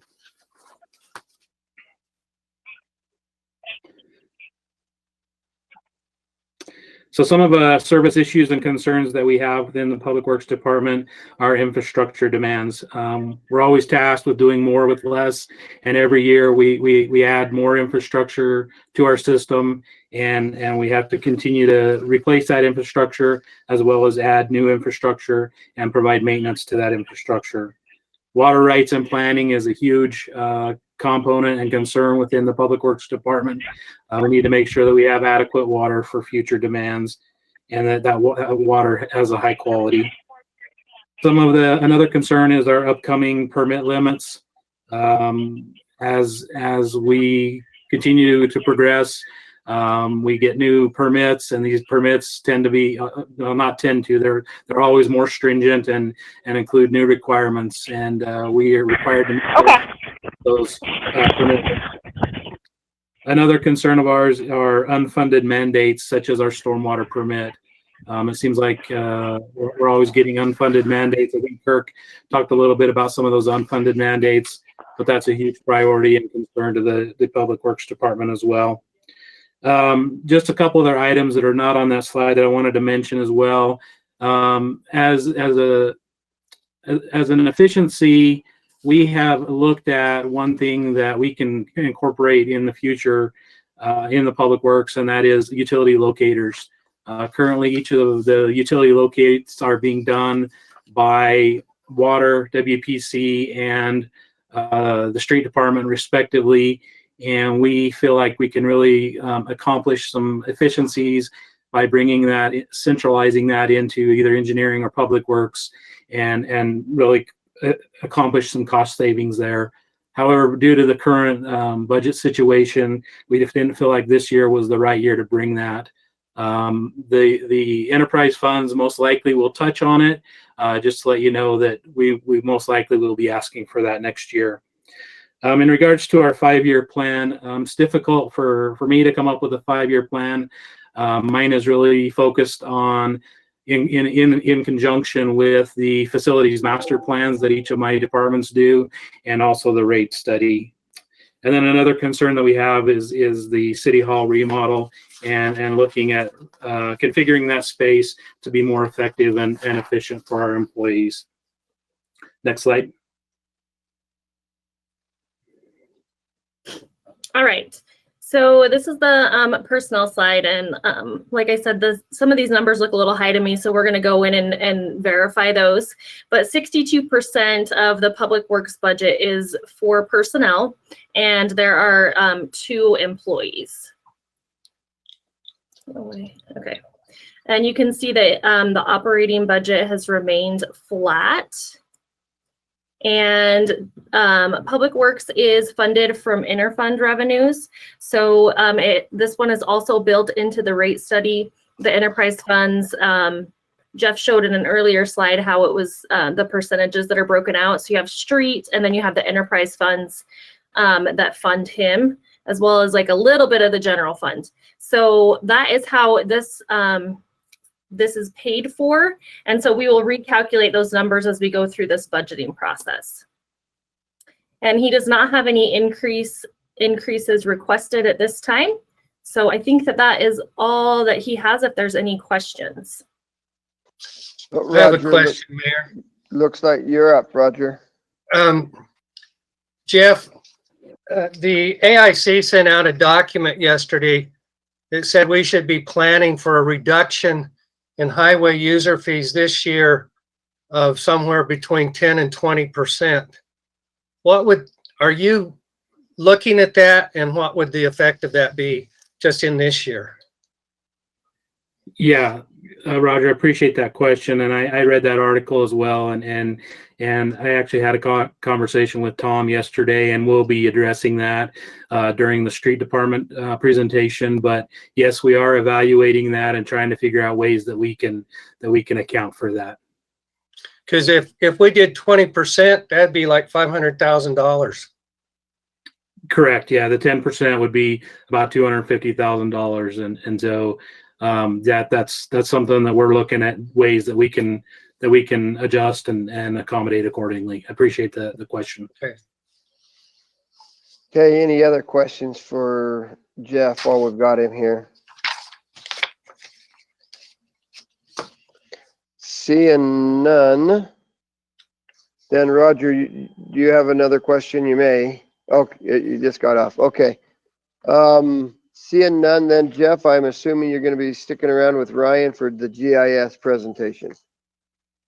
Yes, sir. He's right here next to me. I'll go ahead and flip the camera around. Okay.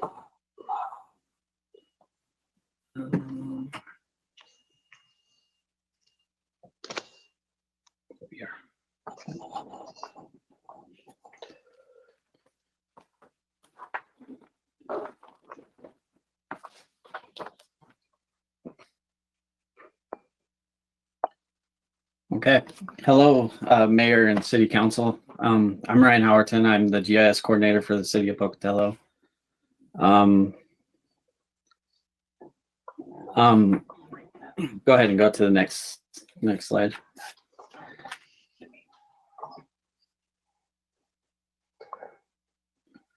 The GIS department is one person. It's me, the GIS coordinator. And what I do is I provide a platform to promote actionable information to help facilitate informed decisions.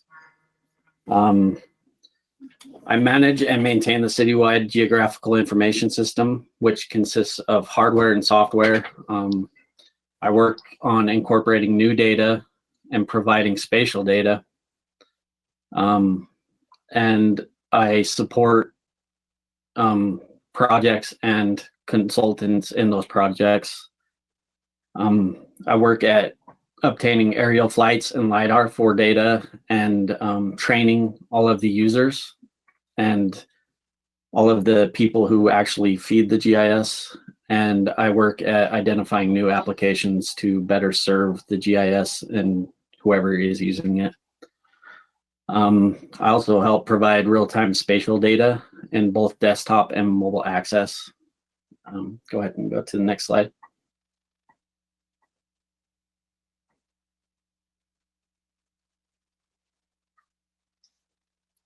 I also help manage, I also help maintain and manage the asset management system. Our asset management system is named Lucity. It works with the GIS and ties all the work orders and asset information to the actual GIS features. I've been working to find ways to expand the usage and train new users and expand our usage within Lucity. Next slide.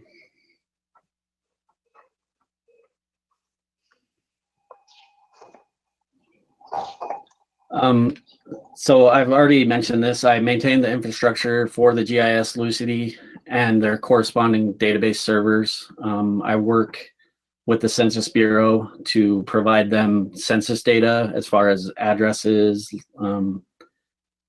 our annexation boundaries, to keep the Census Bureau up to date on what the city consists of. And then I also provide access to the general public in regards to a web map where they can search certain things that is available to the public. Next slide.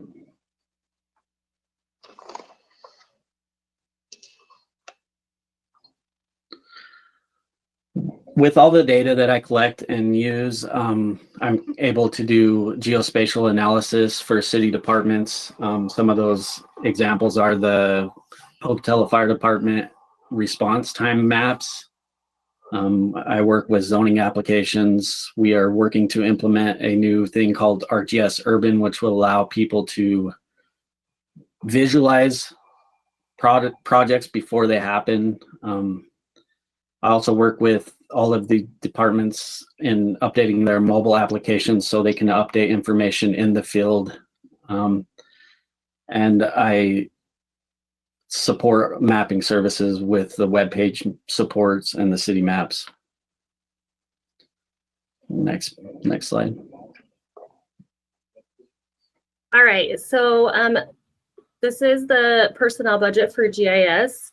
You can see that there's just the increase for the step move, and about 50% of the budget is for personnel, and Ryan is the only employee. And then you can see there was just some movement in between the lines for operating, but overall the budget remained flat. Let's see. And no increases are requested for this fiscal year, and as well as no fee increases requested. Are there any questions about the GIS budget?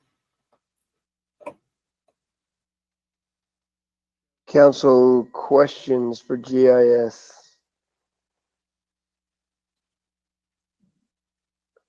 Man, Ryan, I know you're good, but I didn't know you were that good. He's that good.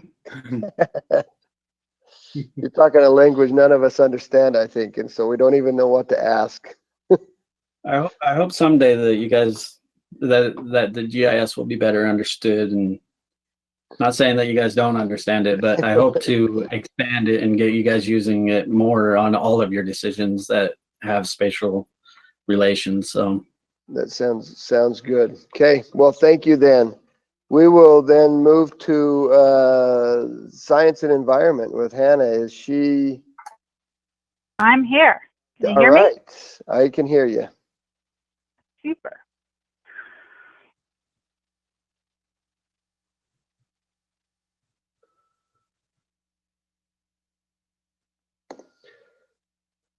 Oh, camera.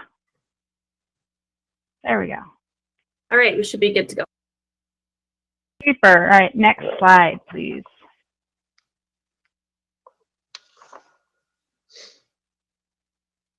So good afternoon, Mayor and Council. Hannah Sanger, Science and Environment Administrator for Science and Environment Division. So our vision is to be environmental leaders, empowering community members and coworkers into action. And we do that by overseeing environmental compliance and collaborating with community partners to improve watershed conditions and quality of life. So next slide. So this means we do a lot of planning, some compliance, and a lot of outreach. And every now and then we get our shovels dirty and work on projects in the field. So we administer the stormwater permit and compliance actions related to that. We've been spearheading the Port Neuf River Vision planning and project management as it's implemented. Doing a lot of planning with integrated water resources, so groundwater, surface water, stormwater, et cetera, and natural resource management of our open spaces, and then general environmental consulting and outreach on a myriad of topics. Next slide, please. So in fiscal year 2019, this meant that with the stormwater permit, we spent a lot of time negotiating a new stormwater permit that was effective October 1 of 2019. So we're about 9 months in now, or 6 months in, I guess. And commenting on that, we did a whole bunch of outreach events, over 10,000. Our numbers will be significantly smaller next year, as we've been canceling them like crazy recently. We developed an operations and maintenance template for stormwater for the Pocatello urbanized area, which includes Bannock County, Chubbuck, ISU, and ITD. That's probably at least a $100,000 template that we would have otherwise paid a consultant for. So trying to maximize efficiencies there. We do a lot of mapping and monitoring of stormwater runoff, river conditions, and a lot of compliance outreach and enforcement related to the permit, erosion and sediment control, for example. The River Vision this past year, we made huge progress. We held the first ever Pokey Paddle event with 1,000 or more floaters, super successful. Always makes me happy to see this picture of people happy in the Port Neuf River. We developed an implementation plan for the River Vision. So we have a 3-year implementation plan of how we're gonna get what the community wants. We developed a brochure for fundraising, community engagement, and floating, and also developed 2 river access points. Next slide, please.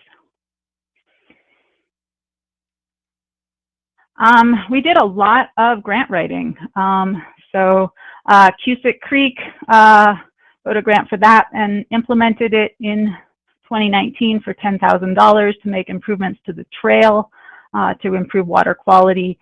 Pocatello Creek, we implemented it in 19 and 20 for $26,000. It was about a $50,000 or $60,000 project total, and that we're starting to see the vegetation grow in for that, which is exciting. Doing some river access points along the Port Neuf River. We wrote that grant last year and hope to implement that this year for about $20,000. A source water protection grant looking at groundwater contaminants in the lower Port Neuf Valley aquifer and trying to understand those. That work should be done this summer for $10,000. Wildfire mitigation, there's a typo on my part, sorry, it should be $240,000. That grant has been received and we should be spending that on the East Bench starting this fall, $240,000. And then the Centennial Park, just working with Port Neuf Valley Partners, and I wasn't sure of the number exactly, but they've raised at least $26,000. Also starting to work on integrated water resource planning. So as mentioned before, our surface water and our groundwater and our stormwater and our wastewater, it's all water. It is all the same water, really. And so trying to make sure that as we move forward, we're planning those resources together and leveraging as we can. So we've been doing a lot of commenting on various state, federal water quality regulations. Next slide. So a couple of performance metrics of where we're at. It's really hard to compare cities because we all structure our environmental programs differently and have really different local environments, as you might imagine. So looking at our stormwater permit administration, one of the things we're seeing is a lot better compliance by private property owners when we ask them to comply with erosion and sediment control issues, for example. We are seeing decreased sediment loads entering the Port Neuf River in town. And specifically, we're seeing a reduced volume of stormwater flowing into the Port Neuf during most storm events, even as development increases. And a lot of this was due to Sacagawea Park, which is capturing a huge amount of stormwater in one basin. With the river vision and some of the integrated planning efforts, you know, one of the big successes is we've increased river use by the community by thousands. I mean, really, before there were probably about 6 people before last summer, 6 people on the Portneuf in Pocatello a summer. And now we all know many people, yourselves included, who have floated it. We'll be starting to track the status of the River Vision implementation plan. It was developed last year, so I don't really have numbers right now. But this ties back into the stormwater permit as one of the real big goals for this division is that, you know, the permit is not, it's driven in large part by our federal requirements, but we want to make sure it meets what the community wants. And so trying to mesh those together, and as the community increases its use of the river, we've been adjusting how we're implementing the permit and are monitoring to make sure that we're meeting the community needs for a clean river. Next slide, please. So issues and concerns and some cost saving potentials. So one of the things I've commented on pretty much every year for a long, long time is that as development increases, we're going to need more staff to do erosion and sediment control. Also, with our new permit requirements, have asked us to inspect all private facilities for their stormwater detention ponds and how well they're operating. I'm anticipating that second part, that ongoing inspection of private stormwater facilities, is going to take about a half-time person. So I've allocated a staff person to that. But that really, we're going to ask you for another person to do erosion and sediment control, at least part-time, and been talking with engineering and looking at ways to maximize their own visits out into new subdivisions, and looking at fees and making sure fees could cover the costs. And so one of the things you'll hear from engineering is discussion about engineering doing a lot more erosion and sediment control covered by fees. I think this is a great way of leveraging some efficiencies and covering some costs, and instead of charging general tax funds, having it covered by user costs. Second thing is we have significant deferred stormwater maintenance. This is on the private and city side. This impacts flooding, water quality, etc. This is really expensive. When we think about the cost of stormwater, the cost of maintaining these facilities and doing large capital improvement projects and thinking about the river and how we improve it is hugely expensive. Our stormwater permit in the future is probably going to have some temperature controls associated with it. And $1 million in the city doesn't go very far. $1 million upstream in the river can go further. So we've often been thinking, how can we do projects upstream that will help improve water quality, and we'd see those benefits in town versus dealing with concrete in town. Really, the way nationwide that we see this covered is with a stormwater utility fee. This is also in Moscow, they're calling it a stormwater user fee. And so really a question for you is, do you want us as a city to start to dive into doing this? I anticipate, if so, it's probably about a 2-year process before we'd be for you saying pass the ordinance and enact these fees. So we'd be looking at the earliest October of 2022. And Lewiston and Moscow, we're looking at implementing it this fall in 2020, but due to COVID, are putting it off a year. So Hannah, we've got a question. Looks like we've got a question by Rick and then by Heidi. Sure. Hannah, could you be a little more specific on this deferred stormwater maintenance issue and exactly what you're talking about there, please? Yeah, so we have hundreds of stormwater ponds around the city that were constructed, some 10 years ago, some 20 years ago, and some have gotten a fair bit of maintenance, and some, since they were constructed, have had absolutely no maintenance done. We've just started the process of really finding out where they all are, documenting their condition. So that's one big thing, is just the general maintenance of it. And I think Tom in the street department can probably talk more about exactly where they're at with the maintenance program, but I know it's just a significant burden for them and is covered in part by the highway user fees and I imagine general tax dollars, but Tom can speak more to that. The other big thing is, as we look to improve the quality of water coming out of these facilities, or where there are no facilities, is we're going to need to be putting in new facilities in certain areas, which will, such as another Sacagawea Park or something. And so that's going to be a significant capital investment. So when you say maintenance of those stormwater ponds, you mean dredging them?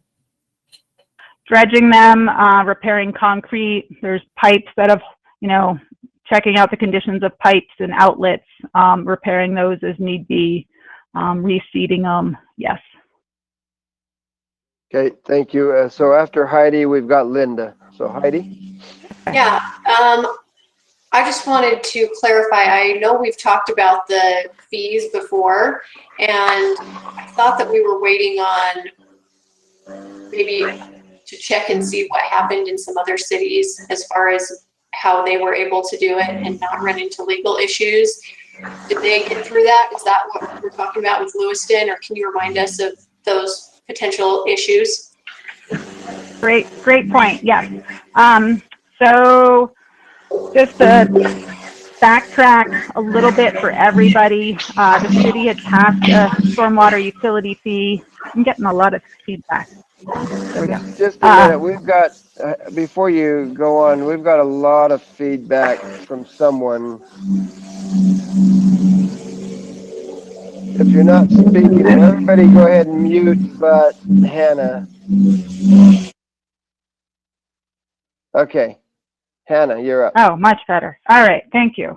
So in 2002-03, the city passed a stormwater utility fee, charging about $7-8 a month for stormwater costs per household. It was repealed due to a citizen referendum in 2004. And then other cities throughout the state, notably Lewiston, had passed them as well. Those were fought recently in court and overturned, except for Coeur d'Alene's has never been fought in court, and theirs still stands. They've tweaked theirs recently in light of recent court cases to make it stronger. However, everybody's struggled with the fact that without a stormwater utility fee or stormwater user fee, we really don't have the funding needed for capital improvement projects and to do a lot of maintenance work. We can cover the writing of manuals and plans, the work I'm doing with wastewater funding, but it's hard to do the boots on the ground work. That's you're looking at millions of dollars a year needed. So recently, Moscow and Lewiston hired a consultant firm to do a legal review, to look at the permit conditions and assess the cost to meet the stormwater permit, what it would cost to set up a database and set up that database and develop essentially the legal justification. So Moscow has an ordinance that is ready to be accepted by City Council. They had a meeting in February when they were ready to accept it. They've got a draft set of fees, and they are ready to bring their fees to a committee to review their proposed fees. And then the COVID-19 hit, and so they put it on pause. Lewiston is just a little bit behind. So we can certainly wait. I just want to bring this to your attention and get direction, because I don't want to, on my part, if you'd like me to move forward, I can move forward with starting to figure out what data we have, contacting consultants, so that, in a year we could hire a consultant, or sooner if you wanted. We can certainly wait for Moscow and Lewiston. That's about, sounds like 18 months out before they'll enact it. And we do have, requirements for the permit to do maintenance activities that are only going to get more stringent. So in my personal opinion, the sooner we can start, the better. Lewiston has, 300 to 400 pages of memos with a lot of justification in there. And so one of the things I certainly could move forward with your recommendation is reviewing that, compiling it, and sending you a recommendation based on that. Okay, thank you. Linda. Hi, I actually was going to ask the same thing Heidi just asked. I was wondering about the status of those legal challenges, and it sounds like Moscow is doing quite well moving forward. And I just wanted to say that I am in favor, and we'll have to talk about this as a council, but I'm very much in favor of having Hannah start working on this. I agree, the sooner the better that we get something ready to go. Okay, thank you. All right, no other questions. So Hannah, continue on. All right, next slide, please. So other issues and concerns is how effective are our stormwater facilities? Are they doing what we want them to do? So in fiscal year 2021, we've been working on developing a robust monitoring program that will look at stormwater flow through our detention ponds as well as sediment flow. So we've got a contract with ISU that should be coming before you in June to do that work, which is pretty exciting. It's another way we're really able to leverage costs and reduce them by working with faculty at ISU and graduate students there. And then our stormwater watershed issues cross many departments, but sometimes we get siloed with all of those issues. Our open space crosses many departments with, street department, parks department, water department, environmental division. So be looking at developing an integrated water plan. This is a many-year process and will require outside consultant support, as well as a natural resource management plan for our city-owned open space, which would help inform management decisions by various departments as they look at, how recreation use and stormwater use, et cetera, of those areas. Finally, it's costly to do river vision projects. These are going to cost a lot of time and money to implement. It's also costly not to implement as we look at developing our river as an asset for Pocatello, as we think about what's going to happen with the concrete channel as it ages. What's our plan for it? What does the community want? So one of the conversations I've been having is with the Sagebrush Step Land Trust about them taking over sort of the fundraising aspect of it, driving a lot of those community involvement efforts. But they're looking, and they would fund that with private donations, but they're looking for a match from the city for implementing actually projects on the ground at $50,000 a year. And next slide. All right, so the personnel increases are just due to step moves. You can see about 50% of the budget is for personnel, and there are 2 full-time employees and 1 part-time employee in science and environment. All right, and then this will pop up. You can see that there has been some movement between the lines, but overall her budget has remained flat for operating purposes. And science and environment is funded a little bit from licenses and permits, some intergovernmentals, which come just from other local entities, government entities, and then interfund revenues, so which is WPC and water. So enterprise funds pay for the difference, and that again is taken into account when we do the rate study. So I'll have Hannah go over these with you. Yeah, so a couple budget authority increase requests. So we have received a $240,000 grant to do wildfire mitigation on the East Bench.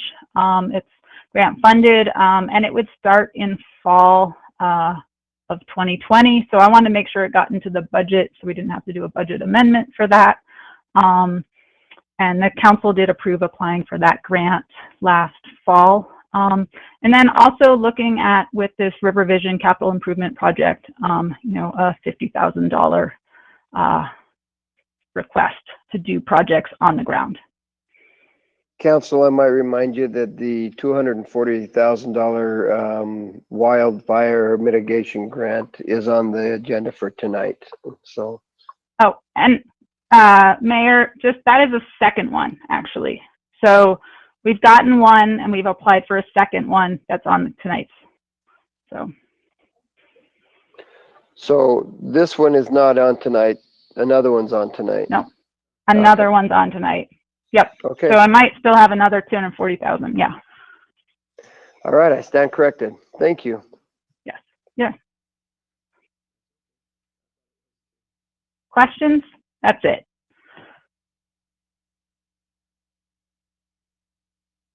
Okay. Any questions, Council? Oh, I guess I have my proposed fee increases. Sorry. I have one small fee of $25 for erosion and sediment control yellow cards. These are placed at the front of every building lot. And builders have had a habit of not installing them or losing them. So we've been redoing them like crazy lately. So we have a $25 fee to help incentivize everybody to install them properly and the first time. There are other stormwater fees that will increase, but those will be discussed by engineering as the fee recipient. Okay. Questions for Hannah?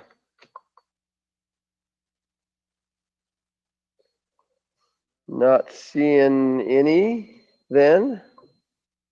All right. Thank you, Hannah. Yep. Then with that, oh, Roger, it looks like you just popped up. Do you have a question? Yeah, Brian and council, somewhere down the road, we've got to start having discussions about shortfalls that are happening. I've already brought up the highway user, but you know, the airport, I don't know what's going to happen out there, but we've got to talk about some of the rental fees that we may not be able to collect inside the terminal, and stuff like that. The rec center, the recreation department, somewhere we've got to talk about what's going on with some of those things with leagues and park fees. Boise has already said they're not going to open their pools this summer. So somewhere we've got to start having our conversations because other cities are way ahead of us in not only having conversations, but making decisions. So I think those decisions or those conversations and decisions are going to be during and after the what is it called, Ashley? The revenue generation and those things. So the 1st of June, I think, is when those, I'm talking about this budget year, Brian. Stuff like that. Yeah, I'm talking, and right now. I'm talking about this budget year. Our rec center's been closed for what, 6 weeks or more? Yes, and we've got the department heads working on that, and also, like I mentioned earlier, everybody's looking at what it looks like for a 1% holdback, and we'll also be figuring out what those shortfalls are going to be. We're not exactly sure when the pools are going to be able to open, if they are. They've followed up a little bit with Boise. You use that as an example with Boise. Boise apparently has a number of pools, and some of those pools they're opening, some of them they're not. And so those discussions are happening so that our department heads can have an idea of what it's looking like, so that the council can have the discussion and know what to expect for this year. Somewhere we are the policy makers, and we need to be discussing what our policy will be with that data that comes in. Sure. I want to make sure we get absolutely. I want to make sure we get the data for you so we can do that. It looks like, Chris, you've got a question also. Yeah, I was wondering, when we were going to have the discussion about the 5% per department, which is what I'm very sure we talked about. We didn't talk about 5% operating, and it's really useful information, and I appreciate the hard work everyone's done. But your final statement the last time we discussed this was that you would ask each department to make a 5% cut, or as close as they could get to that. You and I had a brief exchange about the fact that that might end up, unfortunately, with a potential impact on personnel. So I'm just wondering, where in this process do we get to that discussion? And then, you know, can we at least get like an estimated, even if we can't put a date on it yet, can we put together like a list of the meetings, the types of meetings that we have to have, because we sort of have an end date, but I mean, I know we have the presentation calendar, but I'm sort of saying, okay, within that, where do we have our policy discussions? Where do we have our 5% reduction discussion? Because I'm concerned that we're going to run out of time or be back in a position where we're kind of springing unscheduled meetings on people, and we're going to run into what we ran into before, which, you know, was tough on everybody. So the 5%, that's what they're doing right now, is they're going through and showing you the 5% of what they are recommending they can cut. So I think that discussion is happening as we go with, yeah, Chris? Yeah, I mean, you know, please correct me if I'm misunderstanding, but they're doing 5% of operating, not 5% of department budget. I mean, I think I'm right. Am I wrong? So no, you're right. The understanding that I had, and as I looked at the minutes and everything, the meetings, we were asking for a 5% of the operating budget. No. It was confusing at best. So I've asked them to look at 5% of the operating budget, and so that's what we're getting right now. Right. We'll have a further and a more in-depth discussion after we understand what everything looks like. So the 1st of June, once we get through these, as soon as we get to our revenue things and what we've got for revenue, if there's further cuts that we need to make, then we as a council will be having those discussions. But that will happen early June, I believe. So early, so again, help, I mean, I'm just trying to be clear here, because Sure. I was not at all clear. In fact, I was clear that we were asking for a 5% department budget cut. That's what I was asking for. So I'm just concerned that if I'm understanding the tightness of the schedule, once we get into June and July,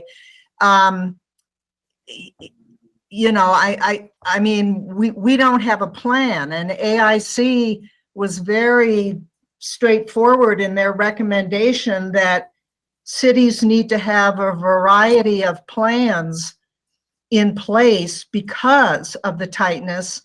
And I don't want to be I don't want to be putting departments under duress on July or June 10th and say, okay, you know, now go through and find a 5% cut across the city budget, because some departments can't do that easily. Some, you know, I mean, I'm just concerned that we're going to really be burdening staff incredibly by shoving things to the last minute here. I'm very concerned about that, and that we don't have any plan Bs scheduled in. Okay, so what was discussed was the 5% of the operating budget that they could control. And then we would, afterwards, if there was still a concern and we don't feel like we have done what needs to be done, then we would in June be going through that process. And so I think that we're still on track. I think we'll have still be in good shape, but we're definitely not dropping the ball on that one, Chris. I think that we still don't know what revenues look like. We know they're going to be down a little bit. We're not sure what insurances and everything are looking like, and so we're going to. There's still some information that we just have to get before we can do that. But what we've asked them is to make that operating budget and come in, show us what 5% looks like, and then we'll be going through that list of that Ashley's making of wants and of cuts and making decisions on that in June. Claudia, you have a question. Well, I just want to say something to this. I feel like I was pretty clear when I asked for a 5% reduction in every department's budget. I was even vilified by other people for even implying that it would involve staff cuts. So I'm not at all happy with just getting 5% on operating budget. I don't feel that that's honestly what we agreed to look at. The other thing is if we're waiting till the last minute, then we should not be the ones deciding if there's going to be personnel cuts. We should not be the ones deciding who those and where those should be. Those should be the department heads. And if we keep pushing this out until the last minute, then that's going to be a mad scramble. So the conversation at that meeting was that the department heads would say, this is how we would cut 5%. This is what it would look like, whether it involves operating budget or personnel. This is how it would affect us providing our services to the community. And then we, the council, would then bear the brunt and the responsibility of making the decision. So I'm really kind of confused by what we're doing today. Not that I don't appreciate today's information, but I'm confused. So my understanding, and Roger, you've got something to say too, but my understanding was that we were asking them to look at their operating budget and cutting their operating budget. And then at the end of the day, we would be looking at it to see if that does what you have asked for and what you're looking for or not. That's how that turned out in that meeting. That's what I understood of it. I've listened to that meeting a couple of times, and that's my understanding of what was asked. And so that's what we've tasked the department heads to do. And I've explained that to them a couple of times. And so this is what I've asked them to do. They've come with the 5% of their operating budgets. And that's because that's what came out of that meeting that I understood. So that's what they're doing. We'll have some more discussions after we have more information with the revenues and the deficiencies that AIC believes we're going to have and stuff like that. We still don't know those numbers, but they're coming in with what they control. We control the rest of it, whether it be raises, whether it be personnel and things like that. And so that's what came from that meeting. It's what I understood of that meeting. And so that's where we are with it. And so that they're doing what I've asked them to do here. Roger, You didn't understand what I wanted. Okay, that may be the case, but go ahead, Roger. Brian, the perspective I have is that we've got over 30 million people on unemployment that applied for unemployment in the last little bit. This is the fastest downturn economically that we've ever seen. No one knows what the future will be. So we need to be building in some scenarios based on what the future starts to look like. No one will be able on June 4th to tell us what the future is. we will have to start building in different courses to take before then. I already have cited how other cities have looked into the mirror, so to speak, and said, we've got to furlough people. We're going to be impacted drastically with this. And so I'm just feeling like we need to be more conscientious about the dire circumstance we could be facing. I don't know that we will, but the indicators are that there will be real hard times coming up. And for example, the travel industry is not predicted to recover for a long time. That will hurt Pocatello. It will hurt our hospitality industry. It will probably, that's our restaurants, our hotels. If people aren't traveling, there are polls out that show that many people do not even anticipate traveling for 6 months or more. Those are all indicators that we've got to start paying attention to and molding our own sense of how we are going to be responsive to those indicators. And if we're waiting for somebody else to tell us, that's not our job. Our job is to start making the decisions on hard scenarios. So I don't disagree with that at all, but I'm hoping that everybody's paying attention to those things, because we sure are here. And the employees and the department heads have done what I've asked them to do because of the meetings that we've had in the past. Now, Claudia, I understand that you believe that I misunderstood or missed what you were saying. But right now, this is where we are. This is what we've got, and we're going to continue on down this. I think we'll be prepared, and I think that as you're paying attention, the department heads are also paying attention to these things, and we are planning on things, and we're planning on everything that we can do. And in June, we'll have a lot more information in June than we do today. And so I think we're going to be okay. Yes, Roger. I will disagree with your characterization of looking only at a part of a department's budget. We brought up this whole scenario last time we met on budget issues. The paper, by reviewing what we had done, characterized that the council had moved towards addressing this very issue. That was their take, their impression that they got out of watching the minutes or watching the video of the meeting and reviewing minutes.